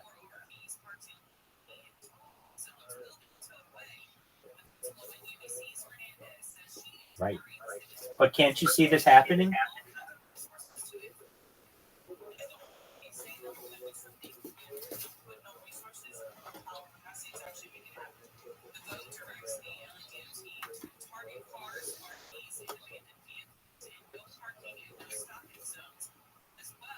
There you go. Then you know what's up.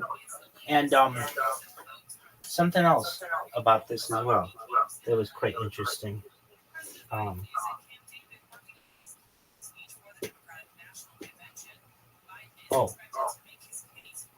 The United Kingdom just announced that they would start prosecuting people who spread misinformation online in other countries. Like under normal conditions in the United States, I would say, good fucking luck, you limey pricks. Suck my fucking cock, you little cunts. But you never know what tomorrow brings, where all of a sudden what you did on the internet in one country, you can be held liable in another country. That's incredible.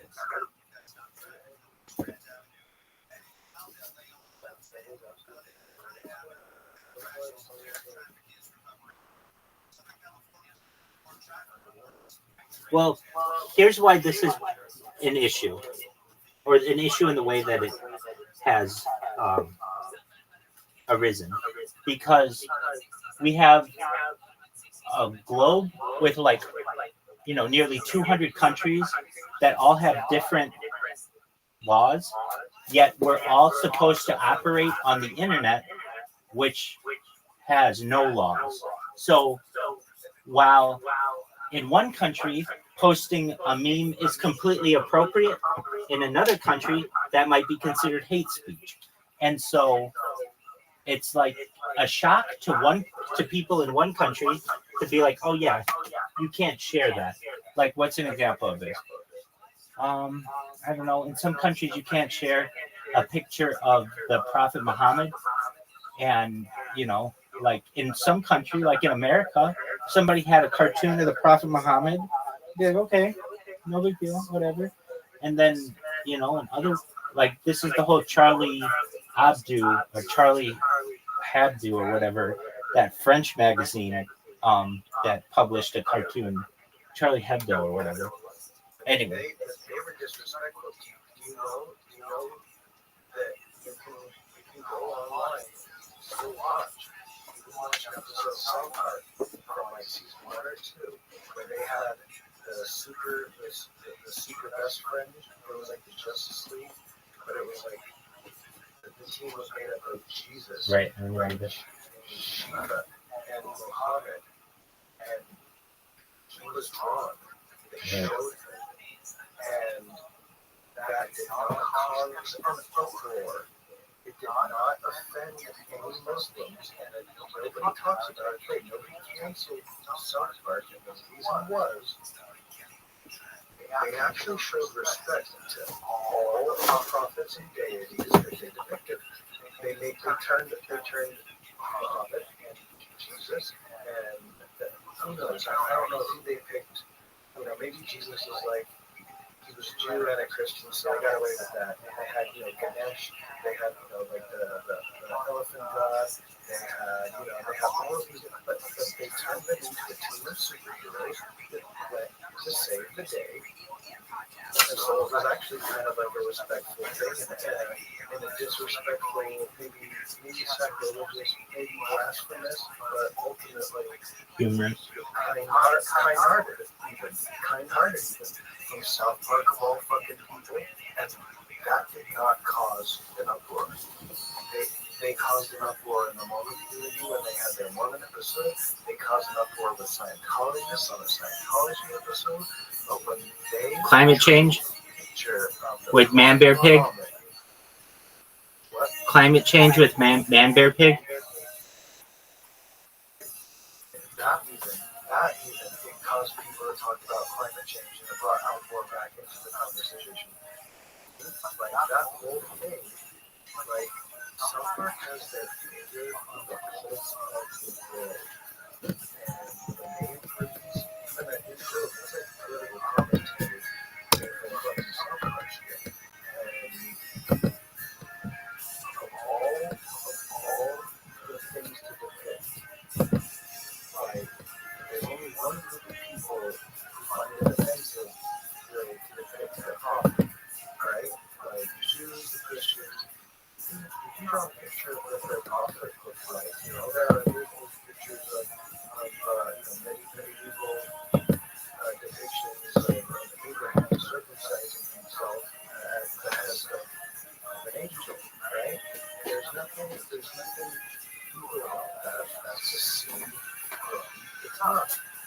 See, Genesis is so it's depicted hard and it's offended. But Islam, they say not to depict their prophet. And South Park fucking did it and got away with it. It is really one of like the biggest thing ever. Because all they do is show a little bit of respect to everyone. Yeah, it was a joke. They basically said all the gods are real, so none of them are gods. None of them are God anyway. They're just superheroes from the past. Make people take it how you want, because it's South Park. Right. You know what I mean? I do. On Christmas time, they got a fucking piece of shit singing songs. You know what I mean? Like how the hell do they, all people, get away with it? And it's just about respect. It's really fantastic. That is interesting. I'll be right back after use the restroom. Yeah, we got to get some guests that we can roast, man. Me and Tony have roasted each other for 35 hours. Yeah. It's at the bottom of the barrel now. I can't call him gay no other way. Right. It's true. The bottom of the barrel is we're going to be throwing it against ladders and shit. All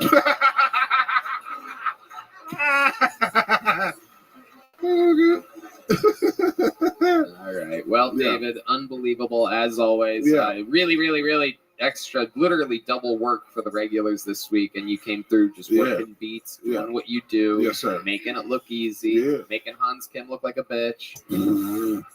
That's my boy. What he did? What did Hans do? He had a little struggle. He had about 20 seconds, and then he started talking about how happy he is to be a regular on Kill Tony, and like went on this like monologue. He got his phone out for references. He basically drank a cup of his own warm sperm up here. Yeah. Hans gonna be all right. He got to get into the place. You know what I'm saying? Like William been doing it 5 years. I've been doing it 4 years. He just got to get into that position to where this don't affect him anymore. When he go out, people calling his names and all type of different type of bitches want to fuck him. Now, once he gets used to that, he'll be all right. He's fucking one of the devils, right? David Lucas, unbelievable as always. Yeah, love you, David. Yeah.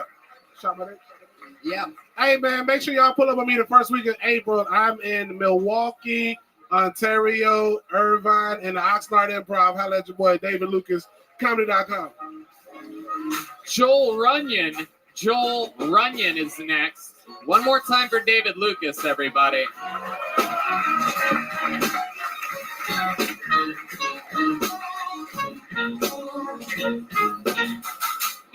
How we feeling out there? You guys still having fun? How's Laguna Beach? How you doing out there? You okay? Yeah, I like what you did there. That fucking. Ladies and gentlemen, Joel Runyon, everybody.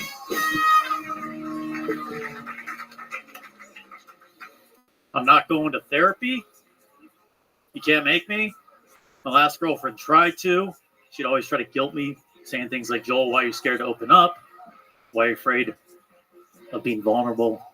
Why are you so opposed to going to therapy? And I told her, I'm not opposed to going to therapy. I'm opposed to how much therapy costs. Because you guys been to therapy? It's like $150 an hour. $150 an hour. It's crazy. I'm not doing that. You have better things to do. Like drinking. And I was drinking a lot at the time because I was dating her. She'd always say stuff like, if you spend all the money you're spending on alcohol and therapy, maybe you'd fix some of these problems. And I can...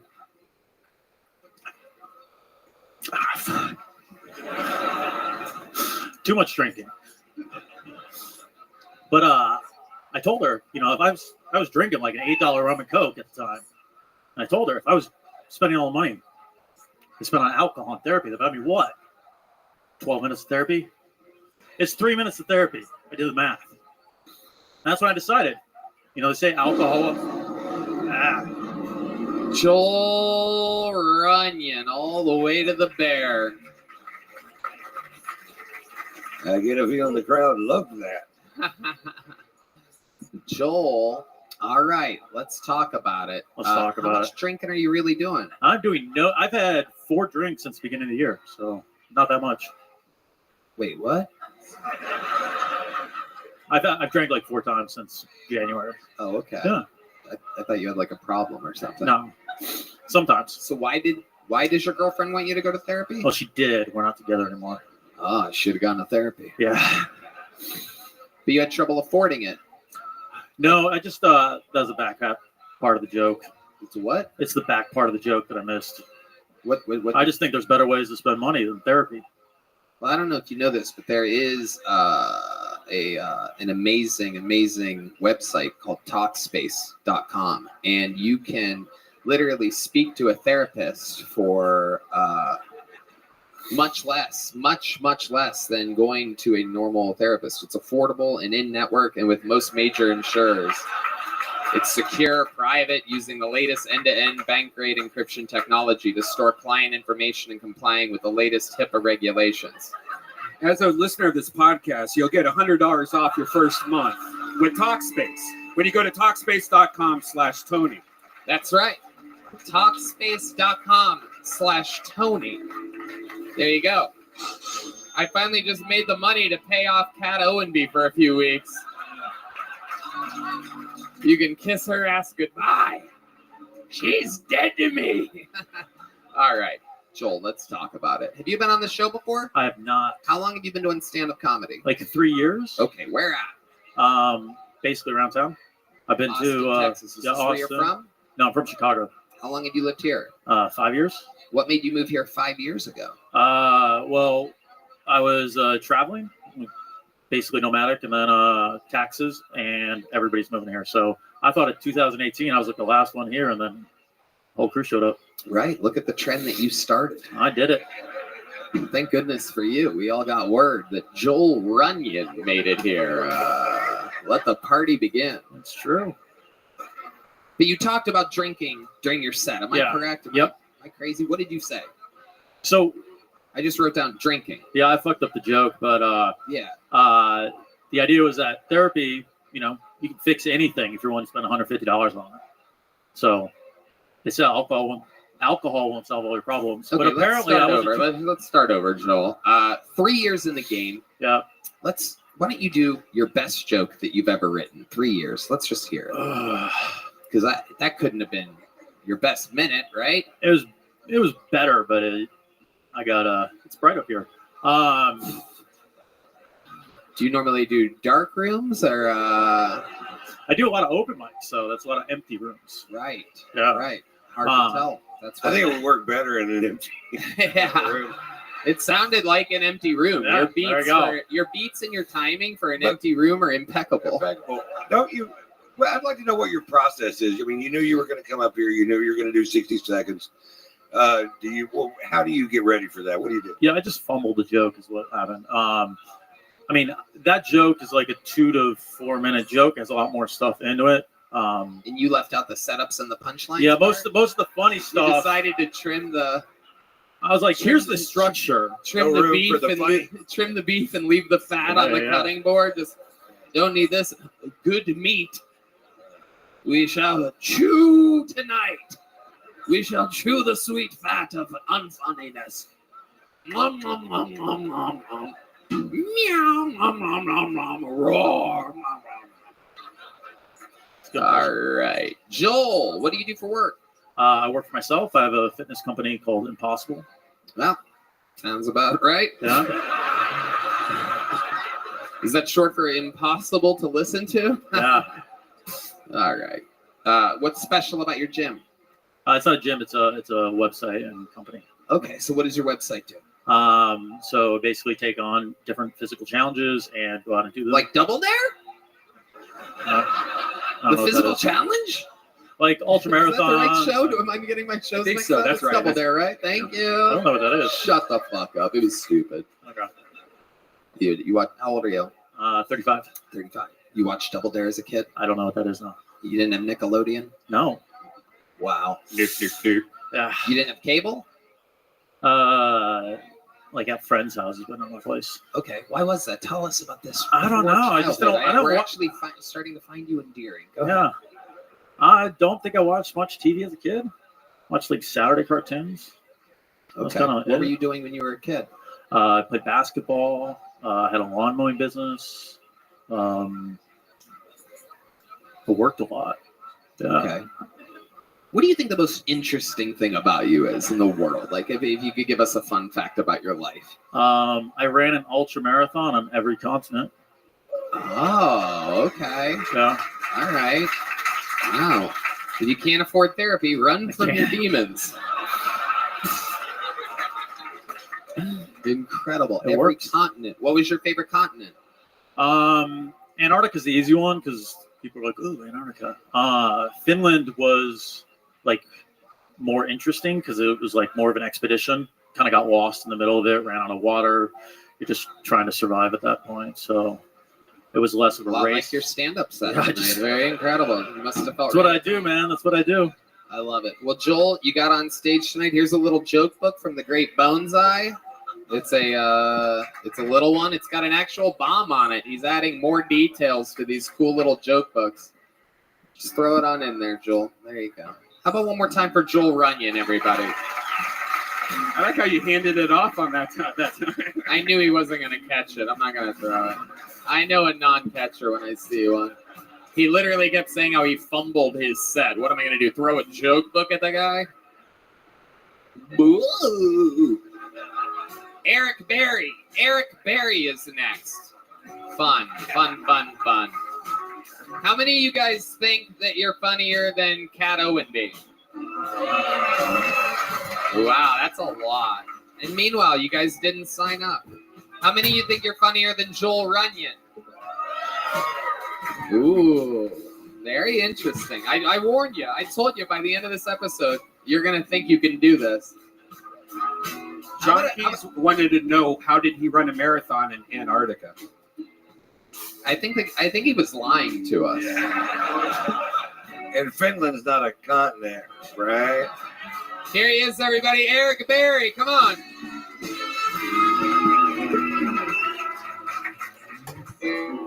There's been a lot of bad things happening in the world, and I'd like to talk about some good things if that's okay with you guys. Was that all right? So Victoria's Secret made history last year by hiring the world's first model with Down syndrome. Yeah, give it up for that.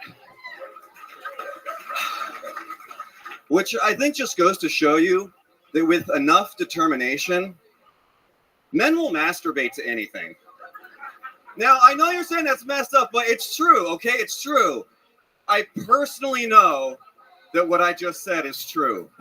Okay? Don't act like you don't have a fetish for girls with Coke bottle glasses who only like the green M&Ms, okay? Come on, look, her tits don't have Down syndrome, you know? Like, I'm all for diversity, you know, but I think we should have some standards, right? Like, I don't exactly think we need a special needs program for the airline industry, right?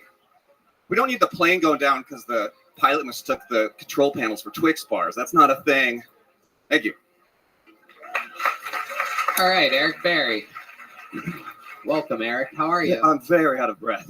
Why are you so out of breath? I had to. My Grubhub got hacked, and I was talking to the customer service in the other alleyway, and then. Wow. I can't lose that $45, you I love know? this new chaotic alleyway. It's added such an interesting element to the show. We need to get a camera back there. There right? is a lot going on back there. I heard people are making hot dogs and selling them. There's like side businesses happening. A lot that I won't get into. Who knows what's being sold for sale in the new rabble-rousing alleyway behind the mothership. And you're out there ordering dinner. No. It got hacked by somebody in Philadelphia. Ordered from Teddy's Pizza, and I had to take care of that. I was on the phone with customer service, and then they said my name. So, damn, how do you get hacked like that? I don't know. What do you think you did? Have you been just clicking on links? That I did get I recently signed up for a Pornhub Premium, and I'm thinking that, yeah. Why would you do that? You know. Yeah. What are you not getting off of the thousands of hours of porn on Pornhub? I like to support the sex workers, you know? Seriously, though, what are you getting on premium? What are you looking at? If we were to look at your search history, what exactly would it be? Well, I recently been chatting with a lady who said that she might have a pregnancy scare, and then that sent me down a prego porn Wait, you were chatting with a lady that you've had sex with that said that you may have No, gotten we just pregnant? matched on Tinder, and she was Afraid that someone else got her yeah. pregnant?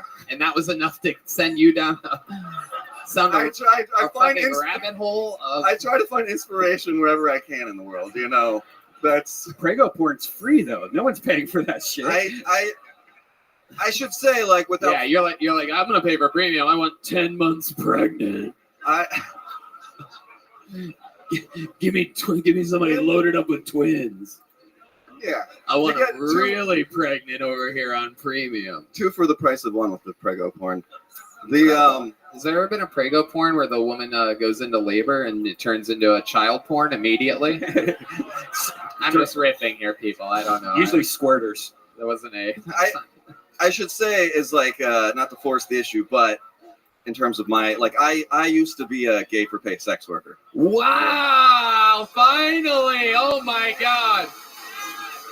Oh my god! I've been trying to fucking interview humans up here for the last hour straight, and I've been getting nothing. The last guy ran around other continents, and now here we have hit the fucking lottery. Gay for pay, Eric Berry. Let's talk about it. Please, is that going to be in the clip? Gray for okay, good. Clip. You're afraid of Instagram? This whole thing's going to exist for eternity. Every second of it. I love it, Eric Berry. So let's talk about it.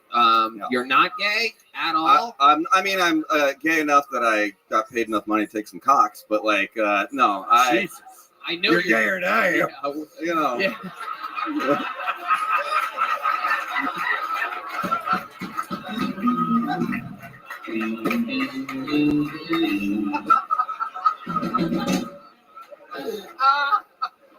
Oh my god. All right. So we know you're that gay, but I'm saying before that, did you ever do anything gay? No, actually, and I talk about this in my stand-up, but I was actually a virgin the first time I ever went into that whole situation. How did you end up in that situation? The short version is Craigslist used to have a erotic service that Brian knows. Yeah. I miss it. Rest in peace. Fucking Craigslist? Craigslist had an erotic services section, Jesus. and it turns out college is very expensive in the U.S. You know? Ended up on Craig's Fist.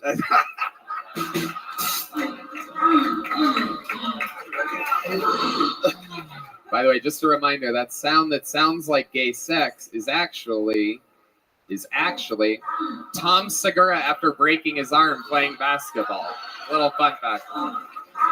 Only here at Kill Tony do we use that sound effect when we're talking about 2 men fucking, because Tom Segura, that's just him holding his arm. Just one man sounding like 2 guys fucking. So, here we go. Gay for pay. You ended up doing it. So what was the first one like? How old were you? You talk about this it was decades ago. I'm 37. Yeah, this was decades ago. You're like 18? I literally, the ad said, just turned 18, UC Berkeley freshman, former high school football player, never been with a guy. And like UC Berkeley, so you're like around San Fran. Yeah. Oh my god. Jesus. And Oh my god, that's like a ad being I'm a leprechaun, end of the rainbow, pot of gold, come find me. Everybody would literally be like, wait, what? Let's go. San Fran. I shit you not, within like 15 minutes, my inbox was like, oh yeah, just full. And is that what you call your asshole? It was just.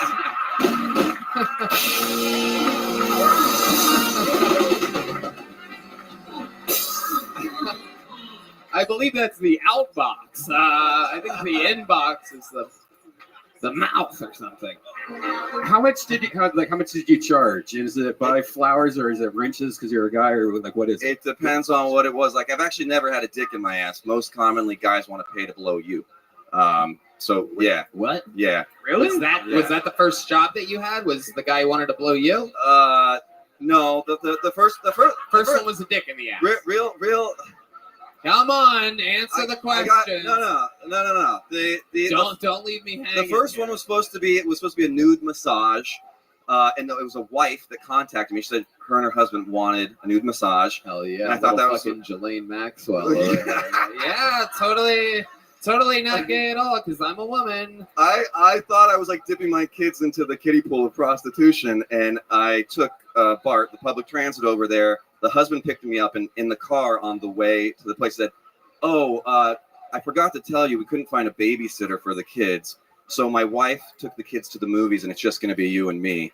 Oh, shit. Yeah. Okay. How's it going, Ron? You doing good? I'm terrified, dude. I'm terrified.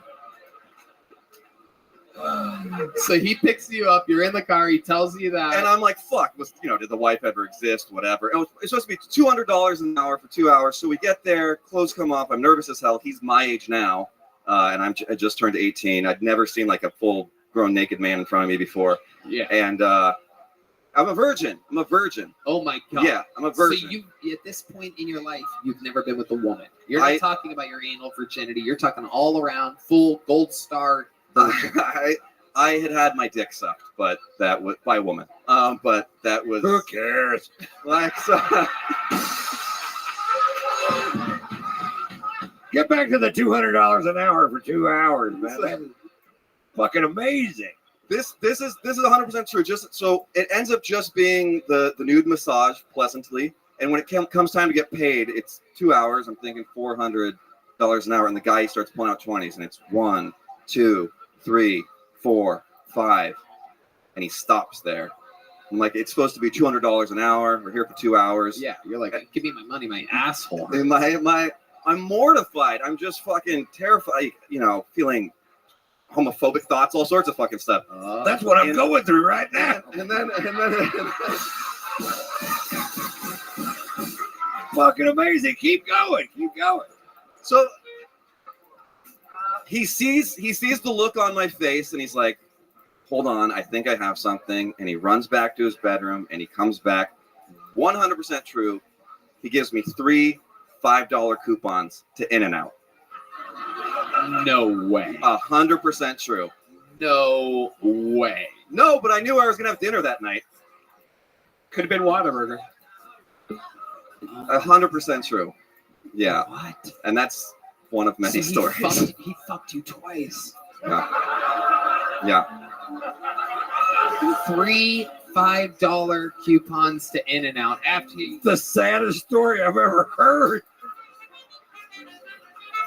I've never thought about it. Kid. Here you go. I know your ass is leaking right now, but hope you like animal. I know you like doggy style, but go animal style. Here's some. I know that I just went in and out of you, so here's some In-N-Out. My God. Have I mentioned that if you go to Talkspace.com and use the code Tony, you can talk to a therapist? Eric Berry, what an amazing interview you are. Holy shit. You just go. Yeah. There's I can't even That is the tip of the iceberg, my friend. So after that, did you just go crazy and like, oh, I'm doing this every day, multiple guys a day? Because that's how it happens. Like in Wolf of Wall Street, he starts off with penny stocks. The next thing you know, he's fucking like the king of everything, right? You just have shit going in and out of your ass. Cash flowing, like in that scene in Scarface where they're just printing money and laughing, except there's dicks everywhere. It's it got to be a little bit addictive. It puts the dick in addictive. Yeah. But no, man, it was I think the most I ever got paid was the only time I've genuinely ever had intercourse with a guy. Is a guy paid me $1,200 to fuck him in the ass, made me dinner. And then made you dinner, didn't even give you coupons. That's incredible. How romantic. That's incredible. Eric, here's a big joke book. Amazing set. Very fun interview. I appreciate it so much. Very, very fun. Eric Berry. Let me pull another name out. Adam Crocetti? Adam Crocetti, perhaps? Hell yeah. How fun.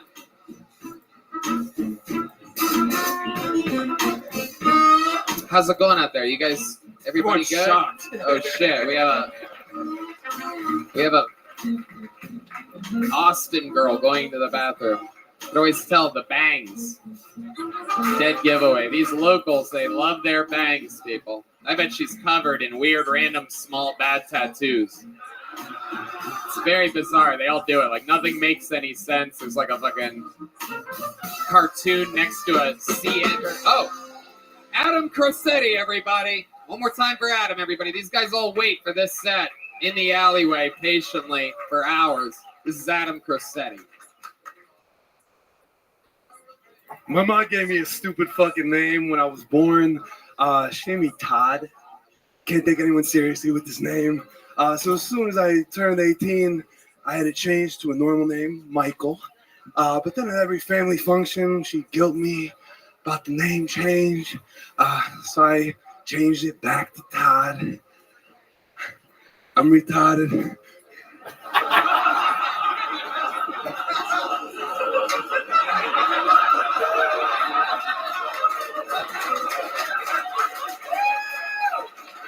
Oh.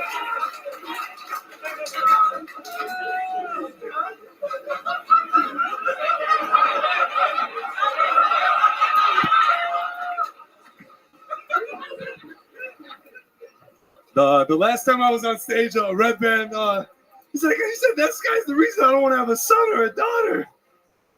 It hurt, dude. What the fuck? What happened? Adam Crossetti, everybody.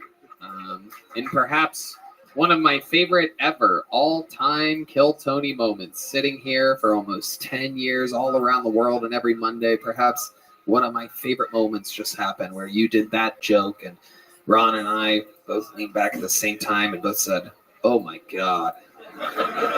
And so yeah, that's where we were. You got to laugh from the people that don't know what good is. But holy shit. It's a bad joke. It's a bad joke. How long did you think that joke was? Because it was like 15 seconds long, and then you had a pause for fucking ever, and then nothing behind that.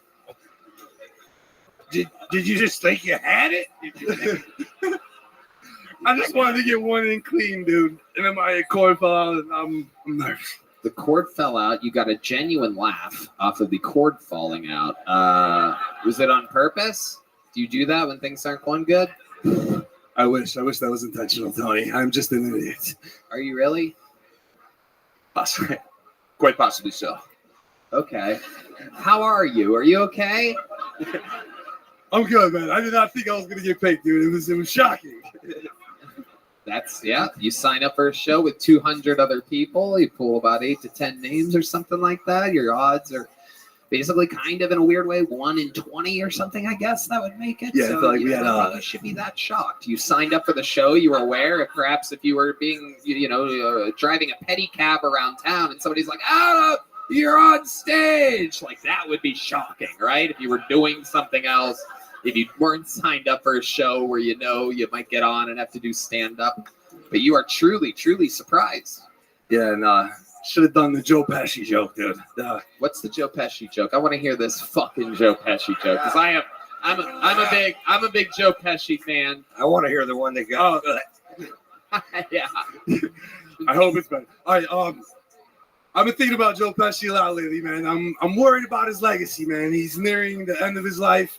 And I feel like everyone in this room is going to only remember him as the villain with the twinkling gold tooth in Home Alone. I think people forget 1 year prior to that, this bastard won the Oscar for the most ruthless portrayal of a gangster we've ever seen on the silver screen in Goodfellas. This guy was 5'2". He'll jump up and stab someone my size in the neck with a fucking pen. He was ruthless, a force to be reckoned with. 1 year later, this guy's getting outsmarted and physically beaten by an 8-year-old lesbian in Home Alone. Wow. Oh my God. I think it would have been hard to pick between those two jokes. Right? You had to have struggled there for a little bit. That Joe Pesci joke was bad, fella. Is it worse than the retard one? Yeah. Yeah, they're both horrible. They're the same level of just absolutely horrible. How long have you been doing stand-up? Man, 22 months of like 10 mics a week. Wow. 22 months. And that's where we're at. A bad retard joke. So 220 open mics about, and this is where we're at. Are you always like this? I smile a lot, but dude hit me with the fucking granny mushroom gummy in the fucking alley. Shouldn't have took it. Bad move. Still, I'm up here looking at these guys like geniuses. I bet it was Eric Berry. These other comedians out here just fucking giving away mushroom gummies, trying to shine up here. I was just telling the hey, have a mushroom gummy. I did gay for pay. I need this. It was a mistake, man. I was just telling the kid outside, I'm like, I know if I got picked right now, it would be a terrible thing, and then got picked. I know you're on a mushroom gummy. You're halfway through scamming a guy from your account in Philadelphia on. And it was a small gummy. I'm a pussy. It was a small dose. I'm all right, Adam. Really, I got to get you out of here. There goes Adam Cressetti. You been on before? Oh yeah, episode 426, man. Yeah, man. I got my dick skinned on episode 426. You got your what? Your what? I got my dick skinned on episode 426. What does that mean? Where are you from? What the fuck are you? Because I'm gonna tell my agent to make sure I never go to wherever that is. What are you? Other than horrible. Where are you from? Chicago. Oh, okay. South Side? No, dude. No, suburbs, dude. Okay, I gotta get you out of here. Adam Cressetti, you're so annoying. I hate your guts. There he goes, Adam Cressetti. Look. I hate him so much. I hate him so much. Him and Brian Callen should do a podcast together. It does seem he does have that energy. I feel like he's gonna be like, well, he have changed. I don't know. Zach Hendrick is next. Zach Hendrick. You guys said you like it when people do bad, so Zach Hendrick. Anybody from San Antonio visiting tonight? Yeah. Okay. Anybody from Ohio here tonight? What part? Yeah. Cincinnati. Ladies and gentlemen, Zach Hendrick, everybody. Yeah. What's up? How are you guys? Hell yeah. It's cool to be doing comedy in a super cool room again. I got at a show last week. The owner of the bar said you can do comedy, but there's going to be no alcohol, and there's going to be kids there. The girl. Yeah, it's like if your girlfriend said, hey, tonight we can have anal, but there's going to be no lube, and there's going to be kids there. That is way less fun. Way less fun. So I turned 33. I've just been trying to recapture my youth, so I started skateboarding again. I got a new board this week. The name brand of the board's called Plan B. Yeah, which is super fitting because there's almost 0% chance of me getting a girl pregnant as a 33-year-old skateboarder. That's fun to tell. Yeah, Zach Hendrick. Fun. 33, you say, huh? Yeah, 33. Wow, okay. That's incredible. You look like you've been through a little bit more than 33. Yeah. Oh. I didn't know there was 33-year-old Vietnam veterans. But, I guess here we are. You've seen a lot, huh? Yeah. What's going on? Why do you think you aged like this? I don't know. In an oil field or something? Were you like the little baby from There Will Be Blood that was like just raised strong? Raised in Alabama. Okay. So probably a lot of incest in my family. Yeah. You know. Yeah, that makes sense. What part of Alabama? Muscle Shoals. Oh wow. Okay. Yeah. That sounds out there. Yeah. Ah! Is that a song? Is that Muscle? Yep. Oh, gotcha. Sweet Home Alabama. Gotcha. Yep. I love it. How long have you been doing stand-up? A coming up on 4 years. 4 years. All of it here in Austin? Now I've been in Tampa the past 2 years. Okay. Yeah. I could kind of see that. What you have a little bit of Tampa energies to you. For sure. Kind of like Grandpa Laser or something like that. I'm not exactly sure how to describe it. But why Tampa? It was during COVID, so there, like, Florida just didn't give a fuck. Oh, yeah. So you could do comedy there. So I just moved there. and did Absolutely. What do you love about Tampa? comedy. The comedy scene's really cool. Love Side Splitters. It's really cool place. The beaches, the bitches, both of those. Those are really good. You're into women? Yeah. Man, you're gayer than the gay guy was earlier. That's incredible. Yeah. It's a lot coming from you. I so. know. Trust me. David Lucas was already on earlier. Yes.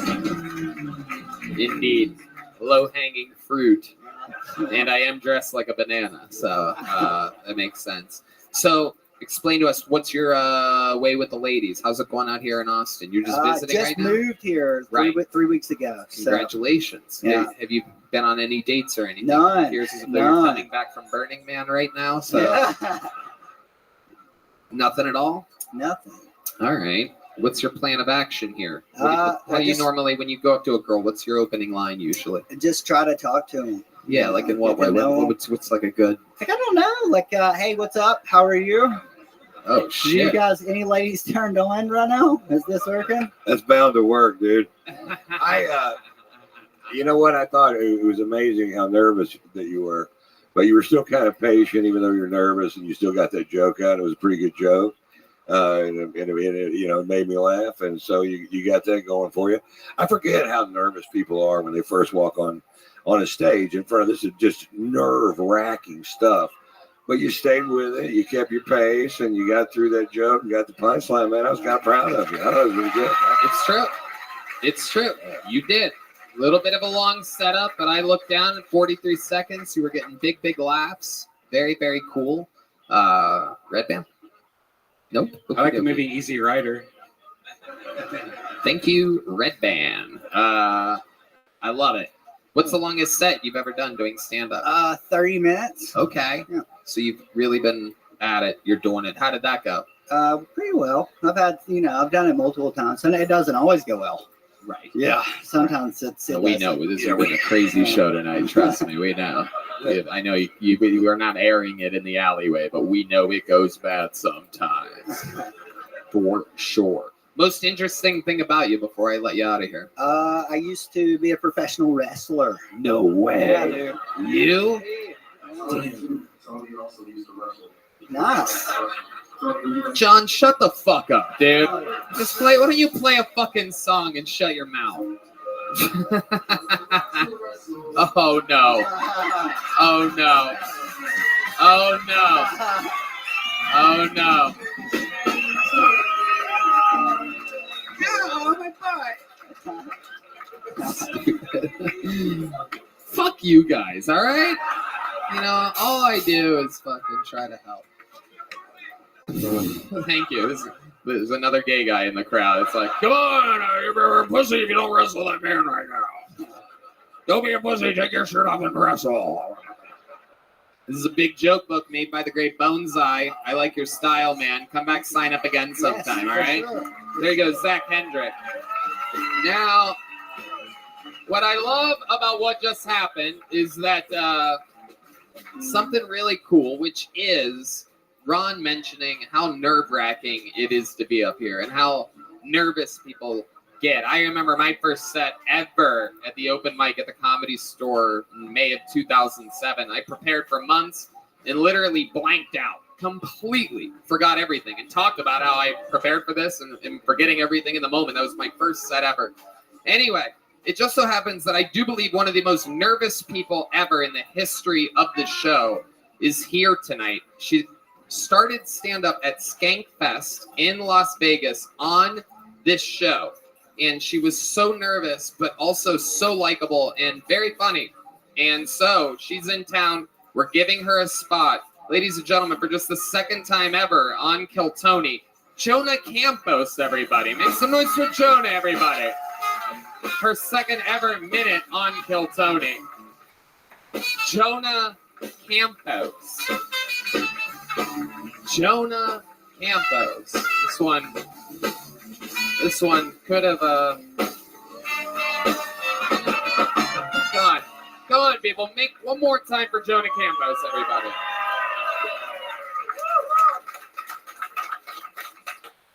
I am Jonah. I don't trust black people with small lips.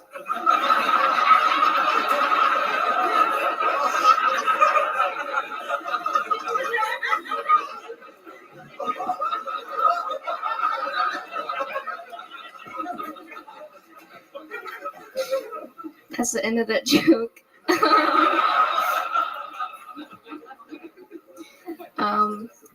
I like to watch porn. Do you like to watch porn? No, you guys are gay. Cool. I like to watch porn, and I always find that I always come at like the wrong parts.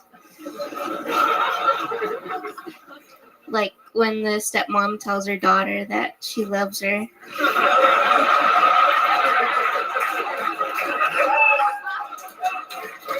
Wow, look at that. Her second ever appearance on Kill Tony. Hilarious. Welcome back, Jonah. How are you? Hi, Tony. Hi. Hello. How's it going? It's good. So you've only been on the show once. It was a famous, very cool performance. For those of you that maybe haven't seen it, you can go back and find it. I do believe it was the first, one of those 2 Skankfest episodes. And you were shaking. It was crazy. And then you started doing cool little smart, fun jokes like that. Have you been keeping up on it since then? Yeah. I've been trying to do comedy every week in Orange County. Right. I can't hear through my left ear, so that's what I'm fixing it. D Madness has some issues like that as well. You think your one ear is rough? Try never seeing. Jeez. You think you have problems? You could. I don't know if you could tell, but you could trust D Madness, right? Is that...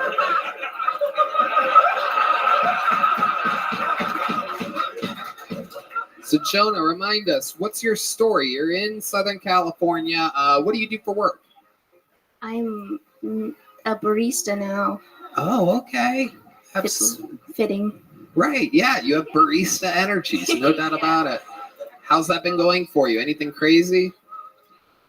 No, I work in a hotel, so nothing. Right. Okay. I'm boring. You can see over the counter and everything? What else is going on in life, Jonah? Tell us more about you. I'm newly single. Oh. How long was your last relationship? Like on and off, like 4 years, but maybe a year. I don't know. I don't like to think about it. John Dees wants to know if it was a black person with small lips. That was a good one. Much better than the Tony likes wrestling joke from earlier. What was he? Was he a white guy? He's Cuban. Ah. In the Navy, yeah. Sad. Oh, wow. It seems like you really miss him. Well, we have a surprise for you, ladies and gentlemen. I'm kidding. I'm joking. Here he is, the Cuban from the Navy, everybody. It's not your ex-boyfriend, but we got another one. Just a random. So he's a Cuban and he's in the U.S. Navy, or just? Yeah, in the U.S. Navy. I didn't even know you could do that. Did you? I thought you had to be like a U.S. He's a U.S. citizen, but is. Unfortunately, yeah. Oh, okay. Damn. Did he cheat on you? Of course. Oh, little Cuban Missile Crisis.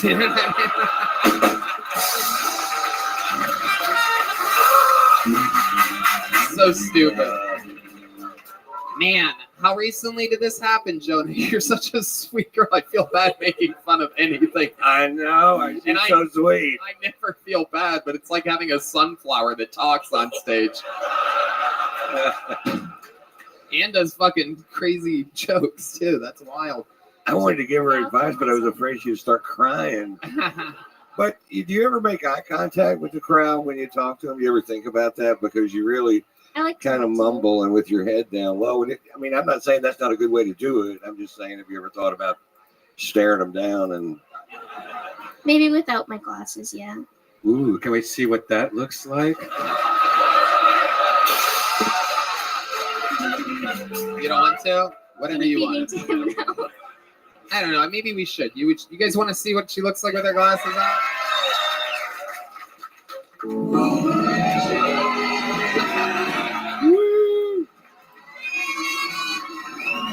Wow. Damn. No, it's a... Damn, that is incredible. Leave him on. Does Dreamweaver always play when you take your glasses off like that? That was amazing. I love it. Jonah, you're so interesting. You're so different than everybody else. What else are you into? You have any like hobbies or anything like that? I make art. You do? Yeah. I feel like this is like, I feel like I'm like inside of a child porn or something like that right now. I feel like this is all going to be used as evidence. How old are you again? I'm 22. 22. That's good. All right, let's.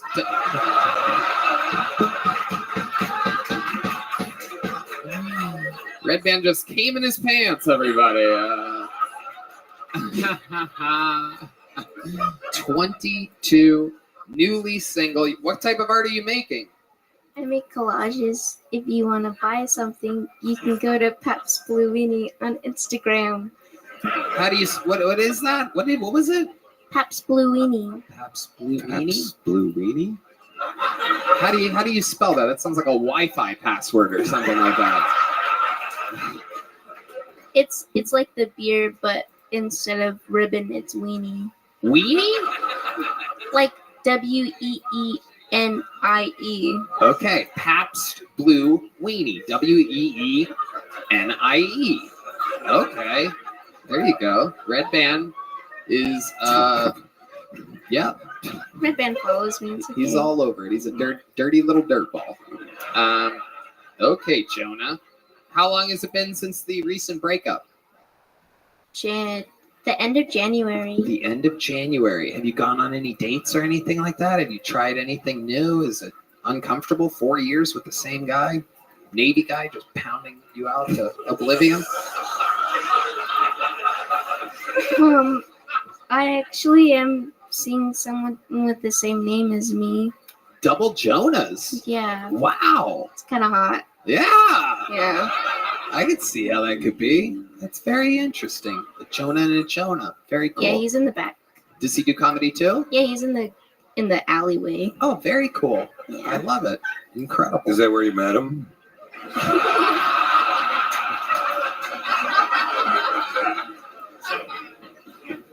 I love it. I love it. How long of sets have you been doing? Like when you've been working it out in Southern California? What do you mean? Like 5-minute sets, 3-minute sets? Have you done a 10-minute set yet? If I try really hard, it's like a 5-minute set. Right. Yeah, that makes sense. You just What if you don't try at all? What is it? I see it. I mean, that felt mean. I don't want to be mean to you. I think that you're really good. I think you're a good joke writer, and I think that you're gonna. Don't get sad. I'm being nice. Fuck. You know, pouty lipped on me over that. Fuck. I'm just saying, keep going, right? Don't you think? Maybe it's just me. I don't know. You really do have a very cool style of writing and a delivery system that disguises your edge. You know, it is very interesting. What's your writing process like? Because to only have 5 minutes, you have very high quality, cool jokes. You have your own style. So I'm interested to know why you only have like 5 minutes total. Are you sitting down and writing? Or are you just waiting? And what are you wearing? Red Band. Red Band. You can't just treat women like that. It's a real podcast. It's a real show. What do you wear when you're writing? No, I'm kidding. I'm kidding. But what's your process? Do you do that? You're at a coffee shop already. You drink coffee and you. I don't really have a writing process. Little slower. I just like. Right, man, shut up. We get it. You're fucking disgusting. You can't just beat a dead horse like that. Okie dokie. I guess my writing process joke isn't really, or question isn't really. You don't have a process at all. Let me ask you this. I just walk Let me be around more and- specific. When you came up with the I don't trust black people with small lips joke, what were you doing? Where were you? How does that happen? How does that happen? She looked at John in D Madness after I said that. So I'm guessing she was driving through the wrong side of town. And no, go ahead. Tell us, like, how does that happen? Do you remember where you were? Yeah, I was working at an airport. I have lots of jobs. Okay. I was working at the airport at the time, and a black person came up to me with small lips, and I was like, "You must be a disappointment."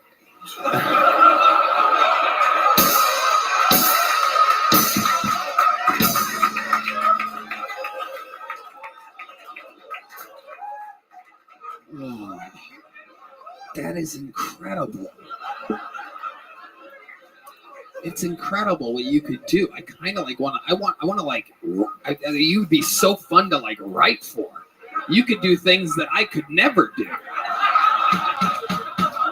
You can do like anything. That's incredible. Well, Jonah, so cool. I implore you to continue to write and perform. I think that you're so different than everybody else. Even though you're constantly nervous, you have this weird type of confidence and cool delivery and style. I love it. Jonah Campos, everybody. Do you have one of these yet, Jonah? Did you get one of these in Vegas? Come on, make some noise for Jonah, everybody. Fun. All right, back to the bucket we go. Hell yeah, look at this fucking real man right here. Oh, how have I not seen you tonight?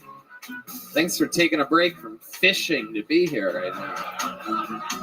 Giovanni Vedana, Giovanni Vedana. This is definitely a new name. I would remember Giovanni Vedana if I'd seen one before. This should be interesting. Where are you from, sir? Huh? An hour northwest of here. Okay, hell yeah. What do you do for work? Ranch hand. Wow, the real deal. You ever done gay for pay? No, they don't do that out there. You might $200 an hour, dude. All you have to do is get your dick sucked. It's fucking. You go from broke to broke back real quick out there. You know what I mean? Here he is, everybody. Giovanni Vedana. Holy shit, this is beautiful. You guys are beautiful. What's up, sunshine? Oh yeah, I had to start. My bad.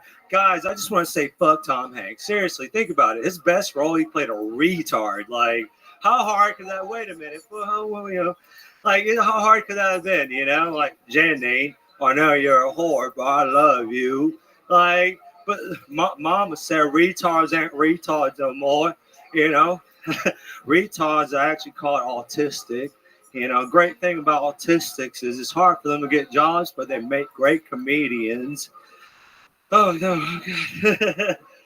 You know, one time I tried microdosing mushrooms, and it was doing great for me, guys. Like, I was doing so well, trying to better my life. And I was like, what else could I microdose? I'm starting microdosing cocaine. Guys, don't microdose cocaine. You end up in an alleyway up in Austin trying to do comedy, you know? So, God, but yeah. Yeah. I think that's all I got, Tony. Oh, you think so? Giovanni Vedana. Man, I said that name when I read it. I'm like, this sounds promising. And then you came up here and that happened. Let's get it going. How long have you been doing stand-up comedy? Talking to the microphone. I know, right? First time? First time in a venue like this. I started like a year, but I just moved here like 2 days ago. From where? Alabama. That's a southern accent, It's a very kind of. Alabama heavy episode here. Yeah. There's Oh, lot is it going really? on. Yeah. Cool, a lot cool of people beans. from that fucking hot dump. Yeah. Yeah.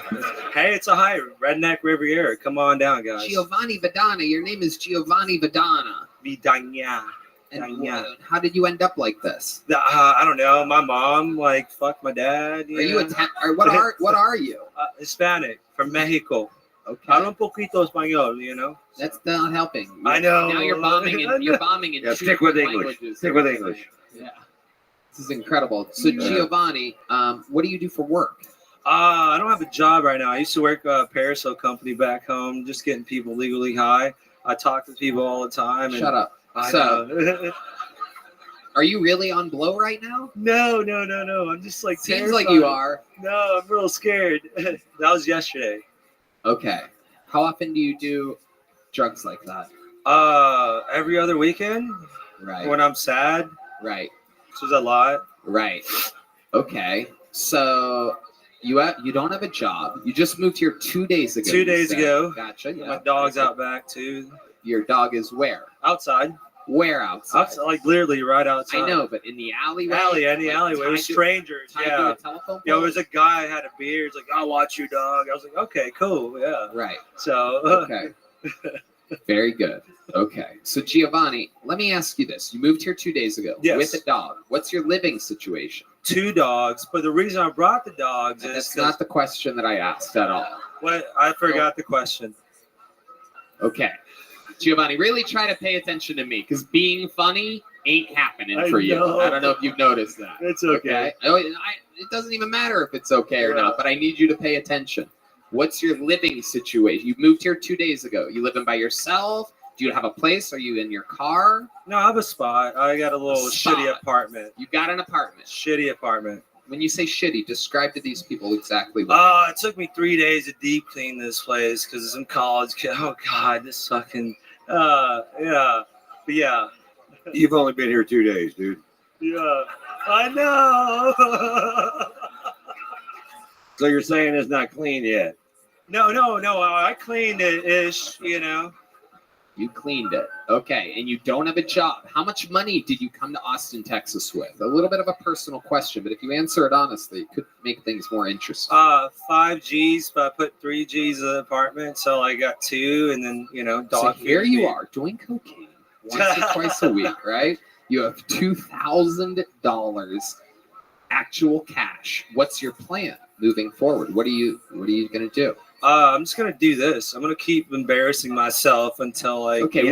What else are you going to do? Because it ain't happening. No. I mean, probably just get a job somewhere in town. But I have a lot of support back home. That was the scariest thing. Like people like, yeah, go chase your dreams. We believe in you. And I was like, fuck. So you have a bunch of friends that you were doing cocaine with in Alabama that are literally like, yeah, get the fuck out of here. Go chase your dreams. And now you're here. Something like that. Have they ever seen you do stand up? No. One time they did. I was talking about horse stick. That didn't work out. Yeah. Damn. So the reason why they told you to go chase your dreams is because they haven't seen you chasing your dreams yet. No, they hate me. We've seen what you chasing your dreams looks like. I mean, D is leaving. No, D, I love you. Leaving the show. He literally thinks it's over. It got so quiet in here. He thinks we all left.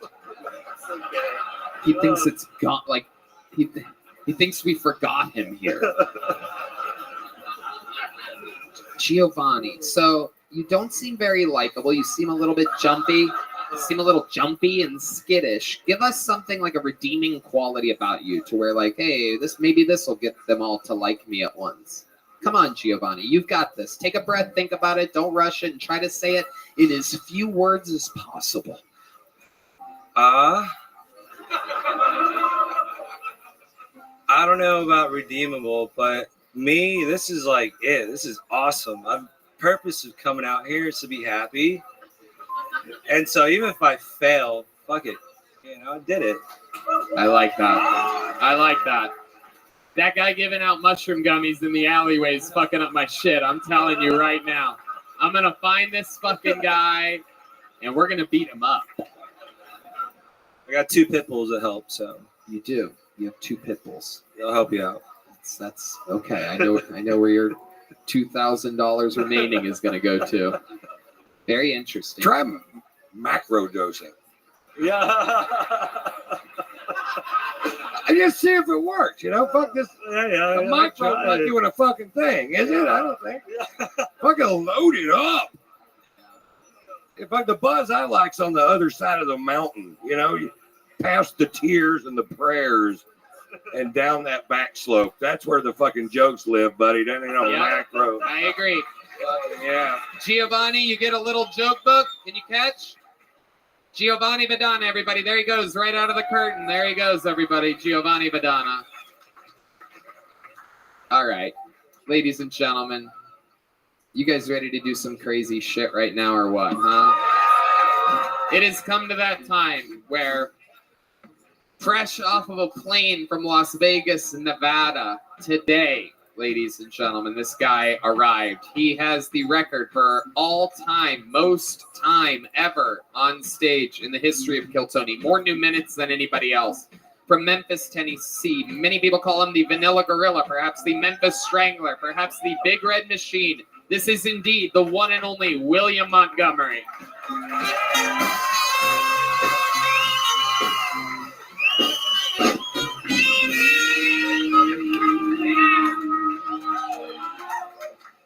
A lot of people don't know this, but I was actually gaining weight to audition for the movie The Whale.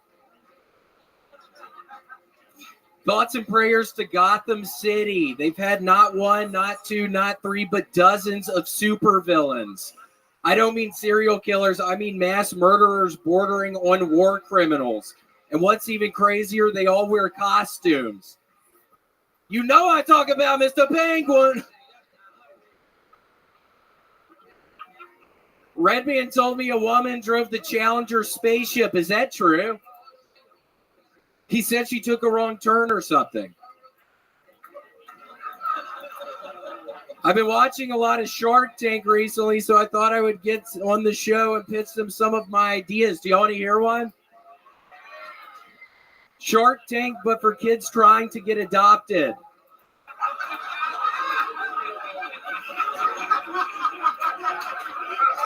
That's the show. It's just kids trying to get adopted. It's kind of loosely based off of Shark Tank.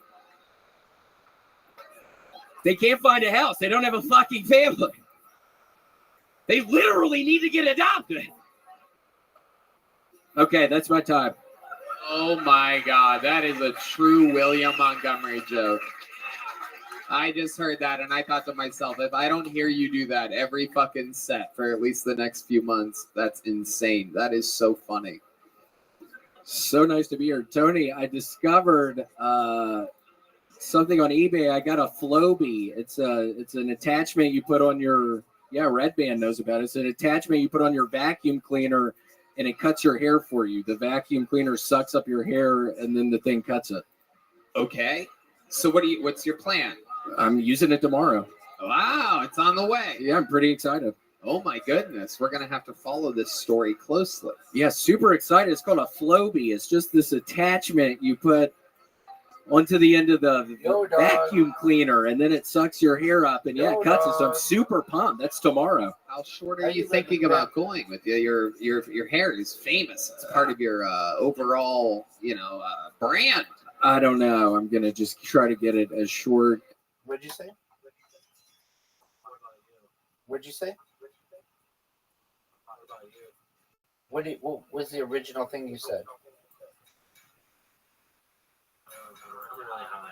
That's okay. Did you ask, what am I doing? Excellent. I had my AMA on Reddit removed by the moderators, so I am copying the 700 entries on it, which is a shitload of entries from the Reddit for AMAs to my personal Reddit, which is Reddit the Rabbi. So I'm just transferring everything. How'd you get so high? Sounds amazing.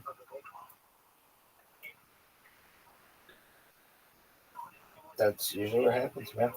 We're just watching. We watch UFC 305 in here, and we're watching Kill Tony now. Which Kill Tony is just so fucking funny, and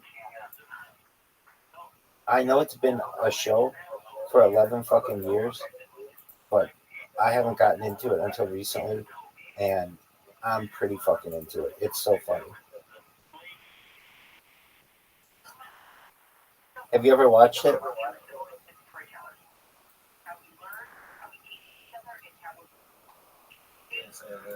Oh my god, it's so fucking funny. It's I'll be on about it. I'm sorry, I'm super high. all right. Hey, see you when we see you, my man. Peace, buddy. He has that old actor's name. It's not him, but he's literally on my trail right now. He's literally gonna find me, I think. Yeah, I bet 20K on fucking Purdue, and they got knocked out the first fucking round. Wow. Have you thought about perhaps murdering the bookie that's chasing you around? Oh my gosh, yeah, there he is. Hold on. Hold on. Wait, how did I not recognize your ass in Vegas? You had like a different hat on or something. Is that Jonathan Taylor Thomas? You told me your name was Jonathan Taylor Thomas. Deep Madness, why would you lie to me like that? Oh my goodness. So William, what else is going on? What else are you passionate about this week? I went to a really great breakfast buffet earlier today. I think I'm going to open one up. I love breakfast buffets. I mean, it had, God, there were chicken thighs, there was asparagus, there was all this stuff. Apple pie. It was the best breakfast buffet. Can you give us some more examples? Yeah, I mean, I had like some sponge cake that was out of this fucking world. Some cornbread. Holy shit. What else? Cornbread for breakfast? Yeah, cornbread for breakfast. This is a very weird breakfast buffet. Yeah, cornbread for breakfast. You know Mr. Penguin was there. What else was on your plate, William? Shit's a top sirloin. What else? Yeah. Man, I had some mashed potatoes and shoot. What else was on your plate? Tell You us. know I had some gravy on top of those mashed potatoes. Come on. You know I had some gravy on that shoot.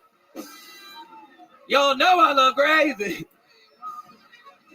But yeah, oh my God, there was mashed potatoes, Did you gravy. go back for a second plate at this breakfast buffet? You know I went back for thirds. What was on your plate the third round? Oh man, what was that? Is that my dad? Is that my drunk father here today? God, it's a big. Somebody murder this piece of shit! I'm having the set of my life up here right now, dumbass. This is literally the set of my fucking life, and you're fucking throwing riches in. Seriously, somebody drag this guy out of here. I owe Jonathan Taylor Thomas $20,000. And I don't have that kind of money right now.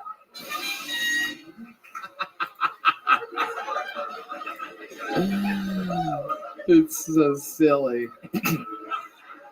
So silly. So, Ron, you've seen William a bunch of times. I love William. I do. I really do. He's a wild, wild boy. I think Ron, I was thinking it was so funny because I heard you call David the N-word in the green room a couple weeks ago. I'm kidding. No, I'm kidding. I'll tell you what happened. I didn't say that. Somebody said, "Did you use? You were on some kind of he was doing a podcast or something, and somebody said, how many times did you use the N-word?" And he said, "None." And then I used the N-word, saying that's what he meant. He didn't mean right. No, the N-word is not none. Right.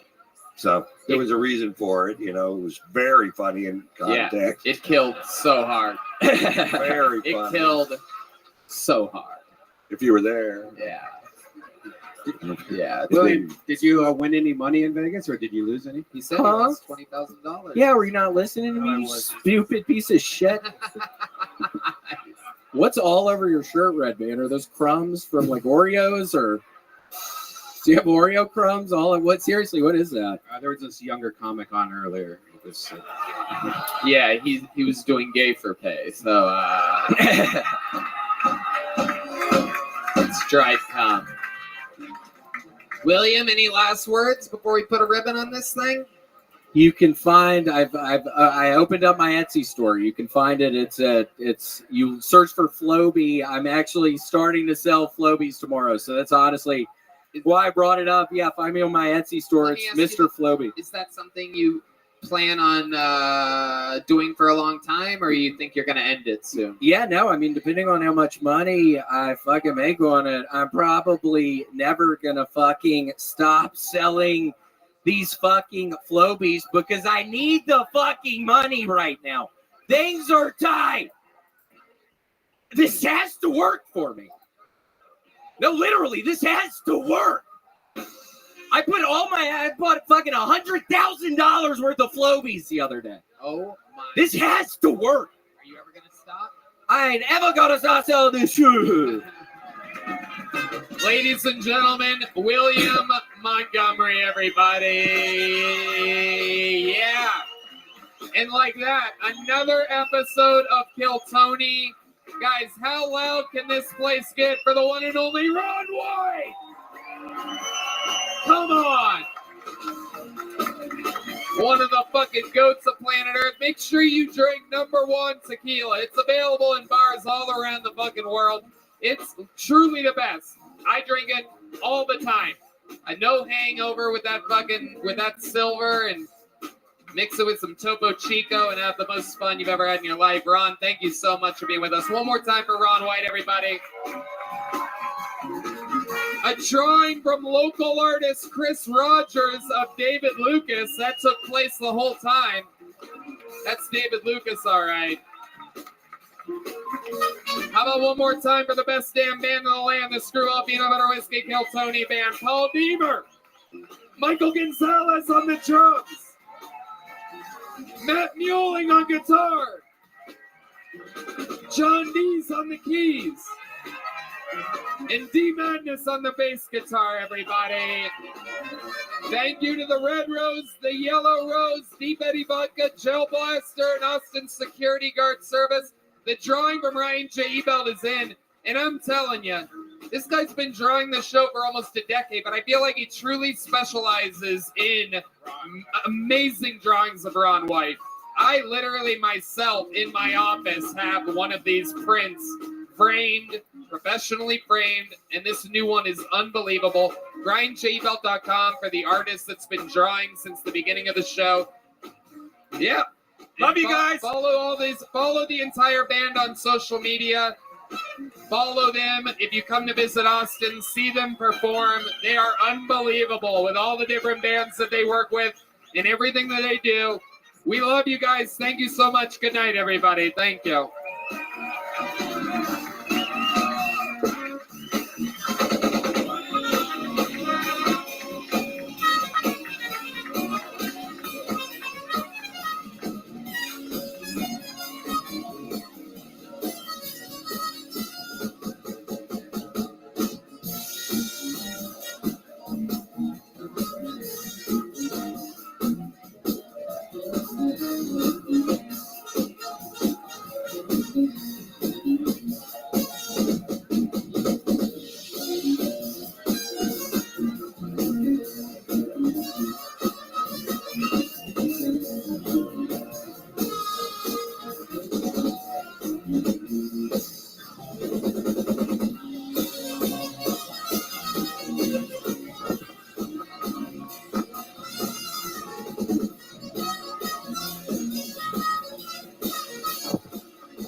Hey, this is Rabbi coming to you live from the Comedy Mothership here in Austin, Texas, for a brand new episode of Kill Tony. Give it up for Tony Hinchcliffe! Are you guys ready for the best fucking night of your life?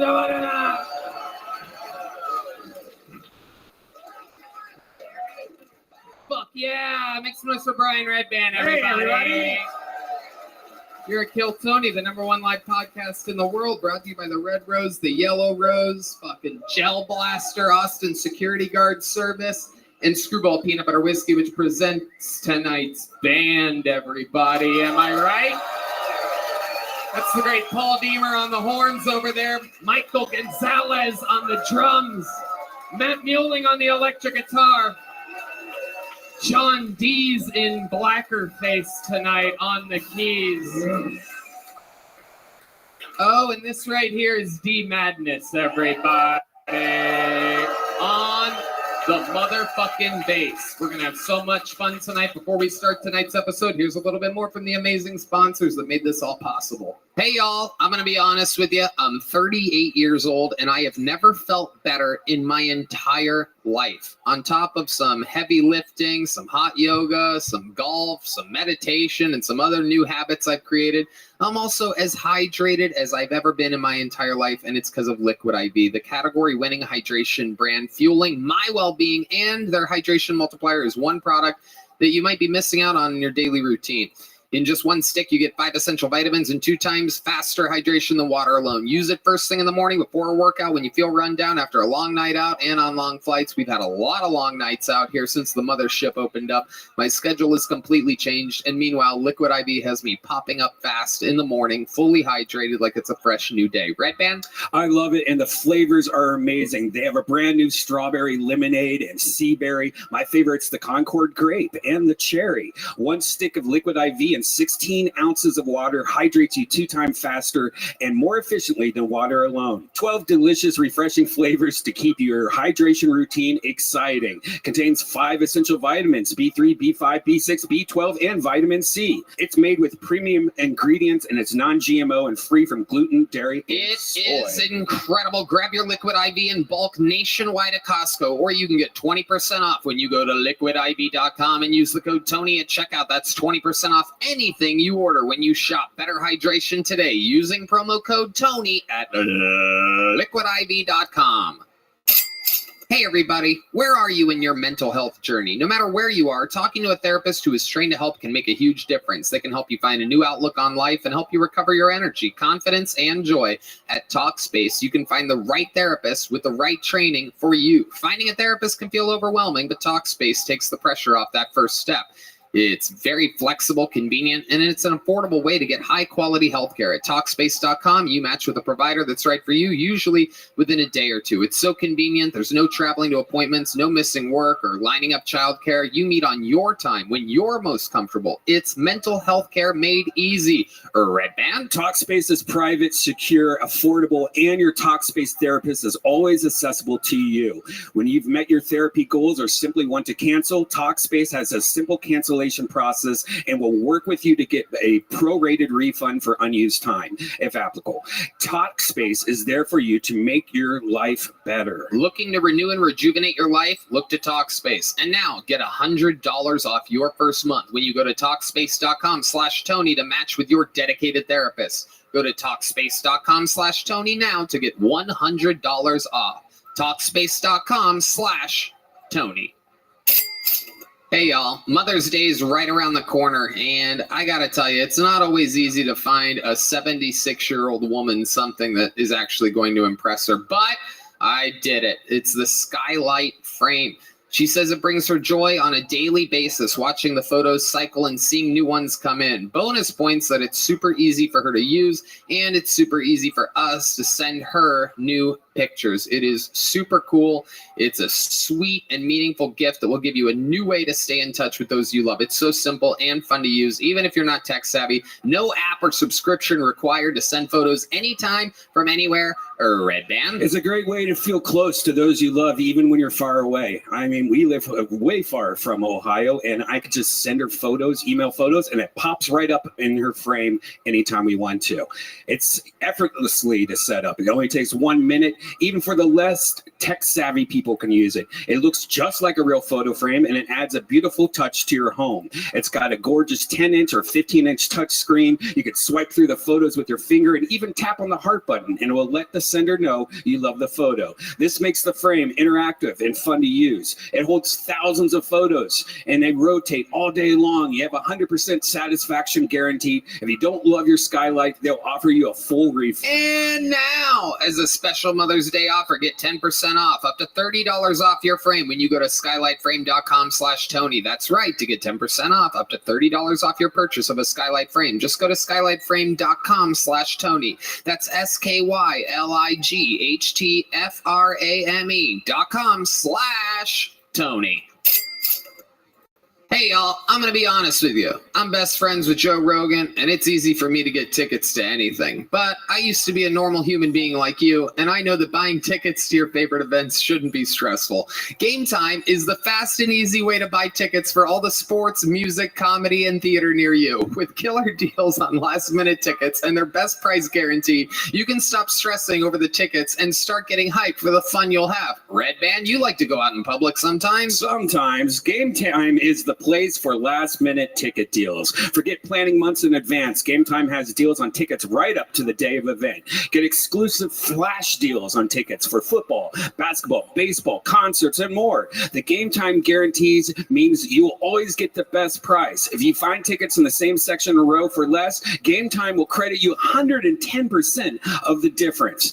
Get images of your seats before you buy so you know exactly what to expect when you arrive. Buy tickets in a matter of seconds. 2 taps and you're set. Tickets are sent directly to your phone so you never have to dig through your email. That's right. Snag the tickets without the stress with Game Time. Download the Game Time app, create an account, and use code KILLTONY for $20 off your first purchase. You got to buy tickets anyway. You might as well do it with the Game Time app and save $20. Terms apply. Again, create an account and redeem code KILLTONY for $20 off Game Time. Download Game Time today. Last minute tickets, lowest price guaranteed.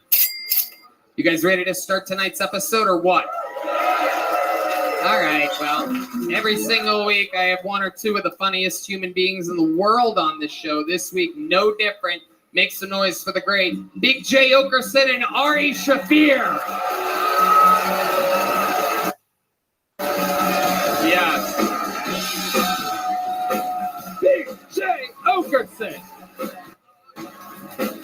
Ari motherfucking Shafir, back again, Big J. Big J's first time at the mothership, April 5th, Dog Belly comes out on YouTube, the new special from the great Big J Okerson, truly one of my favorite comedians on planet Earth. Produced by the great Ari Shafir, everybody. Ari Shafir getting into the production business. Make it all about me. I've never heard of your type of people being in show business. Well, I got a loan for the special last minute for somebody else, and turned out we avoided a thunderstorm that day. So Ari, as they say, wears a lot of yarmulkes. Producer yarmulke. Oh, yeah. Yes, he does. Welcome back. You guys have both been on the show before. You know what the fuck's going on. First time at the mothership. What are some initial thoughts of this joint? It's pretty fucking amazing, Austin. You got to feel pretty good about this being in town. The sign outside, if I got to be critical, it's a lot. It's a lot. It's a lot. I would not say understated. Well, you've seen out front, but perhaps you don't know that behind us right now, in the alleyway, is over 200 souls that signed up for the chance, for the possibility of 60 seconds on this stage. If they get pulled out of the bucket, you know their time is up and you hear the sound of a kitten. That means they have to wrap it up then, or else they bring out the angry West Hollywood bear. And then I interview them and we find out more about them. The entire thing is improvised. Big J, what are you thinking? Is that what's happening out back?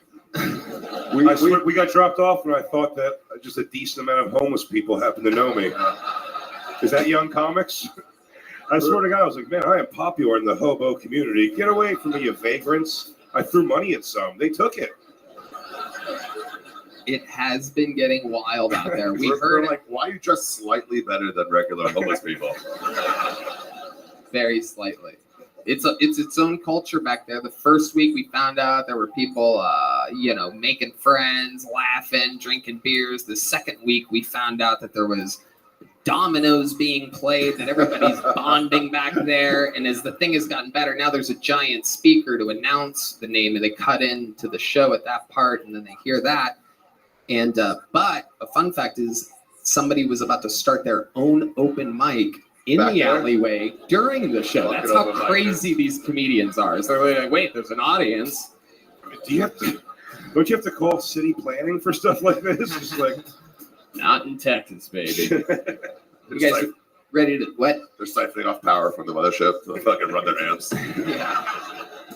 You guys ready to start this motherfucker or what? Huh? Let's do it. 60 seconds of comedy is the name of the game. Going first tonight, everybody. Instead of going to the bucket, we're going to go with one of our favorite regulars. He is a big, silly goose. We watched him all transform from a broke, struggling open micer to a rich, wildly successful touring comedian, headlining sold-out shows all over the world. Sing it if you know the words. This is Hans Kim. This is Hans Kim.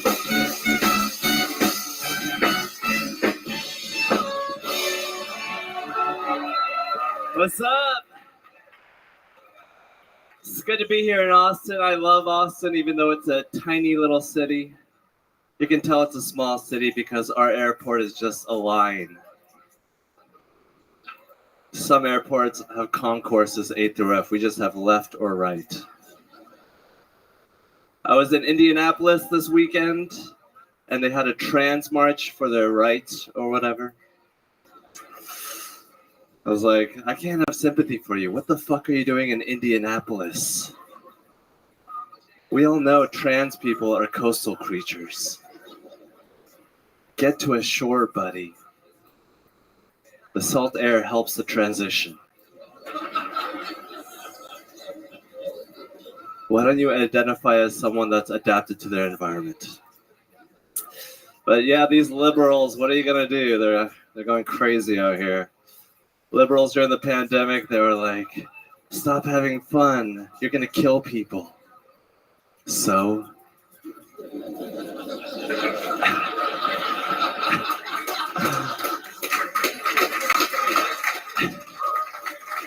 All right. All right. Thank you. He's done. All right. Really held that last note there. Really held it. Not many people end their sets with the word so, but it's cool that you were able to give your sister a shout out and close your set at the same damn time. Let's fucking go. That's actually just her job. Her full name's Soli.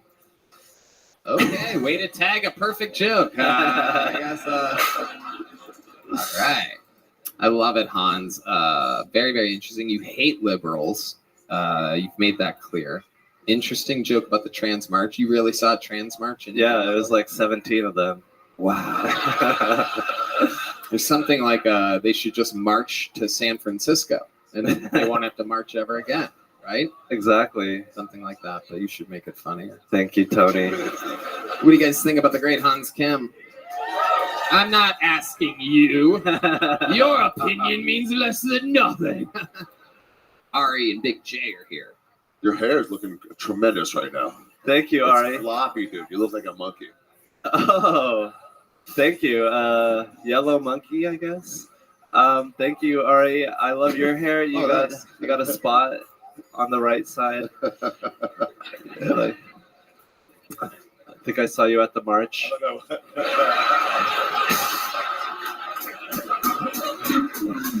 I like, Hans, you have such an awesome delivery on his jokes. It's like tasting fine foods. Like he gives you the punchline, you're like, it's delightful. It's witty and funny. Thank you, Jay. Finger sandwiches are funny. Oh. The airport is a line joke. Now, it's just kind of specific directly to the Austin airport. How did you think that was going to go? I thought they were gonna be like, yeah, our airport is the line. Yeah. I was looking for that local love. It's because the airport's so small, is what you're saying. Yes. It's pretty decent size, though. I guess so, yeah. Yeah. You're right, Ari. Or you'd have to break them down. If you read the joke in 77, then yeah, that fucking fits. But it's got Actually, pretty square decent footage size. wise, it's pretty large. I mean, tell your joke, but just no. What else has been going on in your normal life this week, Hans Kim? I've been having a great weekend. A lot of people laughed at me in Indianapolis. Nice. I lost my drone there. One of my hosts, Max, very funny comedian, he brought a lot of his mistresses into the green room. It was a very confusing situation. Is that the way that he delivers everything he says that way? What do you do with your hands when you're not holding a microphone and having a conversation? Indianapolis, huh? Yes. The last Indiana you were in was Indiana Jones. Remember him? Remember him? Do the line. Do the line. Okie dokie, Dr. Tony. What the hell? That's amazing. That's the first time I've ever asked you to do something over Asian-y before. And, I'm going to do it more often. You could have done that the whole time. I love you, Tony. I love it. I love you, Hans. I'm a very, very big fan of yours. Thank you. Fan is your brother's name. All right. I can't help myself. I can't stop. Does that music always play behind you? Did you hear that? I didn't even notice.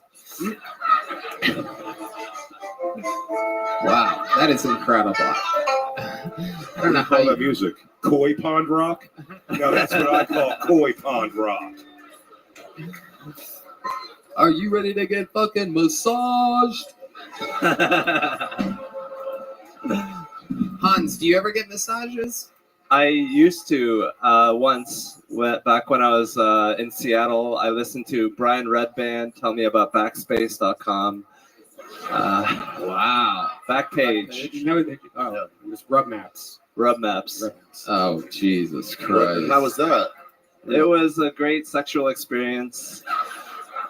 I had intercourse with a prostitute. She asked me for my ID, and I gave it to her. Oh. What was she looking to prove? Wait a second. My Wait a age? second. Hold on a second. She asked for your ID and you gave it to her after the whole thing was over? No, before. She was like, give me the money, and I pulled out $250. I was like, it's $200, right? And then she like grabbed the $250. Yeah, they'll do that. Yeah. And she asked for your ID? Yeah. To make sure you weren't her brother, you think? She was Asian. So $250. What do you get for Yeah, what did you get for that? She washed me down. She really focused on my asshole. She was really worried about like, keeping my asshole clean.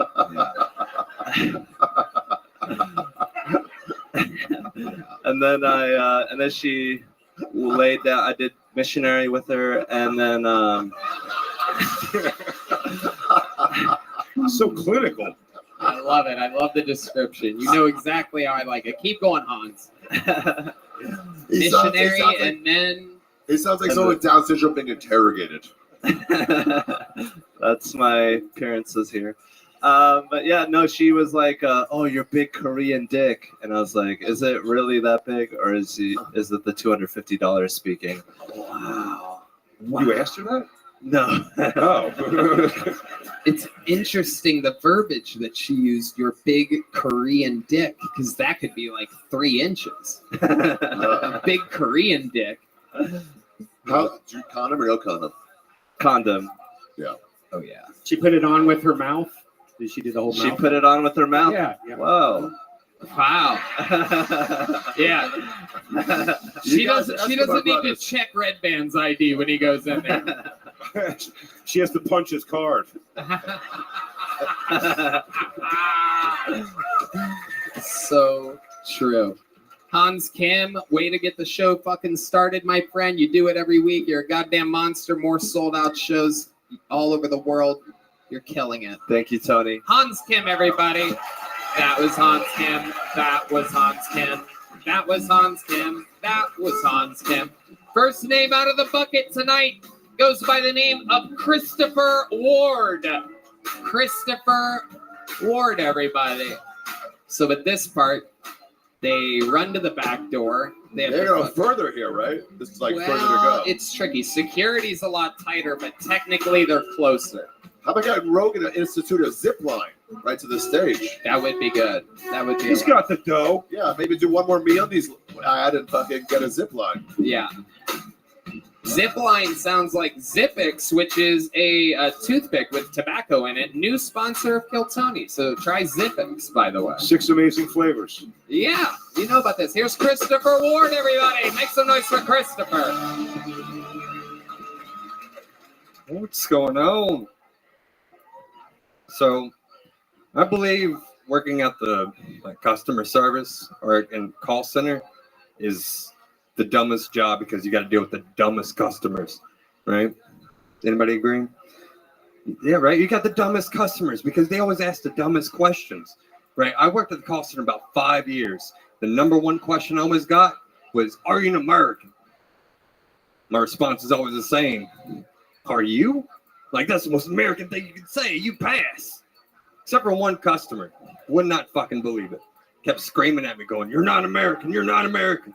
Up until the point he stated, and I quote, "You are not American until you go overseas and kill some Arabs." Right? It's fucking extreme.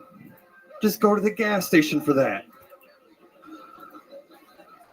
Go to the gas station, get some smokes, get some lotto tickets, become a citizen. Go to the counter, he's like, "Sir, you ready to check out? Are you?" All right, I'm Chris Ward. Christopher Ward making his Kill Tony debut. Am I correct? Yes, sir. First time on this show. Yep. Absolutely. First time in a Hell club. yeah. This is wild. Yeah. How do you feel? Were you nervous? Oh, hell yeah. I was not expecting to be called. Like, I thought I wasted gas coming down here, hanging out with everybody in the back. What? Anyway. I'm just Christopher, talking how hard. long have you been doing stand-up comedy? 2.5 years. 2.5 years. Where at? Call centers? No, I left that. You ever do jokes on any of the customers? You ever like fuck around with any of the customers? Like mess with them? Try not to because I was trying to keep my job, but then I left it and they wouldn't let me back because I think I'm a criminal. That's a whole other fucking. What do you do for work now? Jack shit. I live off of the good graces of my parents. Wow. Yeah, You Jewish? No. Are Your taking parents membership? give you money and they let you stay eternally 22 at the same time? Like you? Do I look 22? No. Oh, Your okay. face looks horrendous. Yeah, I was saying. Yeah, I'm talking about. Yeah. I'm talking about you have a lot of things that like parents might not give their kids money. Like, if you cut your hair and get a job, Christopher. No, they ever they're- tell you that? He, No, looks, they're like too he nice. looks like a narc at a skate park. Big J Ogerson. I used to be that guy. Be honest and answer quick. What's heroin like? We all want to know. Not once. I know I look that way, but I wish I did because it'd be easier to explain this shit. But it just Do you smoke weed. stand outside of convenience stores with your silent friends sometimes? Never heard that one before. What do you do for fun? I bet if you've looked like that for a long time, then I bet you have heard that before. Yeah. Especially when you stand in alleyways with comedians, comedians hours a week. all the fucking. Yeah. Where are you from originally? Well, I was a military brat, but we got stuck in Central Texas. So I was like born in El Paso, but I live in the Clean area, about an hour and a half from This here. is no one cares about this question. Well, he was fucking. I'm talking to him, not you. Can you give Tony. me your entire geographical background? Yeah. Tell us That's a why little you much. look the way you do look. Your What face is stressed. is the waist size on those pants? That's a great question. I mean, Dude, that, what is it? You have a 30. I got the waistline of a priest. It only fits in boys' jeans, but I gotta update to a boy's belt. You had a prepared joke about that? Yeah, I did. What the fuck? What the fuck? Seriously though, your waist is like a 29. Dude, I don't even know. I'm wearing a medium boys belt right now. That is, yeah, it's just like, something going on there. You got, trust me, I do have a burger in my backpack in the back alley right now. I'm really hoping it didn't what get is that, stolen. a country song? I got a burger in my backpack in the alley right now, and around down there, around down. Shut the fuck up. All right. Stop. Got a burger in backpack. I got a burger in a backpack in the alleyway. Don't cut my hair anyway. Don't you cry for me. My pants fall down and I act like a clown. Burger in my backpack. You can take everything from me, Darlene, but you can't take the burger from my backpack. Someone writing this down. Where's the burger from? Some place down the street. Wow, some food truck. Way to really give him a good plug there. Really a show business savvy motherfucker. What's the commercial he's going to do? Holds up for 3 hours in a burger. Right in a backpack. When you're in Austin, head over to Burger down there, down somewhere. Get yourself one of the burgers and put it away for a while, and then maybe eat it later. Get it to a nice room temp. Let them pickles really wilt into the bread. Yeah. How long has it been in the backpack? Were you on bum 7:30? fights? What? Were you on bum fights ever? Bum fights? What do you do for fun? What is your story, Christopher? We're trying to find out about you. Well, when I want to have a good time, I'll try to figure out how many cereals I try to put on my chest. Have you seen what's happening? Wait, what the fuck? Oh no! Concave. Oh what my happened? God! What? Now I see why your parents are still giving you money. Yeah. They fucking. That's what happens when you drink fucking whiskey and fuck people. I think he has a monkey heart. Yeah. Let me get the name. Oh shit! Oh my god! Oh, gross! Oh my god! Oh my god! Let's have some fun, Ari. Welcome to another episode of Watch Ari Shafir piss in a man's chest, everybody. This is so exciting. Only at Rogan's Club will the first ever pissing in a chest happen. Old piss chest fucking Christopher over here. You look like if the guy that got kicked in This Is Sparta survived. He got back, he goes, these guys mean business. Look. What the fuck, man? It looks like your nipples are trying to kiss. They're very... Can you get like a breast implant like right in the middle or something? I can get it fixed, but I'm scared, dude, because like it can pop back at any time. Oh, it was once out? No, I was born like this. This is genetic fucking. This is white supremacy right in front of you. What? Was your father a spoon? My mother was a sport. Yeah. Wow. Send a picture of that chest back to Hitler in time. All right, wait. Hold on. Hey, let's mix it up a little. All right, hang on.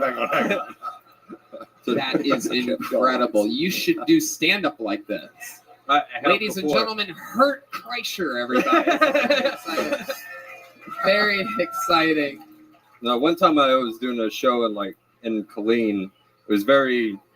Oh my God! Darker watching your heartbeat right now. It is like God. But someone has taken a shot out of my chest while I was trying to tell jokes. Wow. This is the only way I killed that night. You also have an Audi belly button. Yeah, it's understated because of the other thing. God went out for a smoke break when he made you, bro. Tell me you threw on a monster cock at the end, though. Oh no. Turns out that's an innie too. He's got a 7-inch tailbone. Everything's upside down. You got spina bifida in your chest. So what are some fun things that you do with that? Attract black holes. Well, Well, I've eaten cereal out of it. That was usually the number one question I've ever gotten, so I had to You try have it. brothers and sisters? I've got a brother. No, they haven't eaten shit on my chest. It's fucking sick. That's not the question I was going to ask. I host a better podcast than you do. The question I was going to ask, do any of your siblings or family members that you know of have any fucking wild deformities? My dad's got it slightly, but I've got it the worst in my family. Your dad's got it? Like slightly, but he's got the dad tits in, so it kind of filled in the hole for him. Oh, also he's got a claw hand, but that's a there's some separate thing. Do your guys' dads not have claw hands? Incredible, Christopher. Way to give us something to work with there. I mean, that is absolutely amazing. My recommendation, always just perform like just that. sound like that. And then write jokes about that, because that's what's going to set you apart. I can't believe I'm watching your heartbeat right now. It is amazing. Do you guys all see that on the right side? Holy shit, Tiger Woods is here, everybody. I had no idea. The actual Tiger Woods. That's incredible. Never heard that one before. From the side, he goes away like one of those fish. Oh, yeah. Man, you guys remember way back when we just thought his waist was fucked up? He's like, check this out. This should be the 1 year anniversary that it felt so long ago. Christopher, fun times, my friend. You're walking away with a little joke book made by the great Adrian. But wait, let me try to. Wait, can you lay down and I see if I make it in your chest? Tiger Woods, help him. This is, if you're wondering how happy I am right now, let it be known that I truly have never been more excited. Cornhole it. Cornhole? I would cornhole. Underhand? I like my overhand shot here. Okay. All right. Here we go. All right. I got another. Wait. Lay back down. Wait, what the fuck are you? Oh, you got weed. Oh, shit. He's walking away with some weed. Oh, that was close. I got another one. Keep fucking playing. Yeah! Let's go! We'll count it. We got to count that.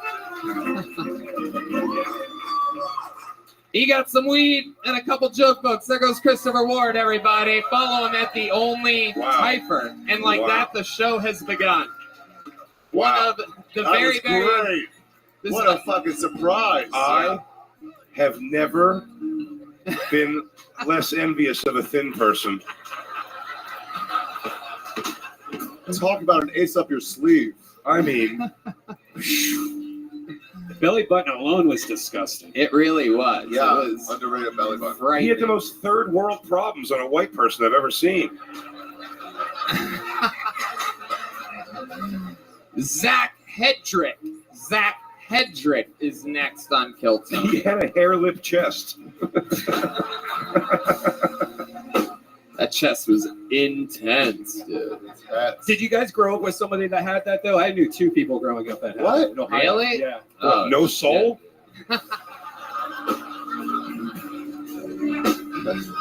fucking incredible. What a fun show so far. You guys get it? Zach Hedrick's going to be coming around the corner any second now. Here he comes. Ladies and gentlemen, Zach Hedrick. What's up? Oh, yeah. So I just turned 33. I've been going to a bunch of Comic Cons lately. Yeah, it's been cool. Me and my friends, we went to one. We had a stipulation. We had to go as a super plus the last thing we Google searched. Like, for instance, my friend wins the Super PlayStation 5. Looks stupid. You know, stupid. My costume is cool. I went as a super blonde takes big black cock. That was my costume. Yeah. It's going to go to a costume a few weeks ago. My friend invited me. It was called the Kentucky Comic Con. Yeah, I was like, dude, I'm pretty sure that's actually called a Civil War reenactment. Yeah, the Kentucky Comic Con. You know, they just spell it with all K's. Yeah. Yeah, those people dressed in white are not stormtroopers. Yeah, they are Storm the Capitol troopers. That's all right. Thank you, Zach Hedrick. I feel like you've been on this show before, right, Zach? Welcome back. Welcome back. I feel like that was better than your other sets have gone. Am I correct? Yeah. Yep. Perfect. Absolutely. I like your style. You look like you're running for the mayor of East Austin right now. Yeah. How long have you been a all-gay spin class trainer for? Not long enough. I love it. Remind us, what do you do for work? I work for Amazon. Amazon. Yeah, Drive. How long have you been doing stand-up? 4 years. 4 years. All of it here in Austin? No, mostly in Tampa and Alabama. Tampa and Alabama. Yes, Man, sir. you fucking hate abortion, don't you? Yeah, dude. What are you running from? It sounds like a place you have to leave because you get in trouble. What? Say that again. Where am I from? Yeah, changing the places. Muscle Shoals, Alabama. Oh, No, what are you running from? Oh, running from fucking everything, dude. Like life. Child support. Nah. No. Boat payments you knew you never going to make. That bait and tackle shop you went upside down on back in Alabama. Yeah. He looks like he still owes a few $100s on a kayak. I'm going to get you back, Craig. Just give me a few months. What do you owe money for? Student loan debt. I've got a ton of that. What did you study? I have a master's in forensic psychology. Oh, really? Oh my God. Oh my God. You have I thought you were going to say like I have a doctorate in radical. It must be hard to find friends in that alleyway filled with 200 fucking comedians. Yeah. It's crazy. This is what the guys with master's degrees look like, everybody. Yeah, So imagine what's going on out there. Hey, Charles Manson, why do you kill?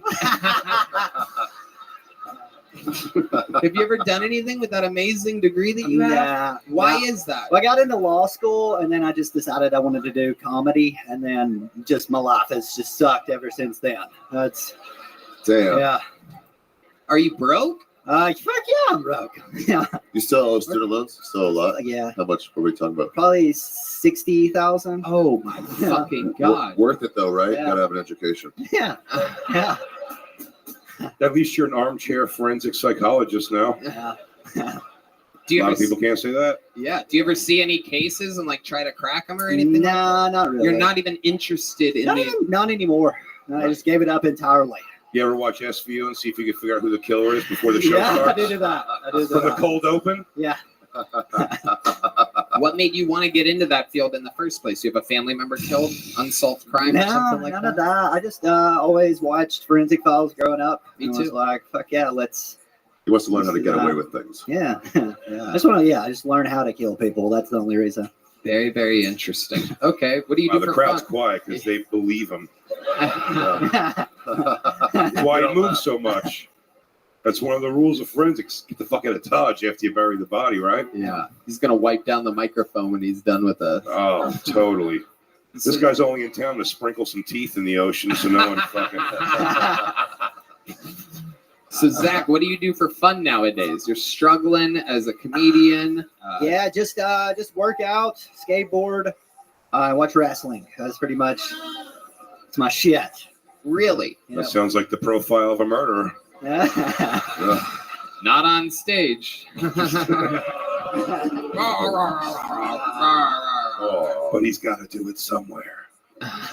If you were going to kill somebody and get rid of the body with your master's degree, what would you recommend to the Kill Tony fan base on how to get away with murder? A little added bonus. Yeah, acid. If you can get acid, not LSD, just a tub full of acid. Let it soak. Let them soak, and then let them How you dissolve. gonna get a tub full of I acid? don't. That's on I them. say burn the body, cut off the fingertips, take the teeth, get out of Dodge. That's good. Get a wood chipper. You could probably find one of those somewhere. Pigs? Yeah, pigs. That's not pigs. That's a good one. That's a good That's one. a good one. Bodies take a lot longer to burn than people think. A lot longer at a very high temperature. Interesting. And the wood chipper would shoot DNA all over the place Everywhere. and contain it in the wood chipper itself. I basically have a master's degree in forensic. How about pushing a volcano? That would be a. Yeah, Yeah. that's not bad. Yeah, get you there. What else we got? Oh, that was good. Thanks. All right, thanks. We can do what I did with Osama bin Laden's body and just never kill him, but just tell everybody. Yeah, there you Yeah, go. give him back to his family. Yeah, that's a good way to do it. What's your love life like? Broke as shit, chasing your Well, I've only been here dreams. for a couple of weeks. Hooked up with a chick the other night. It was pretty cool. How'd that happen? How did that go down? You're standing outside of Shakespeare's. She walks out. What happened? Well, just after a comedy show, just this fucking place. It's so much to do here. She I a just talked to a comedian? chick.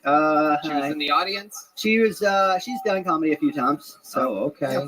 He's judging her. Yeah. Even she was fine. I noticed you're speaking about her in the past tense. Did you use any of your forensic experience at the end of this? No. If we check for local acid sales, you're clear? Yeah. All right, Zach. When you were on last time, you got a little joke book? I got a big joke book. Really? I love it. Well, then you already got one. Yeah. How about quicksand? Unless you have a hole in your chest, good I can one. throw it in. I'm not giving you another one. Good luck with that. There he goes, Zach Hedrick, everybody. Rock solid appearance. We have a special treat for all of you. You may have heard of golden ticket winners in the past. These are people that, when we're on the road, if we find someone very, very talented, they can perform on Kill Tony a minute and an interview anytime they want. They could come to where Kill Tony is and get on. This is one of the people that were one of the first people to ever win a golden ticket over 5 years ago in Washington, D.C. Ladies and gentlemen, make some noise for the return of Martin Phillips, everybody. Very, very interesting. Before there was Aaron Belial, before there was Michael Lair, there was Martin Phillips. What's up? Well, how are we doing? Oh man, I'm definitely afraid of needles, so that's why I snort heroin. To accommodate myself, you know the vaccine. I'll say, hey, can I snort this, please? I think of the vaccine, all the boosters, but I look like this before I got it, so it's I think I'll be obligated to say that because people get really worried when I say it. Okay, cool. I asked this girl out recently, and she said she would go out with me. I was the last man on earth, so that was when my killing spree began. So no. Yeah, thank you. Yeah, okay, cool. Amazing. Exactly a minute. He's done it again. If you watch his past appearances, it's just what he does. Martin Phillips. Welcome back, my friend. Found you in D.C. about 5 years ago or so. Yeah, 4 or 5 years. How's everything been going since the last time we saw you? It's been all right. It's been okay. About a year ago in D.C., though, first time ever mugged. They got me. You got mugged? I know. Oh my God. I learned that muggers don't discriminate. They're pretty woke, okay? They go for anybody, okay? So. I will say, very impressively, Tony, Zach, is it Zach? Martin, I'm sorry. Martin was the fastest person to the stage from you announcing their name. By a full minute. No, we have to track up here, so I was right there, so it wouldn't take too long. So I was waiting in the back, just like, so we prepared. Yeah, we know Martin. We know you didn't take a long walk to be here. You didn't have to explain that part. I assume he took that chair thing on the steps. I wish. Yeah. Now let's talk about your disability. The shirt you're wearing tonight is. I know. What about Does that come with like the diagnosis or something? It was in special needs at Big and Tall, right next. Right next to Big and Tall and Marshalls. Yeah, I don't It know. looks like the TV screen at 4:30 a.m. Yeah, I don't know. I found it online. I thought it was colorful. Hotdogonthestick.com. Yeah, no, this is Shein. Okay, this is cool. This is cool. It is absolutely incredible. You have your own style. Yeah, kidnappable boy. yeah. That's Kidnappable boy Chic. Yeah. I've been mugged. Now I gotta get kidnapped. That's the second one. So when these guys mugged you, can you describe it a little bit for us? Like, how does it go down? You say, like, are you fucking kidding me? No, this is my first like fight or flight situation. And Right, and you can't do either one. So you're like, fuck. There's got to be an option C on that one. Freeze. Flight, scream for the heavens. Did you think about playing dead like it was a bear or something like that? I was gonna say curl up in a ball. That's the third option. But no, I'm flight. I was trying to get out of there. Right. But the first time after I got punched in the face, pretty you broke my glasses. And I didn't really have a black eye, but I kind of spoke out, but it looked like I was like wearing like makeup or something. So everybody was like, "Oh, Martin's expressing himself." It was like, I was like, "No." That makes more sense than you getting mugged by somebody. Yeah, exactly. Yeah. So, that. Wow. So did you get a good look at the muggers? What did they look like? I don't know. It was dark outside. So. What did they say? I know a forensic psychologist. Yeah. You think it was the same people who got Justice Smollett?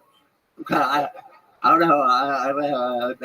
Yeah, it was dark. I don't know. I'm not. Hey, I don't know. Wink, wink, saying it without saying it, right? It's like, yeah. It was a lot from police report. I was like, Because what did you notice about these men? Well, they have no heart, that's for sure. Yeah, and the stereo parts, they punched me, but to get me to the ground, actually they choked me to the ground, which was weird because I was like, you try to mug me or try to make me come, right? Right. Yeah. Right? Like, what are we doing? Hell yeah. Hey, yo, this motherfucker hard as a rock right now. Fuck this shit.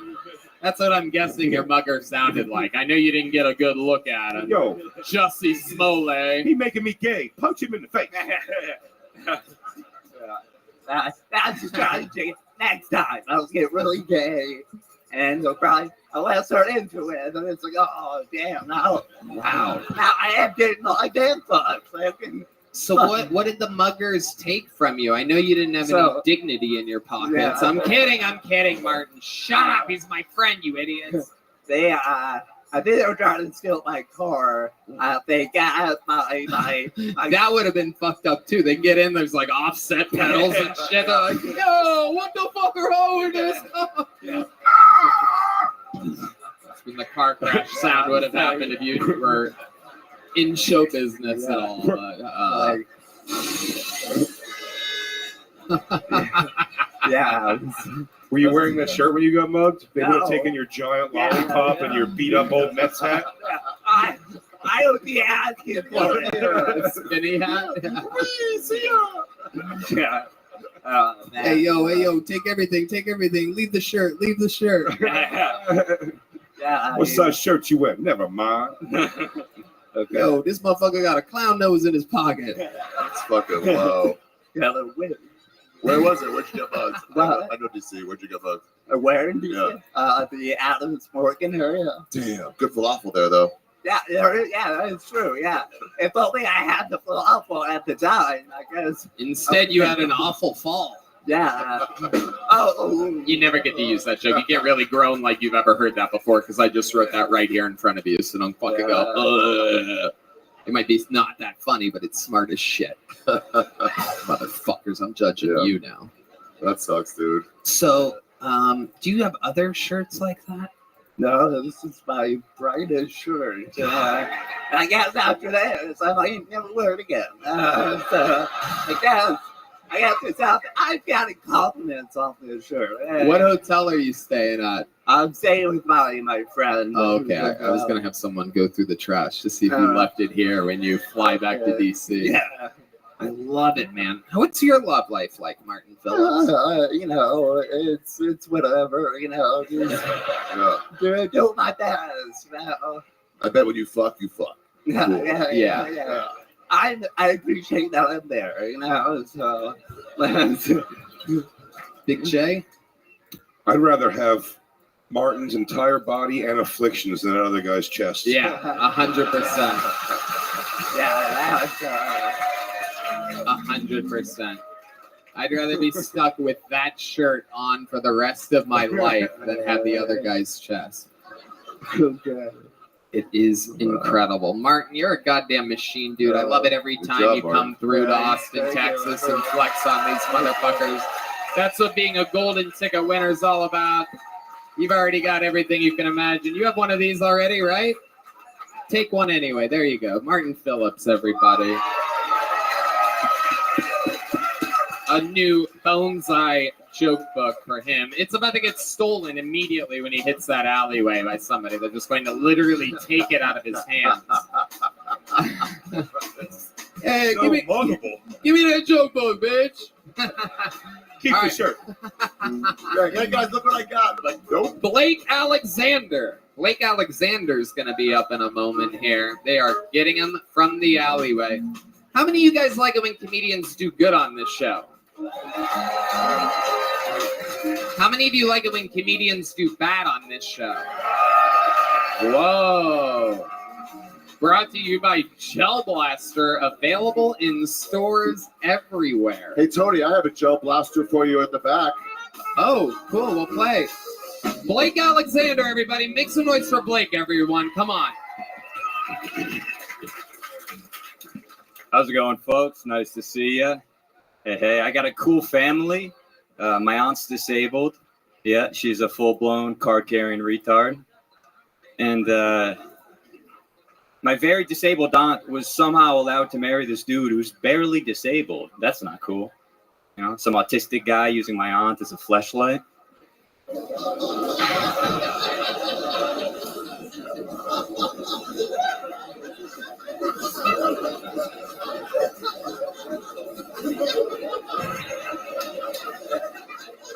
She's my fleshlight.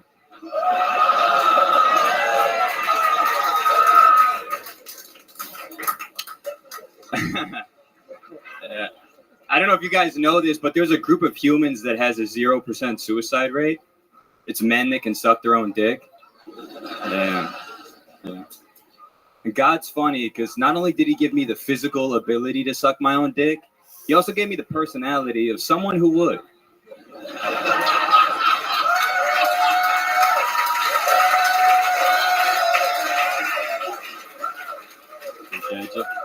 Yeah.